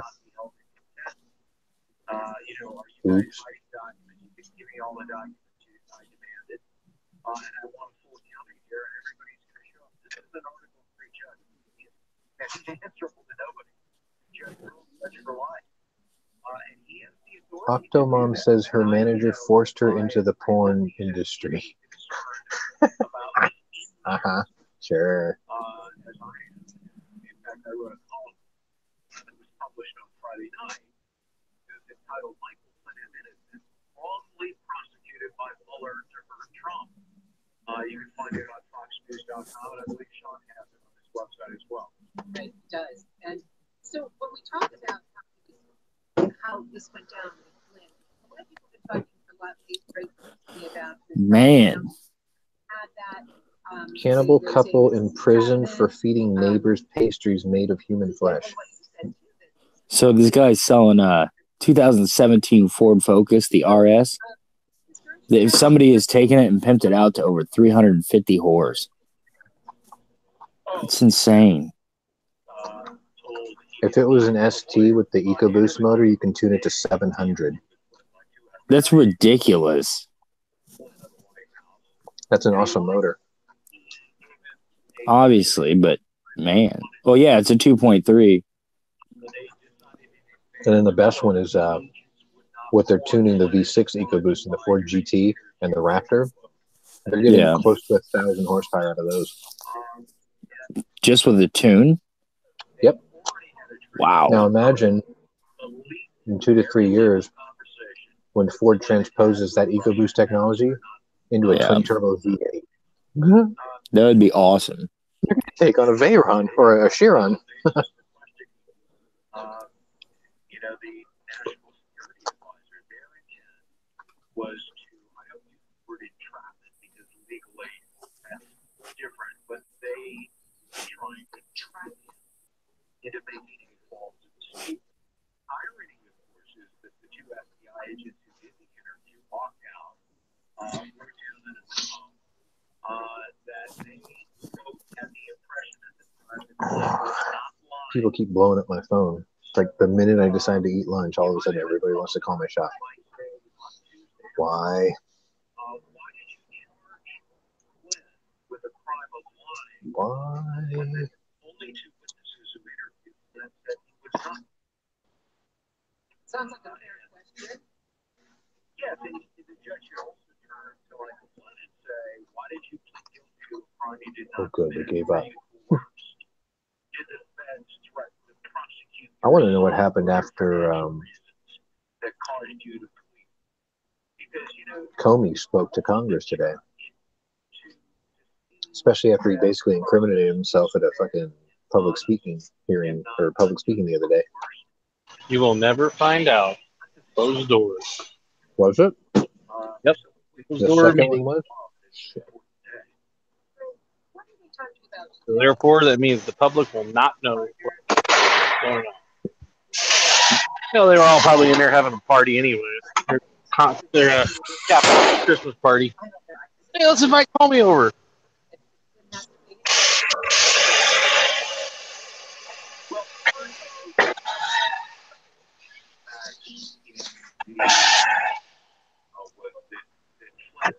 People need to lower their seats.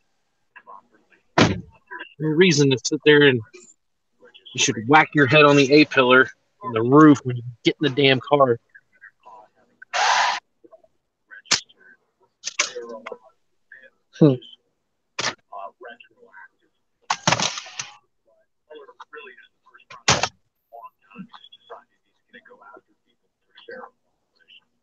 And it looks like a couple of business partners of Michael Flynn failed to properly register. Every single car I've gotten into today, going in, bam, smack my head against the roof. Trump was talking over the weekend about how the media to the new regulations about Are these people that short? 2 people killed and a teenager bystander was injured in a shootout literally 2 blocks from where I am right now. And I drive past that neighborhood every day. Oops. It's amazing what happens when the lights go out.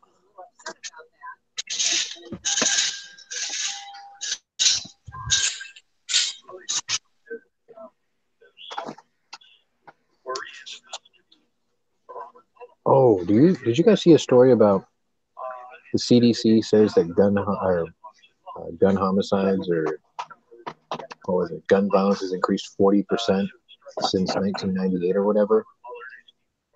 But it's such a baited piece of shit story because they said that half of those were suicides and half was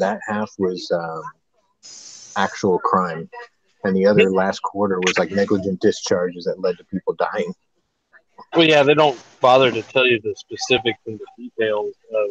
No, what happened is the headline is what all people read. When they read the meat and potatoes of the story, that's where the details are. Right. But they just read the headline and move on to the next one. And they're also not telling you that there's, anywhere from, what was it, 30,000 to 200,000 preventable or gun-related or incidences that people use defensively firing a shot. Well, it said 40,000 people this year. 40,000 people died or something like that. So 40,000 more people died. And the first person to respond was Hillary Clinton. She's like, we're better than this. How can we even think about this? And the first responder to her message was, oh, you're just jealous because that's killing people faster than you can. He's like, how about the 900,000 abortions that happen every year? Or how about the 850,000 people who die of cancer every year? That's a little bit bigger of a number.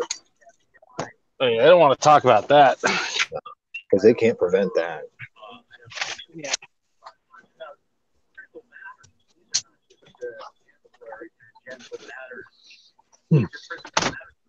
Oh, wow. Yeah, but they also want, like I said, the use of how many crimes did that prevent? Mm-hmm. And they track that.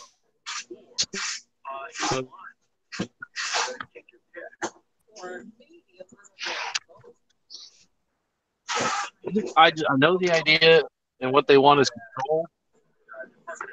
I want to know, what are they going to do when they get the control? What are they going to have us do? Are we going to be working and living in gulags? Are we going to be doing this? Cooler. 3 weeks. Yeah, are we all going to go to the cooler? I mean, is it going to be concentration camps? Are we going to be, building giant moon bases for Nazis or something? I mean, what? Are we going to be digging holes in the ocean for subsea life existence? I don't know. Why do they want the control so bad? What are they going to have us do?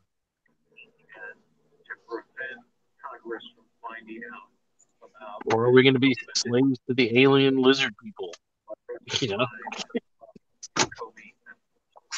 The lizard people. Yeah, well, I mean,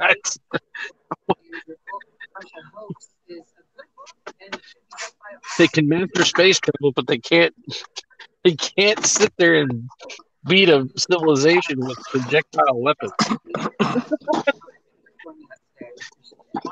Where's the fucking lasers? Yeah, where's the freaking laser beams? In the future. Where the laser guns at? It actually says phaser gun. Yeah. Come on, Hal. Tell me where the damn guns are. Be well. Be well. The anti-graffiti device, though, is pretty cool. Yeah. So have fun. Be well. Shove it up your ass. Kato's a loser.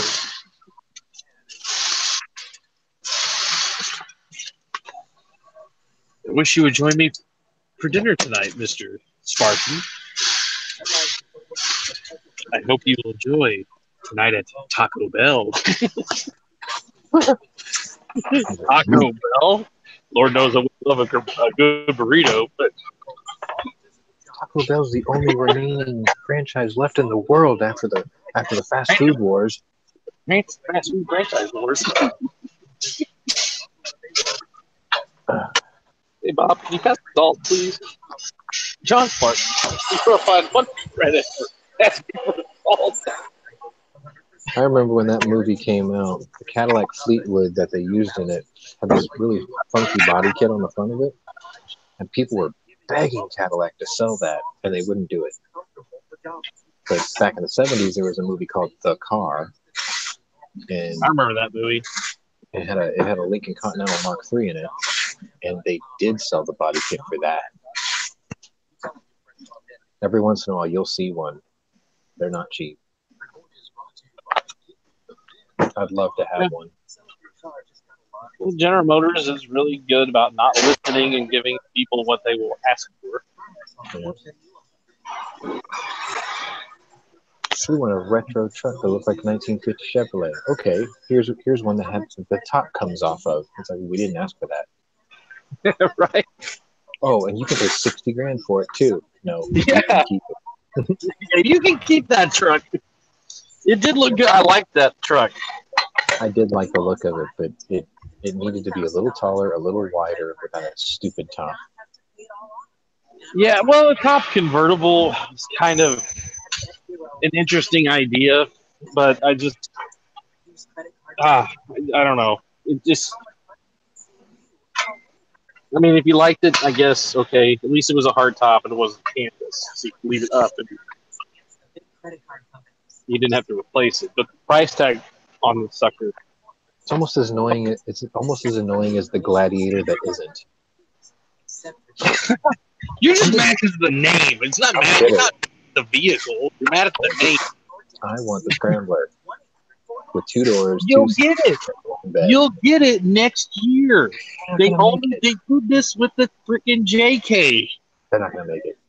Yes, they are. Ford's not going to make a 2-door Bronco either. Ford doesn't have a Bronco following. They haven't made a Bronco in 30 freaking years.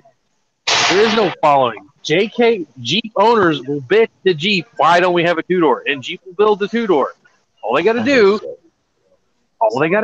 is they still sell the 2-door in the regular version, So they do. They will sell the two. Yes, they do. They don't. They didn't get rid of the 2-door. Period. They still have it. So that means they will make the 2-door in the pickup. No, I want the 4-door one. You're bitching about the name then. I don't want it. No, I want the 4-door one. So I can spend another $6,500 to get the Crew Chief 715 body kit that they offer for it. What if they offer some cool ass kit for the 2-door? Next year or two. How about a 2004 Audi A4? Run 1.8 turbo, I guess, 1.8T. If it had the W8 in it, that'd be awesome. My friend's got one of those. The KO3 turbo in them is the weak point, but other than that, it's solid. Oh, wore me out. no, it's an evil car. They should all be burning in hell back and send it back. The Audis, they're evil. They're bad. No, they're not. Yes, they are. The turbos in them are kind of a real pain in the ass. Every piece of plastic on the engine is falling apart. Oh God, horrible, nasty. Your bias is showing, BMW guy. My bias is showing because it's true. My God, those things have nothing but problems. Every little piece of plastic falls apart and gets a hole in it. Then it has a giant unmetered air, and it sucks air and goes back into life. Oh. Plus, not to mention the fact that it's a timing belt car. Oh God. Okay, I'll agree with that. I will agree with that. But you want the A4. You want the S4 with the V8. You don't want any of them. They're all timing belt cars. I thought the 4.2 liter is a chain engine. 4-can chain engine. The one on the Volkswagen is a little chain back of the engine. It's really odd. But not hate out. Oh. Just fire like a 2008 Dodge Ram 2500 Cummins. Yeah, that'll work perfect. That's versatile. That'll do everything. Yeah, and plus the interior, when you start pulling on like for the microfilter and the glove box, you pull that apart. Why is my insurance company fall calling me? apart? The plastic will fall apart because it's made of biodegradable plastics. I gotta call my house.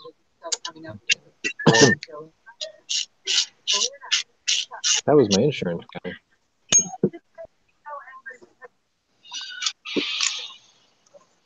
Like, we found this tape of your father's vehicle. What?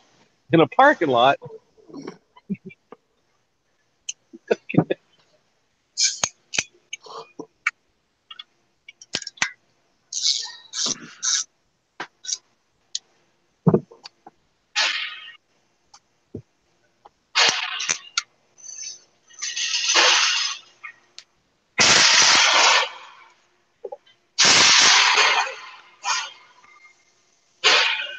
I could never.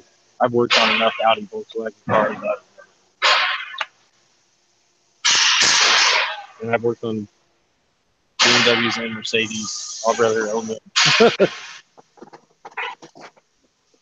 And also, Dead Horse, the reason why I don't like Audis is Audi Volkswagen, every time I did work on one, everything was a battle. It was a fight to the end. I mean, nothing came off easy. Nothing went back together nice and smooth. It was always, my hands were getting poked and torn and beat up or something. So it was like Audi, how you say like ouchie? And like, yeah, pretty much, yeah.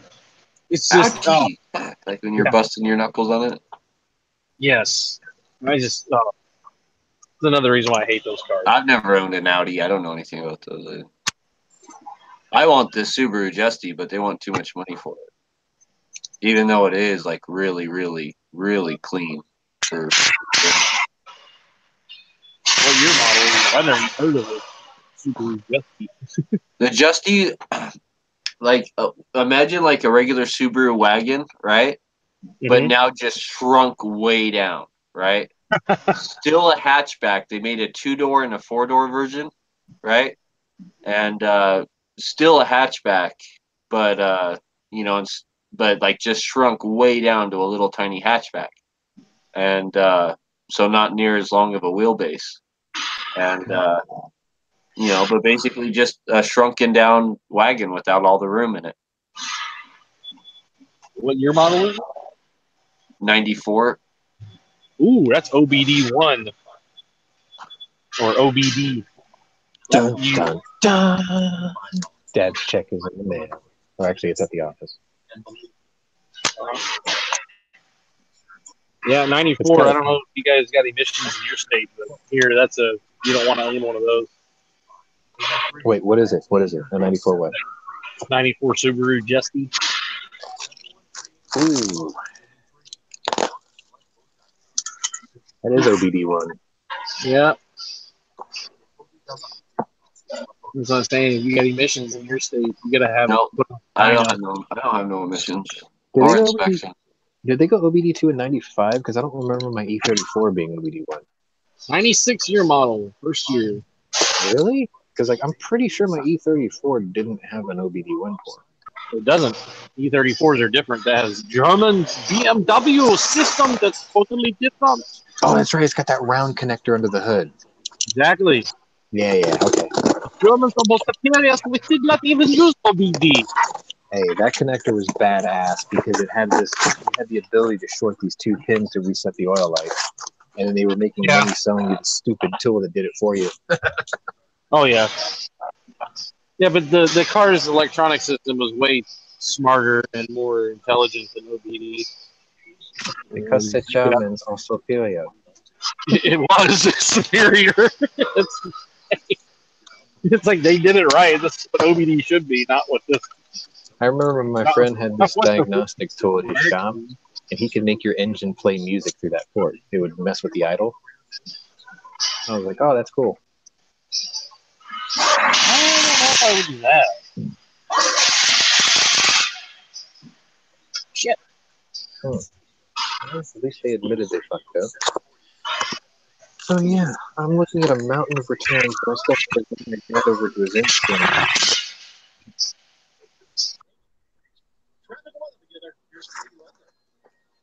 I'll find out what time they close. Get him up there in time. I should probably call the house again. Really piss him off. Come on, fucking phone.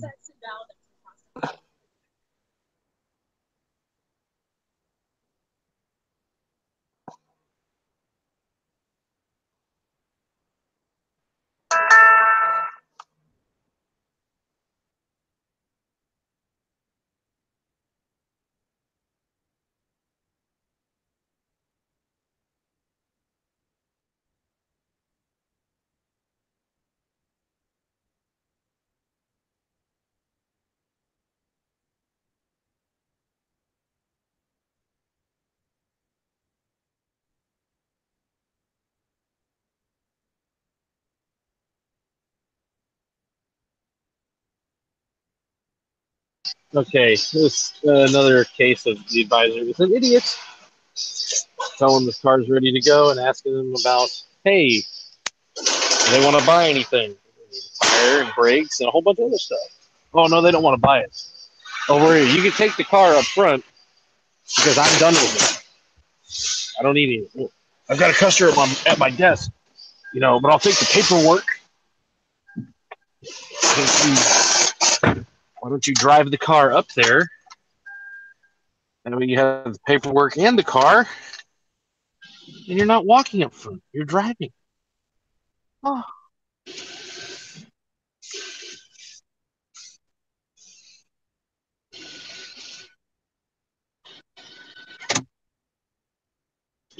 I've got to stop what I'm doing in the middle of the car I'm on. Pull this up front. The advisor couldn't do it. Boy.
Okay.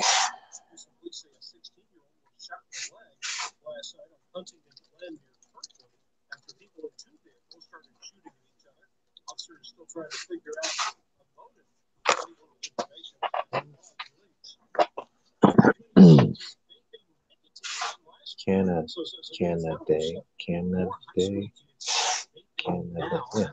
Canada with a Y on the end of it. This person's last name. Let's fly our Canada. We have the courtesy driver driving people home and business or whatever. He looks like, swear to God, he looks like a child molester.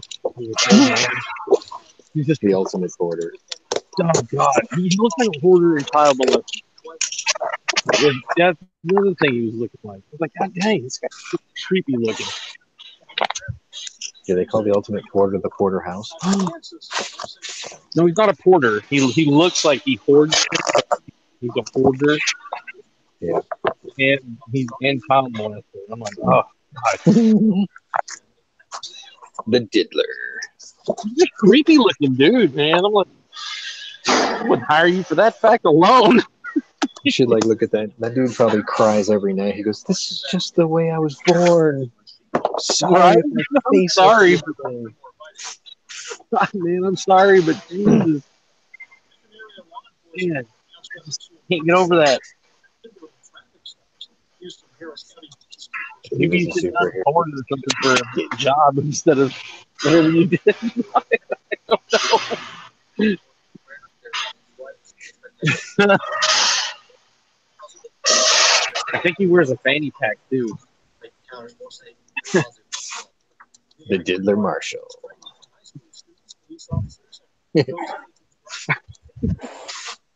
Got glasses and everything. Oh my God. Oh shit! I just thought of something. If I leave work early, I have to stop the stream an hour early. Make sure you thank Knives for slacking today. I gotta take my dad to his insurance, to our insurance guy, to go get his check. And then I'll probably spend the rest of the day at the Volkswagen dealer letting him drive an Atlas.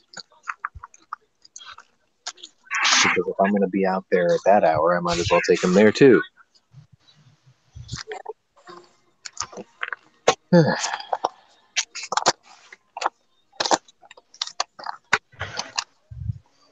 No, that's one thing.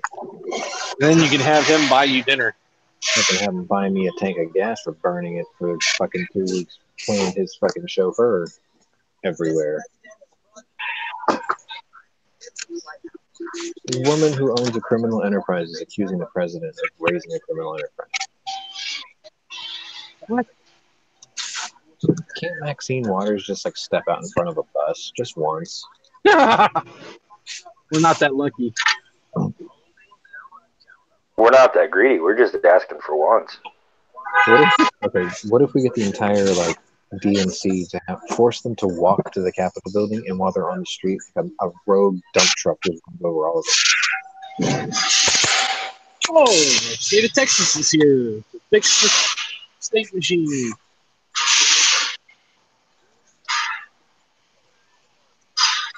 I want to know what was in Sheila Jackson Lee's envelope at the Kavanaugh hearing. What her question could have been. Where's my seafood plate? Where's that? What was in those envelopes she was handed? Oh, I know what her question was at the hearing today. She was like, "Where's my seafood plate? I was promised a seafood plate." I mean, her look at the Kavanaugh hearing. Yeah. Just with that envelope, and I'm like, something's crooked there. Something is crooked. I want to know what's in that envelope. It ain't sympathy letters for. What the fuck? This is 189 days old, 164 day RNA.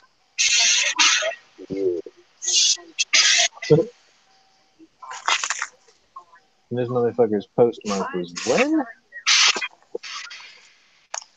Wait, is there a fan actually?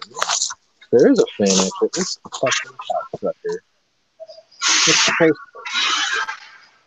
to December 12th. What fucking bullshit. Nope. Nope. I ain't doing shit with that. You can kiss my ass. I'm closing his ticket. You can shut up his ass.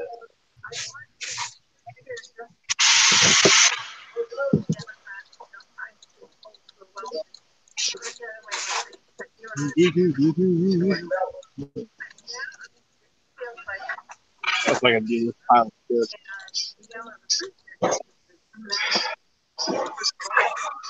Oh, yay.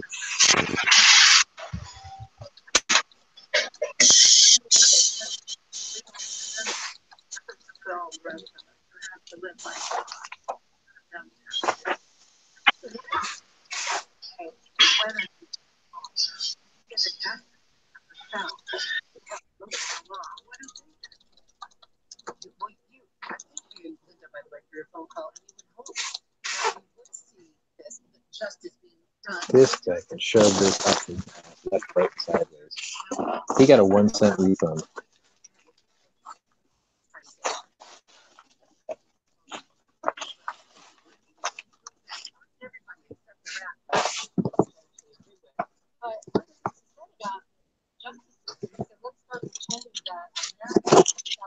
In all caps, too.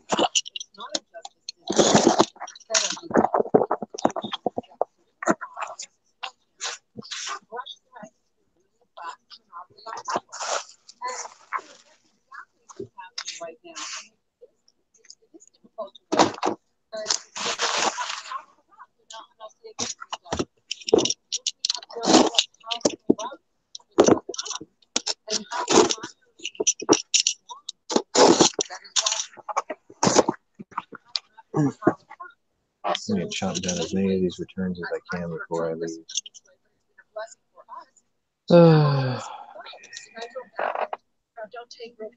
PTOHTV. QT. Q? That better be a Q. It's not a Q. Thank you for printing this in like 3-point font. Fucking asshole.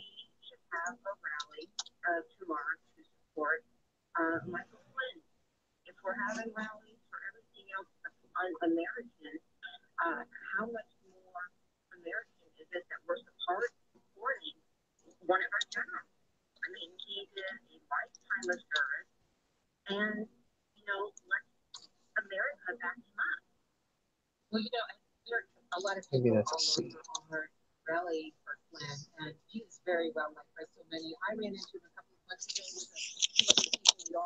Fuck him. I can't read it. I'm not processing it. That's as simple as that. Shove it up your ass. You're going to include the paperwork. Don't print it with a fucking printer made for hand. Dick. Maybe they got, tiny little eyes, tiny little hands. Maybe they're a tiny person. Oh, the font was like 3-point. It was 3-point font, and the printer head was misaligned, so I can't even make out the fucking letters. Or fuck that. You're just too far away from the paper. No. No. You know what? I can get that. I'll get that paper closer when I roll it up into a ball and shove it up their ass. Dude, the older I get, the worse my customer service is becoming. Like, I'm getting jaded to fucking being nice. Like, fuck that. You remember the movie? You remember the movie back in the 80s, Crazy People with Dudley Moore? Yes. Okay. You remember the commercial they made for the Japanese electronics company? They were talking about it. Why is it that Americans can't make electronic? And this Japanese guy in a white lab coat, he goes, "Simple. It's because Caucasians are just too damn tall. In Japan, our eyes are closer to the work that needs to be done. We can see better." I was like, oh my god. I used to use that joke sometimes where I'm like, man, you guys, I was like, how can you people have such a narrow sense of view in the world? Oh, wait, it's because you have to look at it through such small eyes. And then they try to claim I'm racist, and then my Korean mom walks in the room, and everyone's like, "Aw, fuck her." I'll be right back. I gotta get this.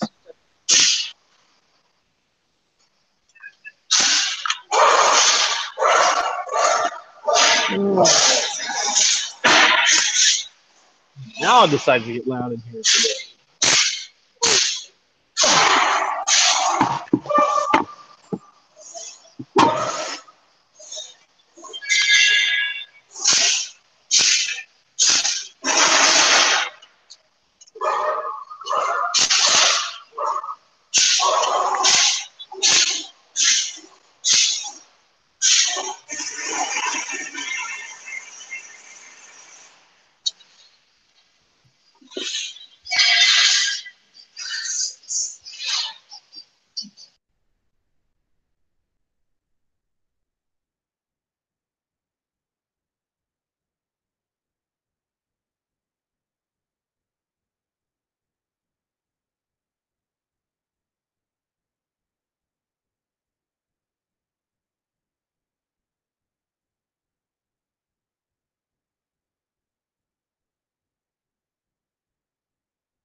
I knew it was the same chick from California. I knew it.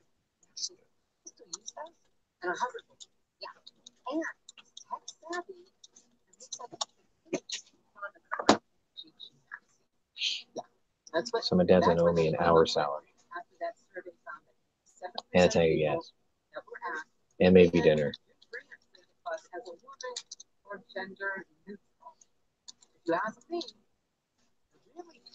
Santa would be a social justice warrior. If you really want to get PC about it, social justice warrior. He comes down the chimney, takes your present, and he looks at someone who serves him a lot more than you do.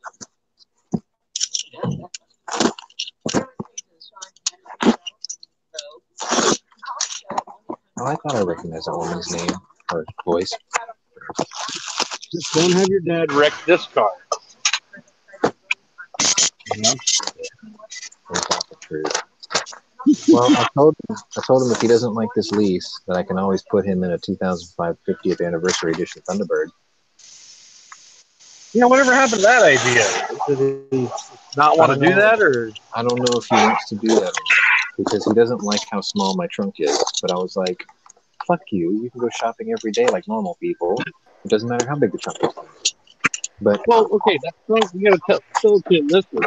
No, but the problem is really designed. My car's the worst possible car he can drive because he has to fall in it to get in the seat. I don't want him to do that. I want to give him something big. Oh yeah, this is loaded. Yeah. Well, I was gonna say if he doesn't like the trunk. Every time he gets into his old car, it's like a trunk is designed for luggage for two people for a weekend. We can get away. It doesn't matter, bro. No. No, the thing is I'm trying to get him something he doesn't have to step down into. He just has to open the door and sit. Right. So, because every time he gets it, the car before this was the Volkswagen. The car before that was a 5 Series BMW. The car before that was a 30th anniversary edition or 30th anniversary edition Camaro. Like, he had all the seat. I'm trying to get him away from that. Well, it's about let him get what he wants. I need it to be bigger anyway so I can drive it to Wanamaker and sleep in the back. Yeah, you are definitely sleeping in the T-Bird. Yeah, I can sleep on the T-Bird, not in the T-Bird. Yeah. You can sleep in it. It's just going to be very uncomfortable, and you're going to be as stiff as a board the next morning. Yep, I hate sleeping in cars. I hated it. I did that when I went to Matagorda Island. I was like, fuck this. If you got a Suburban, it ain't that bad, or Excursion. Oh, no, Suburban's fine. Actually, my Grand Wagoneer didn't do too bad either. Yeah, or a pickup with a camper bed on it. And slide in there with a little space heater, electric heater. Yeah, as long as you can stretch your legs straight out. Yeah, I guess that wouldn't be so bad. Oh, I know what this is. This is a Walmart return. Well, that's stretching your legs and turning to the side. You can't move. It's kind of like, oh, in some damn cocoon.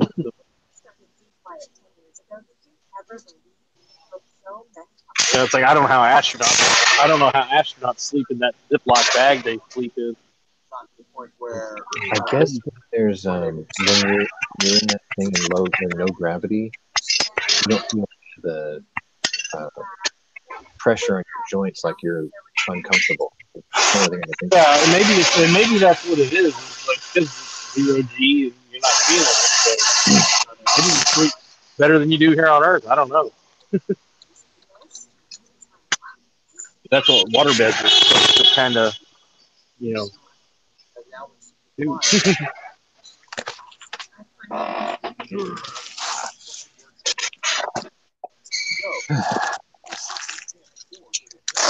Get me done.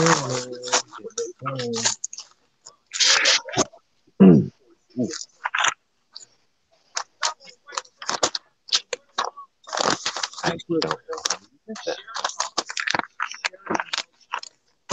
24-hour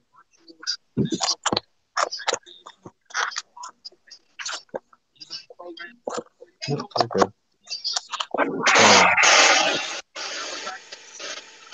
Oh, hold up. Now I know what I was doing.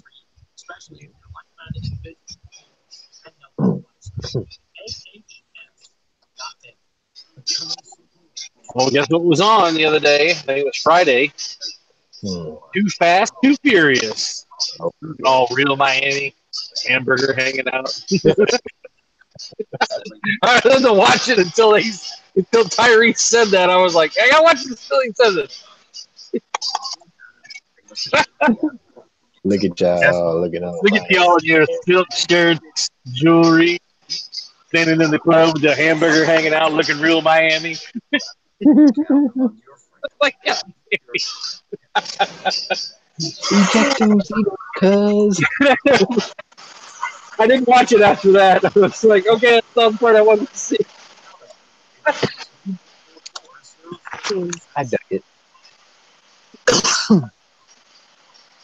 Damn, he hammered on that damn cross member.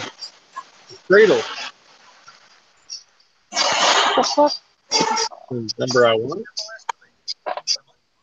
Those are good times. Yeah, he actually says, I think y'all wearing the silk shirts, jewelry, standing in the club with the hamburger hanging out. He says it totally backwards. Yeah. The way he say it. But I'm like, oh, you didn't say it that way. It sounds better our way.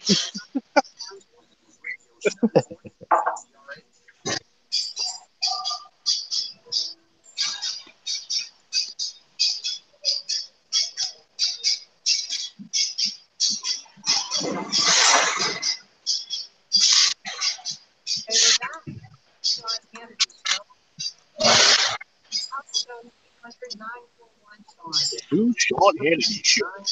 Mm-hmm. Comey. He definitely needs to walk in front of a bus.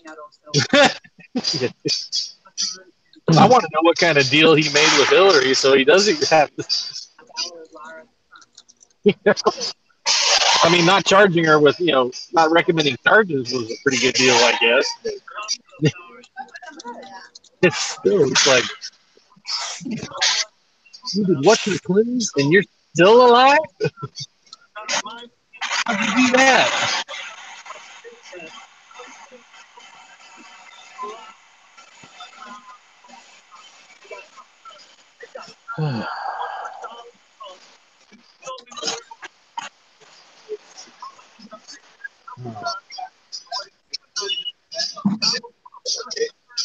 Location. Key. What are we talking about? Ah!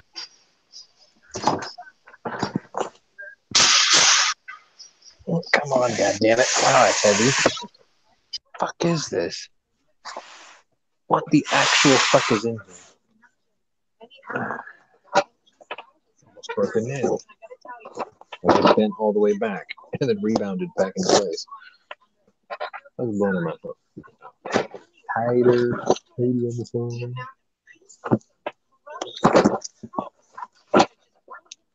So Texas has ruled Obamacare unconstitutional, and I find shocking if nobody else does. I mean, the fact that it's a system that was designed to penalize you, your tax refund, if you didn't sign it, if you didn't join it. What? We're going to give you this healthcare program, and if you don't sign for it, we're going to penalize your tax refund. Well, that's because.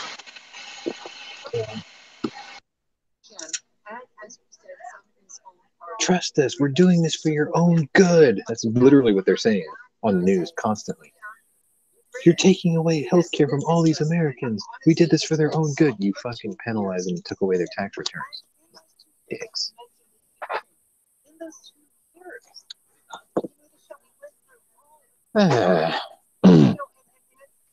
That's because you got a Supreme Court justice. This order was not a final order. What a fucking moron.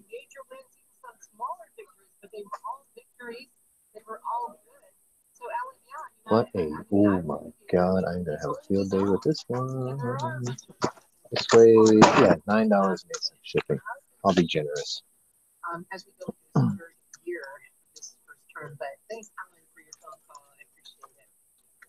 Okay, Catherine, California. How are you, Catherine? Hello, thank you for taking my call.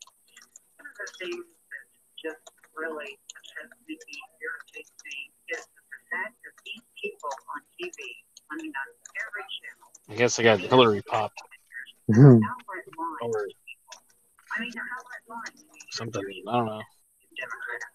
And then here's these people. I don't technically turn on the TV. Why is this? On other radio stations. And it's like they're ready. They should go pick up Trump down, put him in jail for treason. I mean, they actually are stating things that are. You have a new friend suggestion. Hank Strange.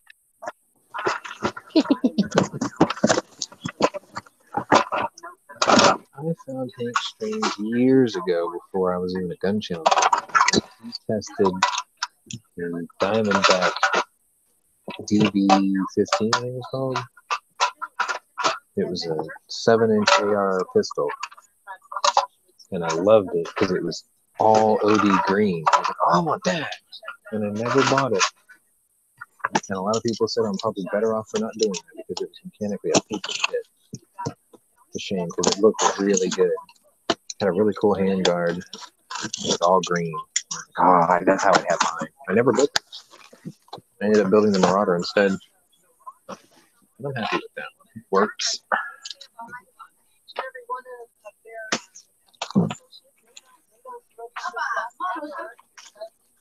She calls her. That's my daddy.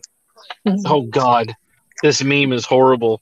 It's got a picture of JFK with Jackie and Tex Connolly in front of him, and he's sitting in the car. They're not moving yet, but I guess they're at the airport or whatever. Mm-hmm. The meme says, sometimes when you just need to go for a ride to clear your head. Oh, God. That is mean. That's pretty terrible.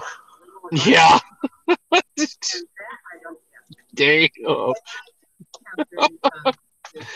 Oh, God. Oh, that's nuts. What you're sharing right now, the feeling that you have right now, as weird justice here. Oh, I know who this is. I know exactly who this is. This is that motherfucker who called me and wasted 3 hours of my life over some fucking bullshit fucking cord. Oh, what an asshole. This guy fucking pissed me off. I'm gonna sign him up to so many fucking porn site fucking emailers.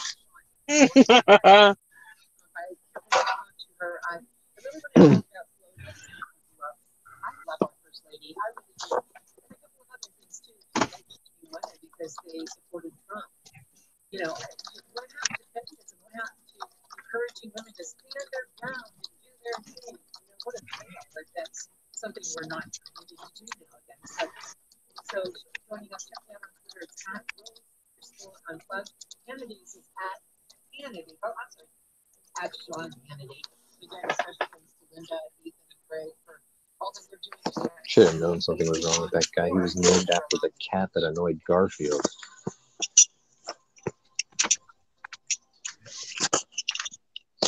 Naturally, I thought it was dog. It was a dog that annoyed Garfield. I thought that was Odie. Odie was his roommate essentially. The cat that annoyed him was Nermal.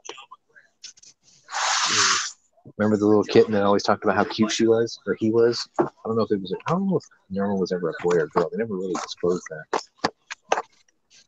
that. Odie really didn't annoy Garfield. Just Garfield blamed everything on Odie. Yeah, he was the scapegoat. Yeah. But Nermal annoyed the fuck out of him. Yeah. I didn't watch too much Garfield. I watched more Heathcliff than it did in Garfield. I grew up with both. The only part about Heathcliff I liked was the junkyard cats. The second half of the show. That was my favorite part. I think Miss Cleo was my first furry experience. Oh, whoa. Okay. Yeah. Now you know what I mean. No. First furry. It's like some people say that. Some people claim that chick from Thundercats was their first furry, and then like later on, if you grew up in the '90s, people said that Minerva Mink from Animaniacs was their first furry. It's like they were trying to sexualize a cartoon character. That's what I mean by it. I know. Because like Miss Cleo was, she was quintessentially 80s. She wore leg warmers. Yeah, she wore the leotards, the leg warmers, the roll up stuff. Yeah. Oh yeah. I still think she was modeled after like Debbie Gibson or something. Like whoever drew that had to have had somebody in mind when they drew it. There's an inspiration behind everything. So. Rain in the forecast late Tuesday into Tuesday night. Partly mostly cloudy skies towards here as we head through this evening, and tonight temperatures drop down to around 50 degrees. Now the Thundercats one, there was like this chick with an orange leotard or something. A lot of people mention her. Like cheetah or wrong voltage. Okay.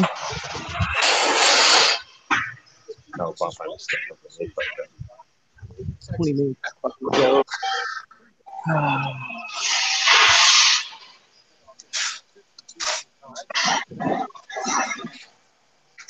And I woke up with heartburn, and no matter what I take, it's not going away.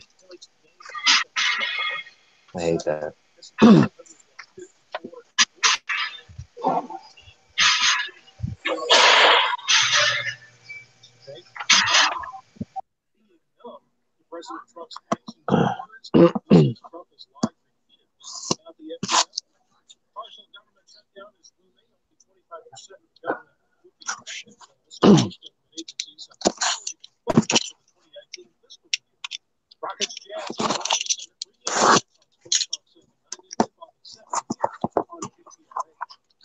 So, I finally got off my butt and I bought this can of like Mountain Fresh or something like that, Lysol.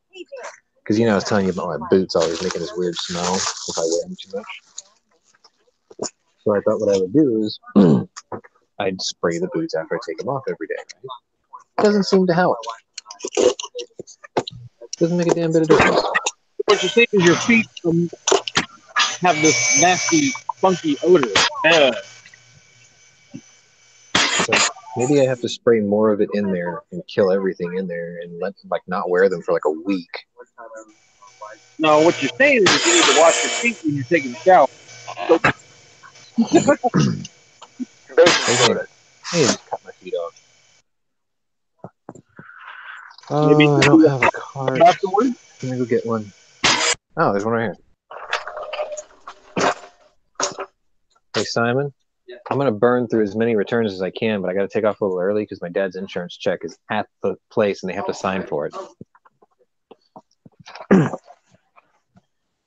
Which means he's gonna start harassing me to take him to car dealerships too. Oh, got a lot today. Oh, trying to get more. What's that? I think I'm gonna do the Atlas lease. Yeah, it just makes the most sense. And you know what else I thought about? Yeah.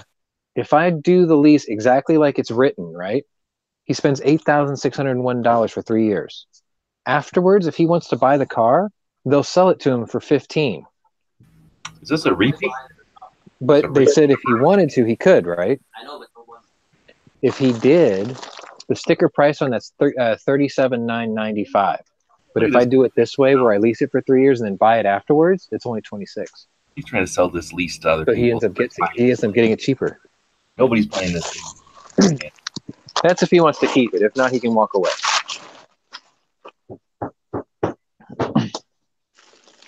Ooh. Okay, this one's not so bad.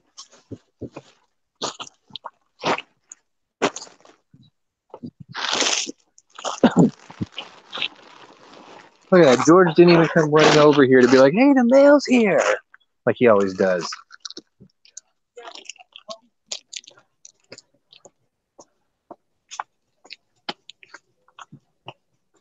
Không được phạt đó. Phạt cái này ở đó.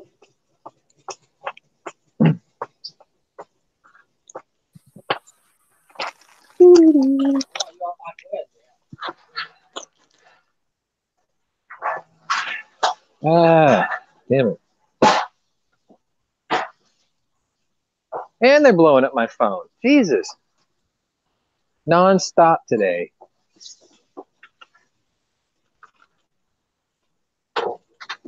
I mainly just need empty bags if you have them. Man, I cover it all in this bag. Oh, she's going to have my head for this. I can bring it up tomorrow, but That'll be fine. All right. I'll probably just have them toted up for you then. Okay. All right. You have those? I do it. I'll take them. I'll just let her know that's all we got for now. Dad's insurance check came. Dad's insurance check finally showed up. Dang, okay. I got to take him over to get it. Okay. I was like, you know you're going to owe me time off for work and a full tank of gas, right? I was like, you do know this, right? A full tank? Yeah. I've been driving him and Miss Daisy around for 2 weeks. Oh, okay. And that car takes premium, so yeah.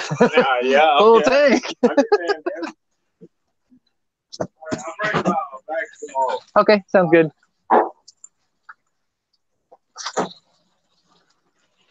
Oy. All right, blowing up my Obama phone.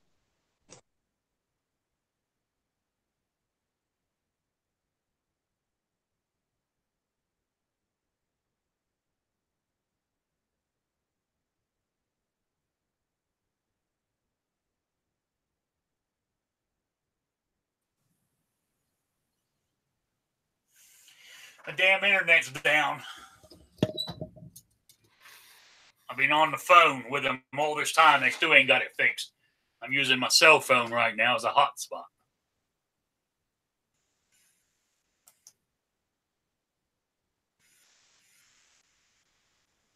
Anybody here?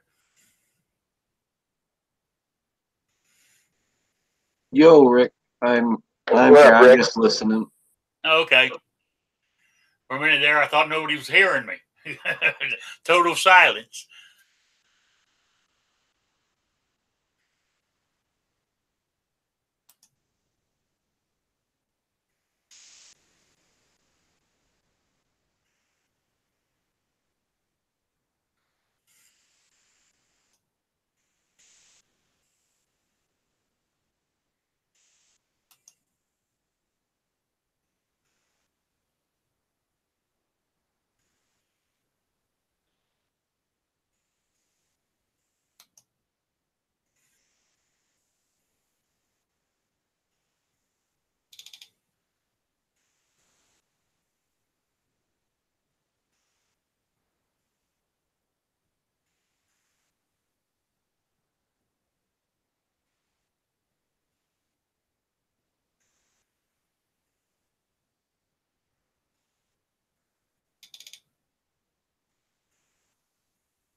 Deal with some stupid ass people.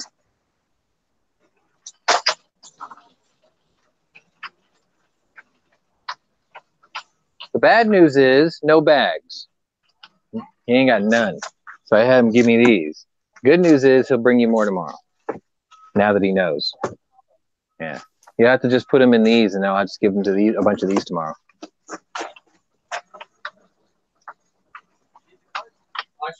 You can have it. All right.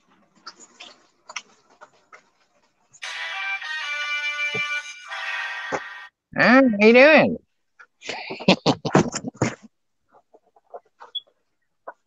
I ain't doing good. Good. I'm using my mobile hotspot on my phone right now because my internet's down. That's why I'm so long getting back. I've been on the phone all this goddamn time.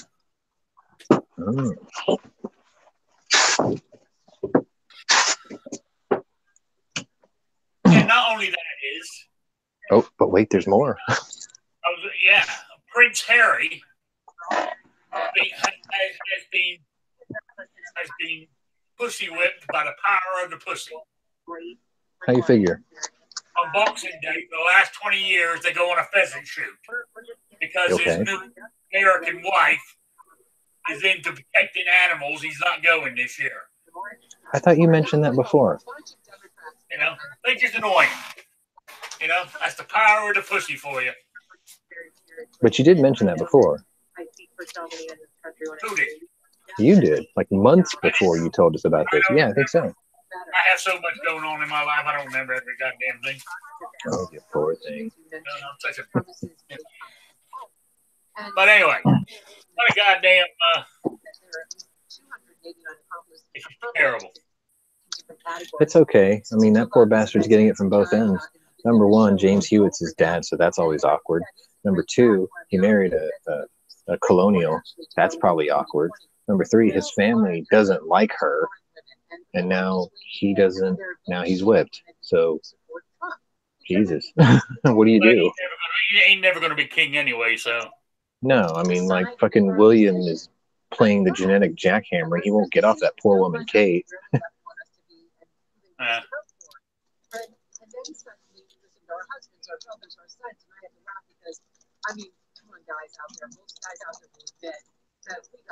Oh, Trump expected the green light launch of the U.S. Space Command. Star Trek, here we come. Yeah. We'll be having a base on the moon soon.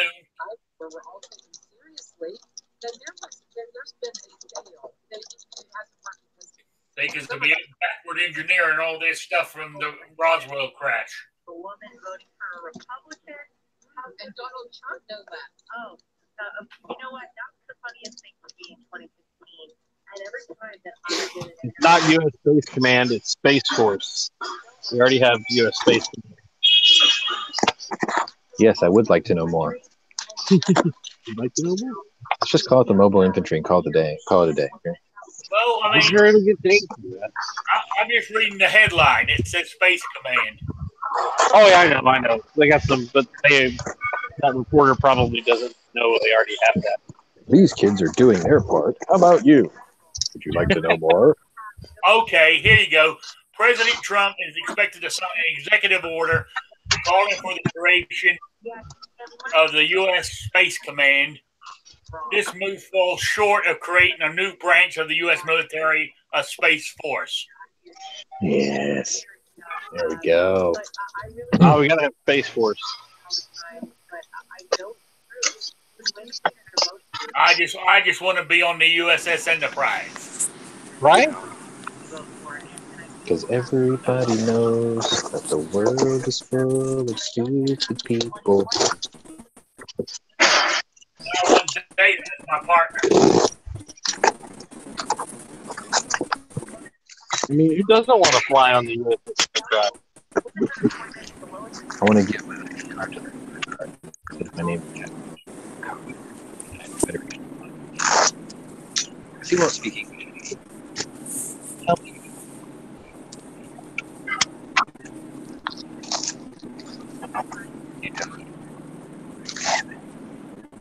You You notice, Alec Baldwin, what he says now?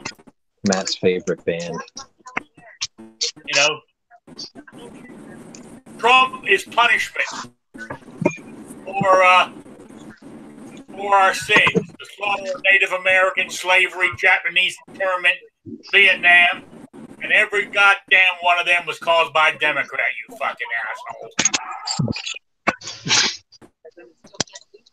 That's right. See, I don't know if you heard my show on Saturday. I said I wasn't going to, after I got off air Saturday, up until just now, I have not looked at any whatsoever. And I was feeling great. I read this, and I'm getting myself all worked. No wonder I got high blood pressure.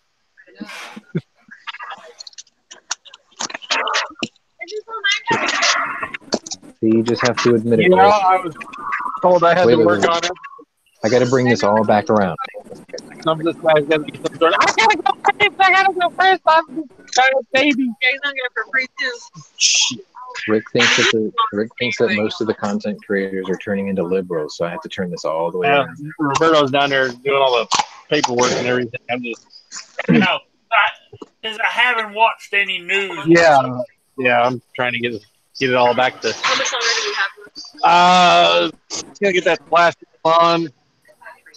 Not long, but it's got those stupid little spacers in it because he's got to have his big giant truck. Probably about another 15 minutes.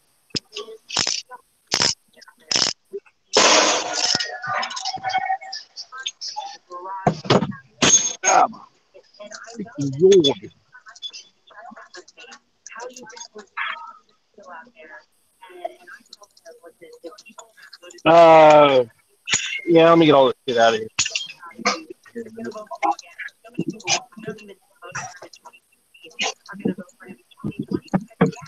Hey, Roberto. It's right here.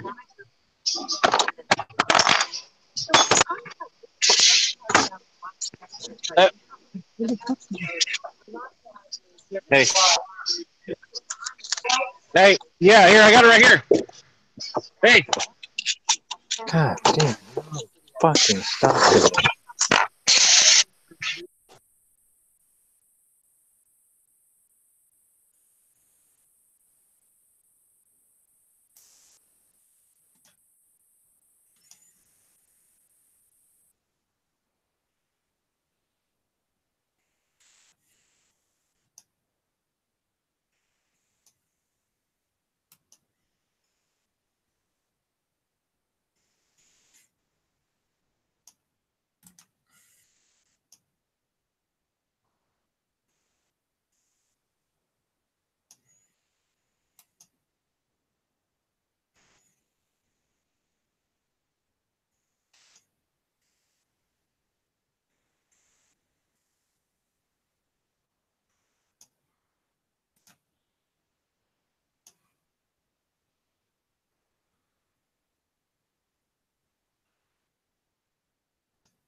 So I guess Mr. Knives has been relegated back to dial-up. I don't know. I ain't heard from him today. Well, I figured since Sean actually took the time to start a chat before he left for work, I figured Knives told him, hey, my internet's all fucked.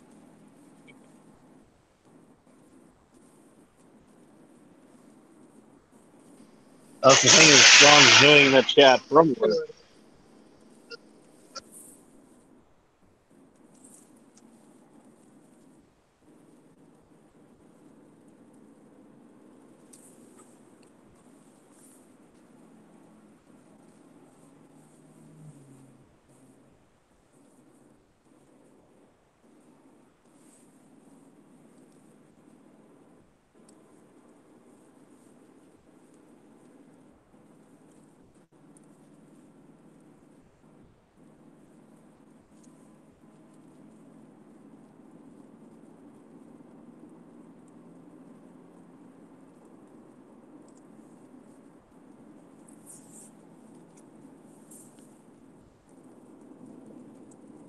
I just watched Coda Boy 32's latest video that he put up a little while ago.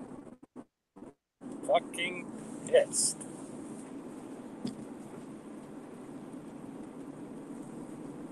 What was he mad about? Oh, the politicians being a bunch of fucking pissant pussies. He wants his viewers' help to come up with a list of the top 10 dumbest fucking gun laws. Because he's that pissed off. He's like, I could probably come up with 100. Yeah.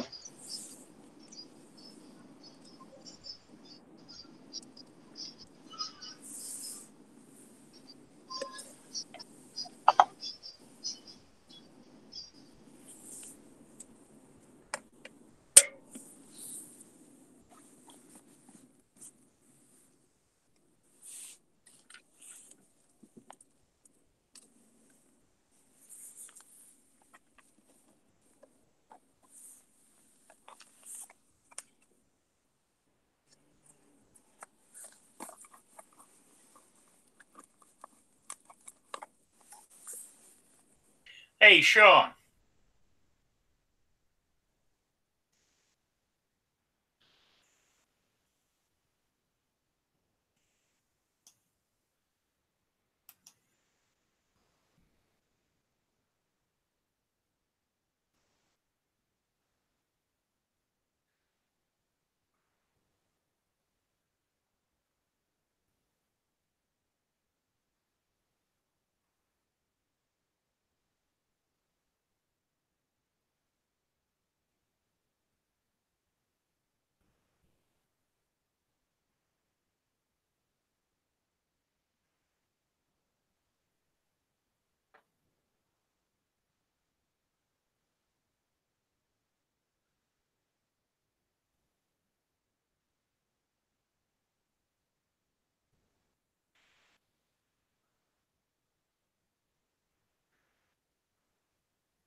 Well, I just checked my email, and one of the pages I follow on Facebook and signed up for their email is a gun dealer out of North Carolina. And they just got in a Swiss K31 that looks pretty damn nice.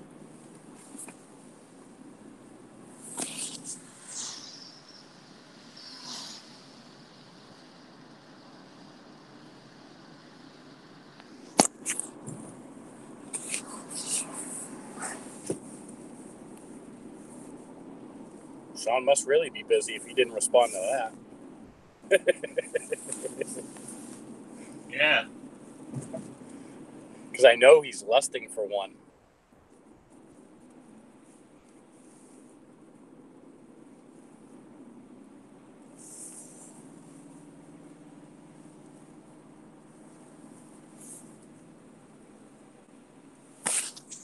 Well, let's see what else they have.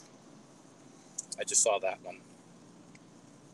Oh, nope, they got two of them. Nope, one.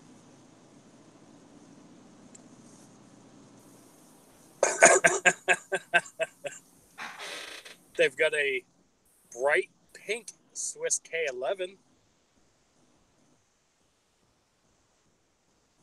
Jungle carbine. Original number 5 Mark 1 Jungle carbine. What else do they got? A Steyr M95 that's been bubbled.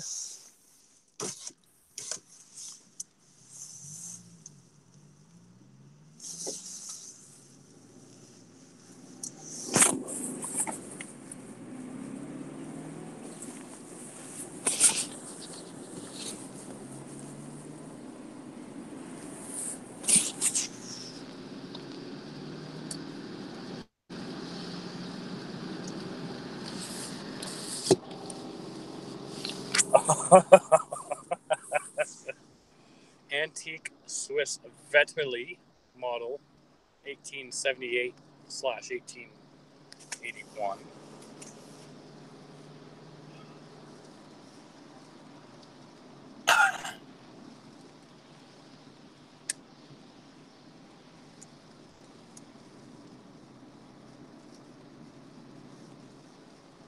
Ooh, a bubbled Mauser.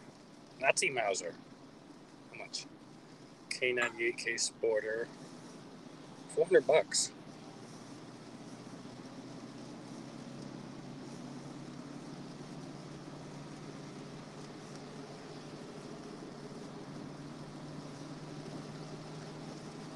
Not import marked. So it can be restored to original.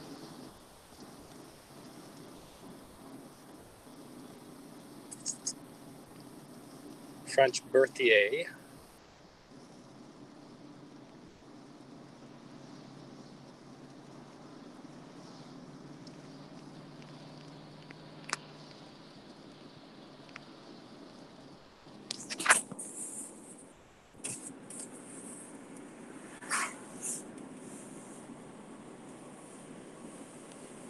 Oh, I just love New England weather.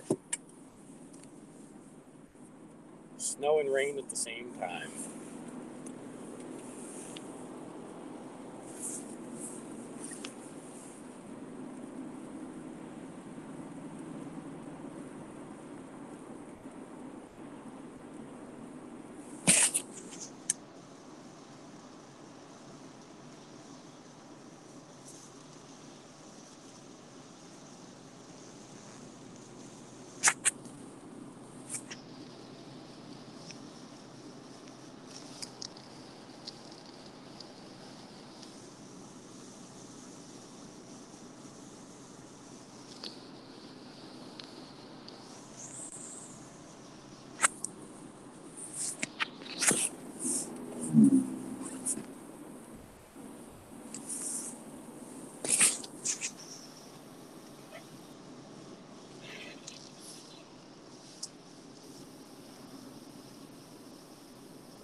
All right, it's time to feed the cats. See you guys tomorrow. Later.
There's been a fight happening behind me for as long as I can remember.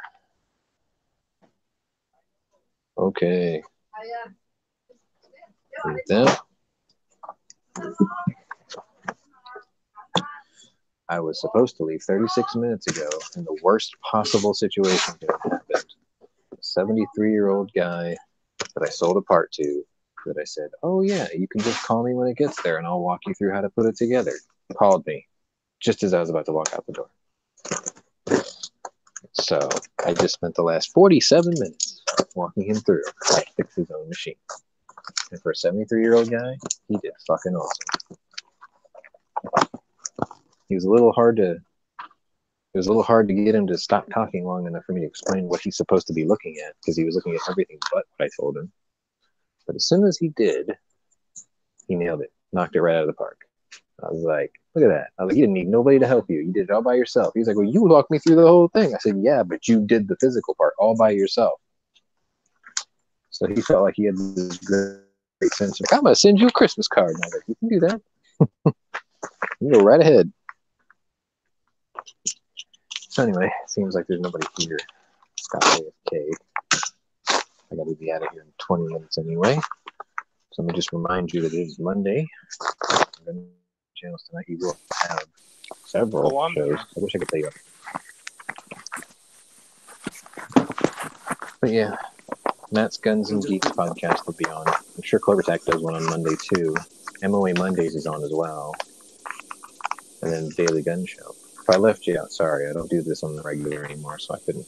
I don't have time to look it up. Who else is here? Oh, Tighter's here. Tighter. I was just in the middle of oiling my SKS. Yeah. I gotta prep these returns and get the fuck out of Dodge. I'm supposed to take my dad to go clear his insurance check, but I can't do it till tomorrow morning now because I'll never make it in time. Mm-hmm. So are you still interested in a Swiss K31? I passed up one yesterday, actually. I held it in my hand and played with it and everything, and I walked away from it. You want to know what those things go for down here now? What? $850. Well, I know a website that has one listed for $700. Can't do it. I just finished my 458, and I still got to buy $200 worth of stuff to feed it. It's going to be a while. It's going to be a long while. Well, they also have a Swiss Beverly. I want the Italian one technically, the Vetterli Vitali, not the Vetterli Carcano, the Vetterli Vitali. Yeah, that's what this is. And that 10.4 Swiss. Yep. I think it's 10.4, 10.35, something like that. 10.4. Yeah, it's the same caliber. It's just they kept splitting hairs over the numbers. No, I can't do it, man. Because, like, tax return, a third of it's going towards my 300 Win Mag. Half of it is going towards my vanity plates. The other money I'm just setting aside because I have to be able to recoup what I spent for Christmas presents. And then every dime after that, between January to April, I have to save for Wanamaker. Because there will be a Vetterli at Wanamaker. Uh-huh. Guaranteed. Like, I will find one. They have a Swiss K11 ladies competition rifle that would make a very pink edition. Pink. I passed up on a K11 Sporter. It was actually Sporter. Well, it was in good shape. I mean, like, the stock was decent. It had a Monte Carlo stock, which I really liked, to be fair. But he wanted, I think it was like $350 for it. It wasn't bad. It's just I walked because I only went there yesterday for ammo, and I got it.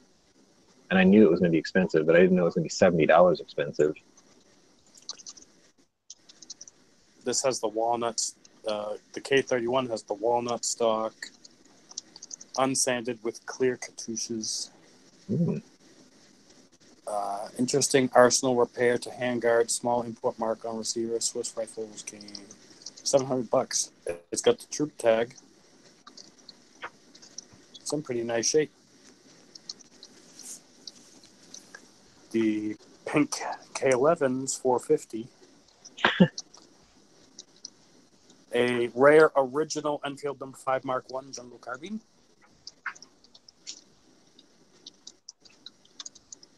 Rifle is all matching except the bolt.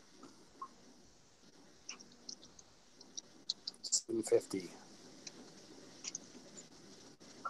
Nope, I'm all spent out for the year. My dad's new office chair was $209. I just put that together yesterday, and then I had to buy my mom something, even though she's undeserving of anything for the next 50 years. Swiss Vetterli model 1878/1881. That's the good one. Chambered in 10.4 millimeter or 0.41 rimfire. Oh, that's okay. That's not the one I'm looking for. Rifle is all matching serial numbered parts.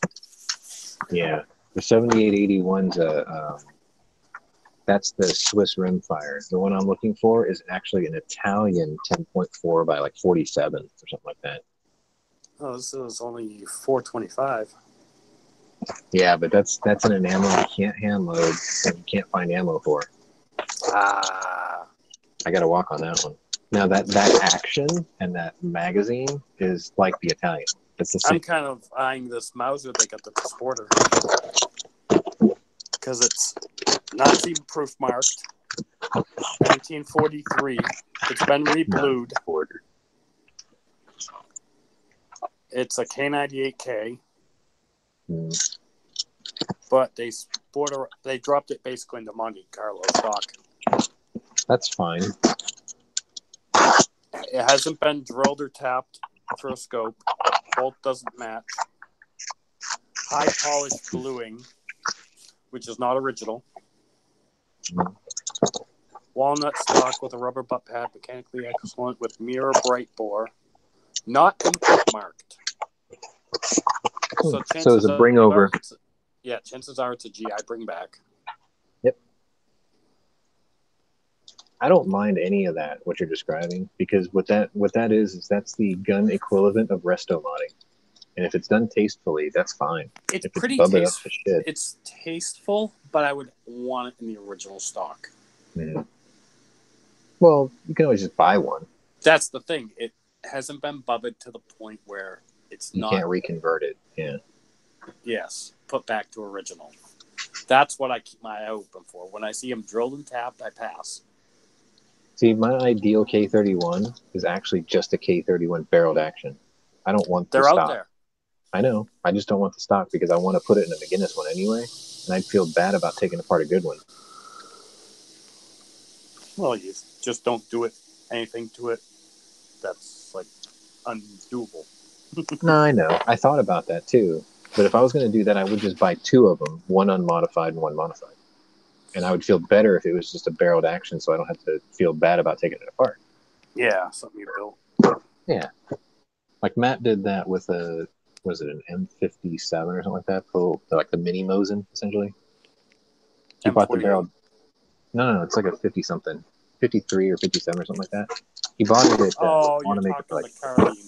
Yeah, he bought it for like $25, and then he bought an Archangel stock or something like that and stuck it in there. Turned out pretty nice, actually.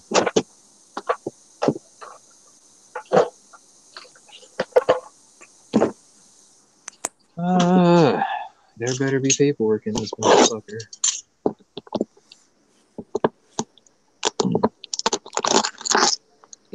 Oh, maybe there is. Maybe, just maybe, I'm a Chinese jet pilot because there isn't the right paper.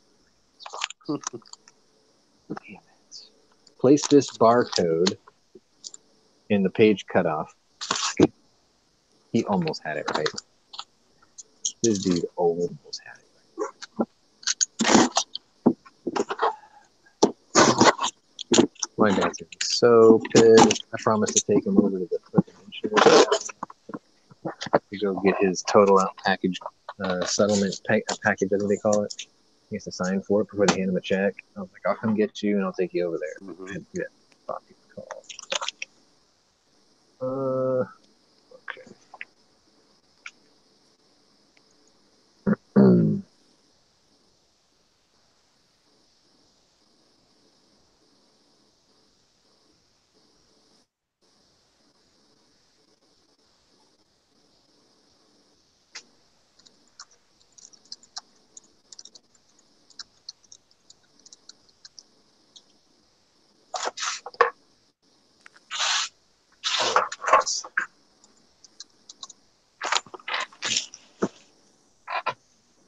Did I spell that right?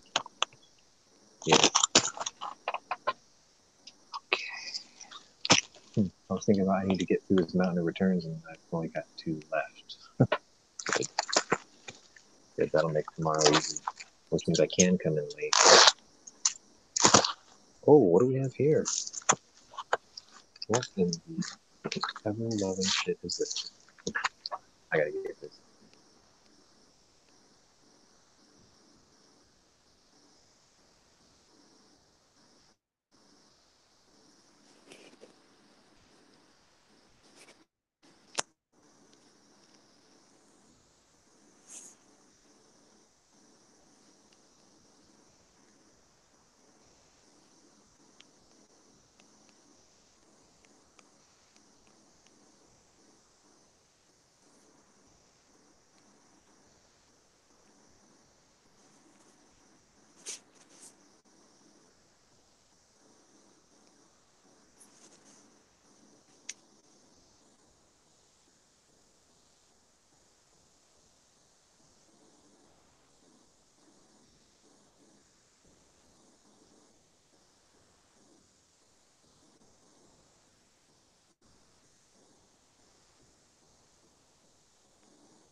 God, he is such a pain in the ass.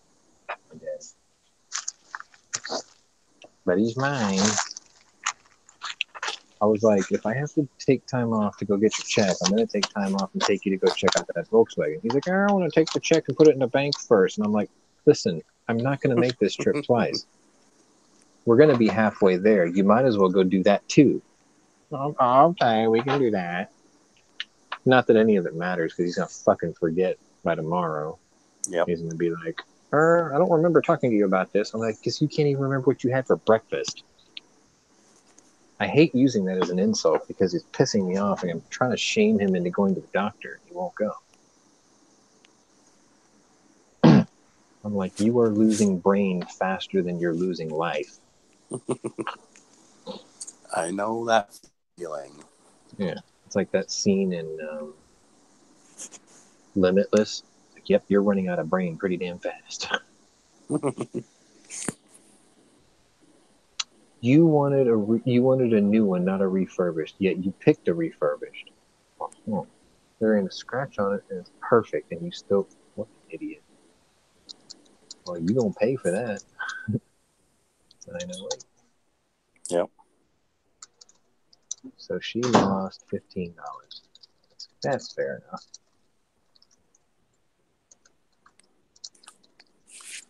I'm sitting here. My mother wants suggestions for Christmas. It's like, I'm like, well, I'm not going to make you buy tools because they're fucking expensive. She's like, no, send them. I'm like, they're Milwaukee. So she'll pay if she insists. Fucking Yeah. just don't hit her up for 2 tools. If one of them is really expensive, just give her the one. Just be like, yo, yeah, just this one because they're all really expensive, and this is good enough. Just this one's fine. Yeah. Well, one of the 18-volt brushless Sawzalls, $200. Yeah. That's about the average Christmas gift cost between family members, isn't it? We've already done like 500. So yeah, that'll work. But I already gave her a bunch of suggestions too. But I think she parted those out to my siblings. Mm-hmm.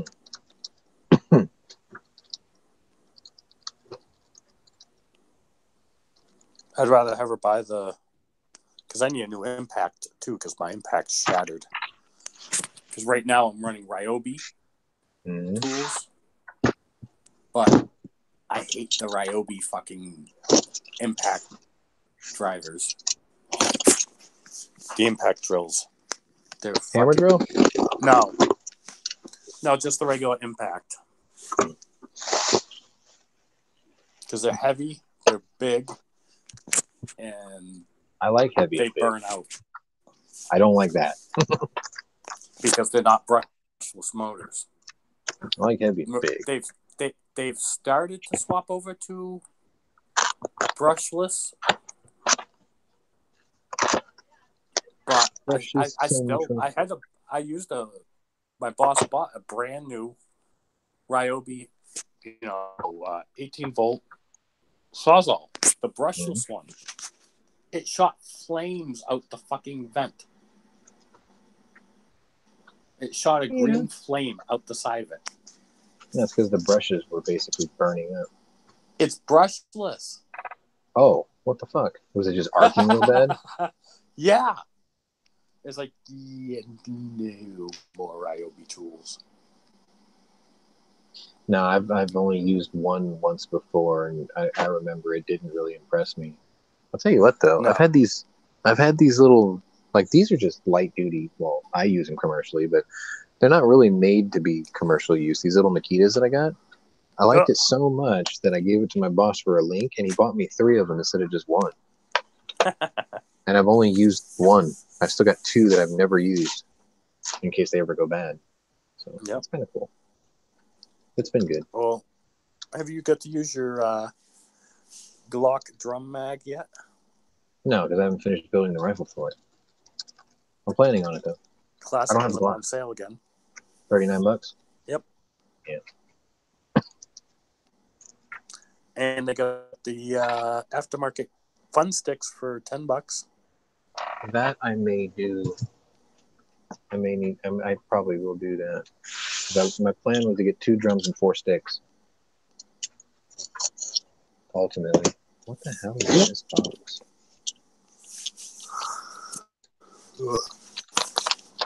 Original 8-round Bulgarian Makarov mags for $20. I was getting them at the gun shop or the gun show yesterday for $9 a piece. That's a good deal. It is a good deal. I was really impressed because when I bought my Makarov, they were selling them for like $20. Yeah, 20 is like basically the going rate for them. That's what I figured.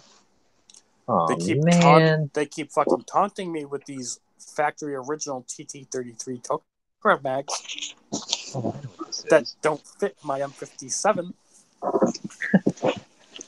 I know because... You got the 9-rounder? Yeah. You got the same one Dano's got. You can't just use standard ones or some shit. Yeah, the standard TT-33 33 mags are 8 Those are 8-rounders, right? Yeah. So it doesn't fit because it's too short. Yeah, it's 1 round too short. Yep.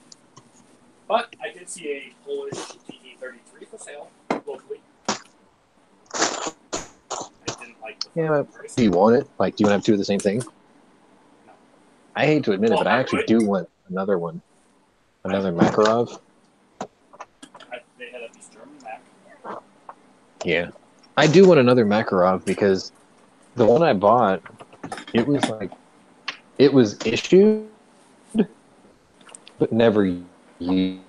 And it came with a beautiful, perfect condition Bakelite grip. I took it off to put that Fab Defense one on.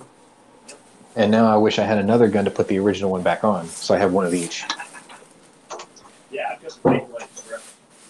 Something about dual-wielding Makarov seems kind of cool, too. Well, I want that funky Russian holster for it. I have that funky Russian holster for it.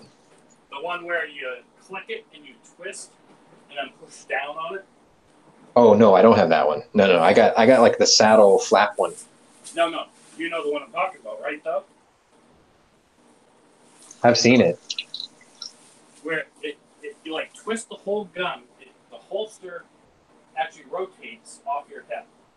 And you just push down and it cocks it and pulls through. I want one of those bitches. That's actually kind of slick. Because Russians ain't got no time for that. It's a Russian holster though. It's pretty slick. It almost reminds me of that one from Quick and the Dead where that bounty hunter, he had that holster, all he had to do was flip it sideways and pull the trigger. I was like, damn, that's pretty badass. So you don't actually pistol. That one I don't have. No, I got the I want to say it was either the original Bulgarian holster style, or it was one that was made for the Czech army, or not Czech army, the Croatian army. Because mine was issued to a Croatian unit.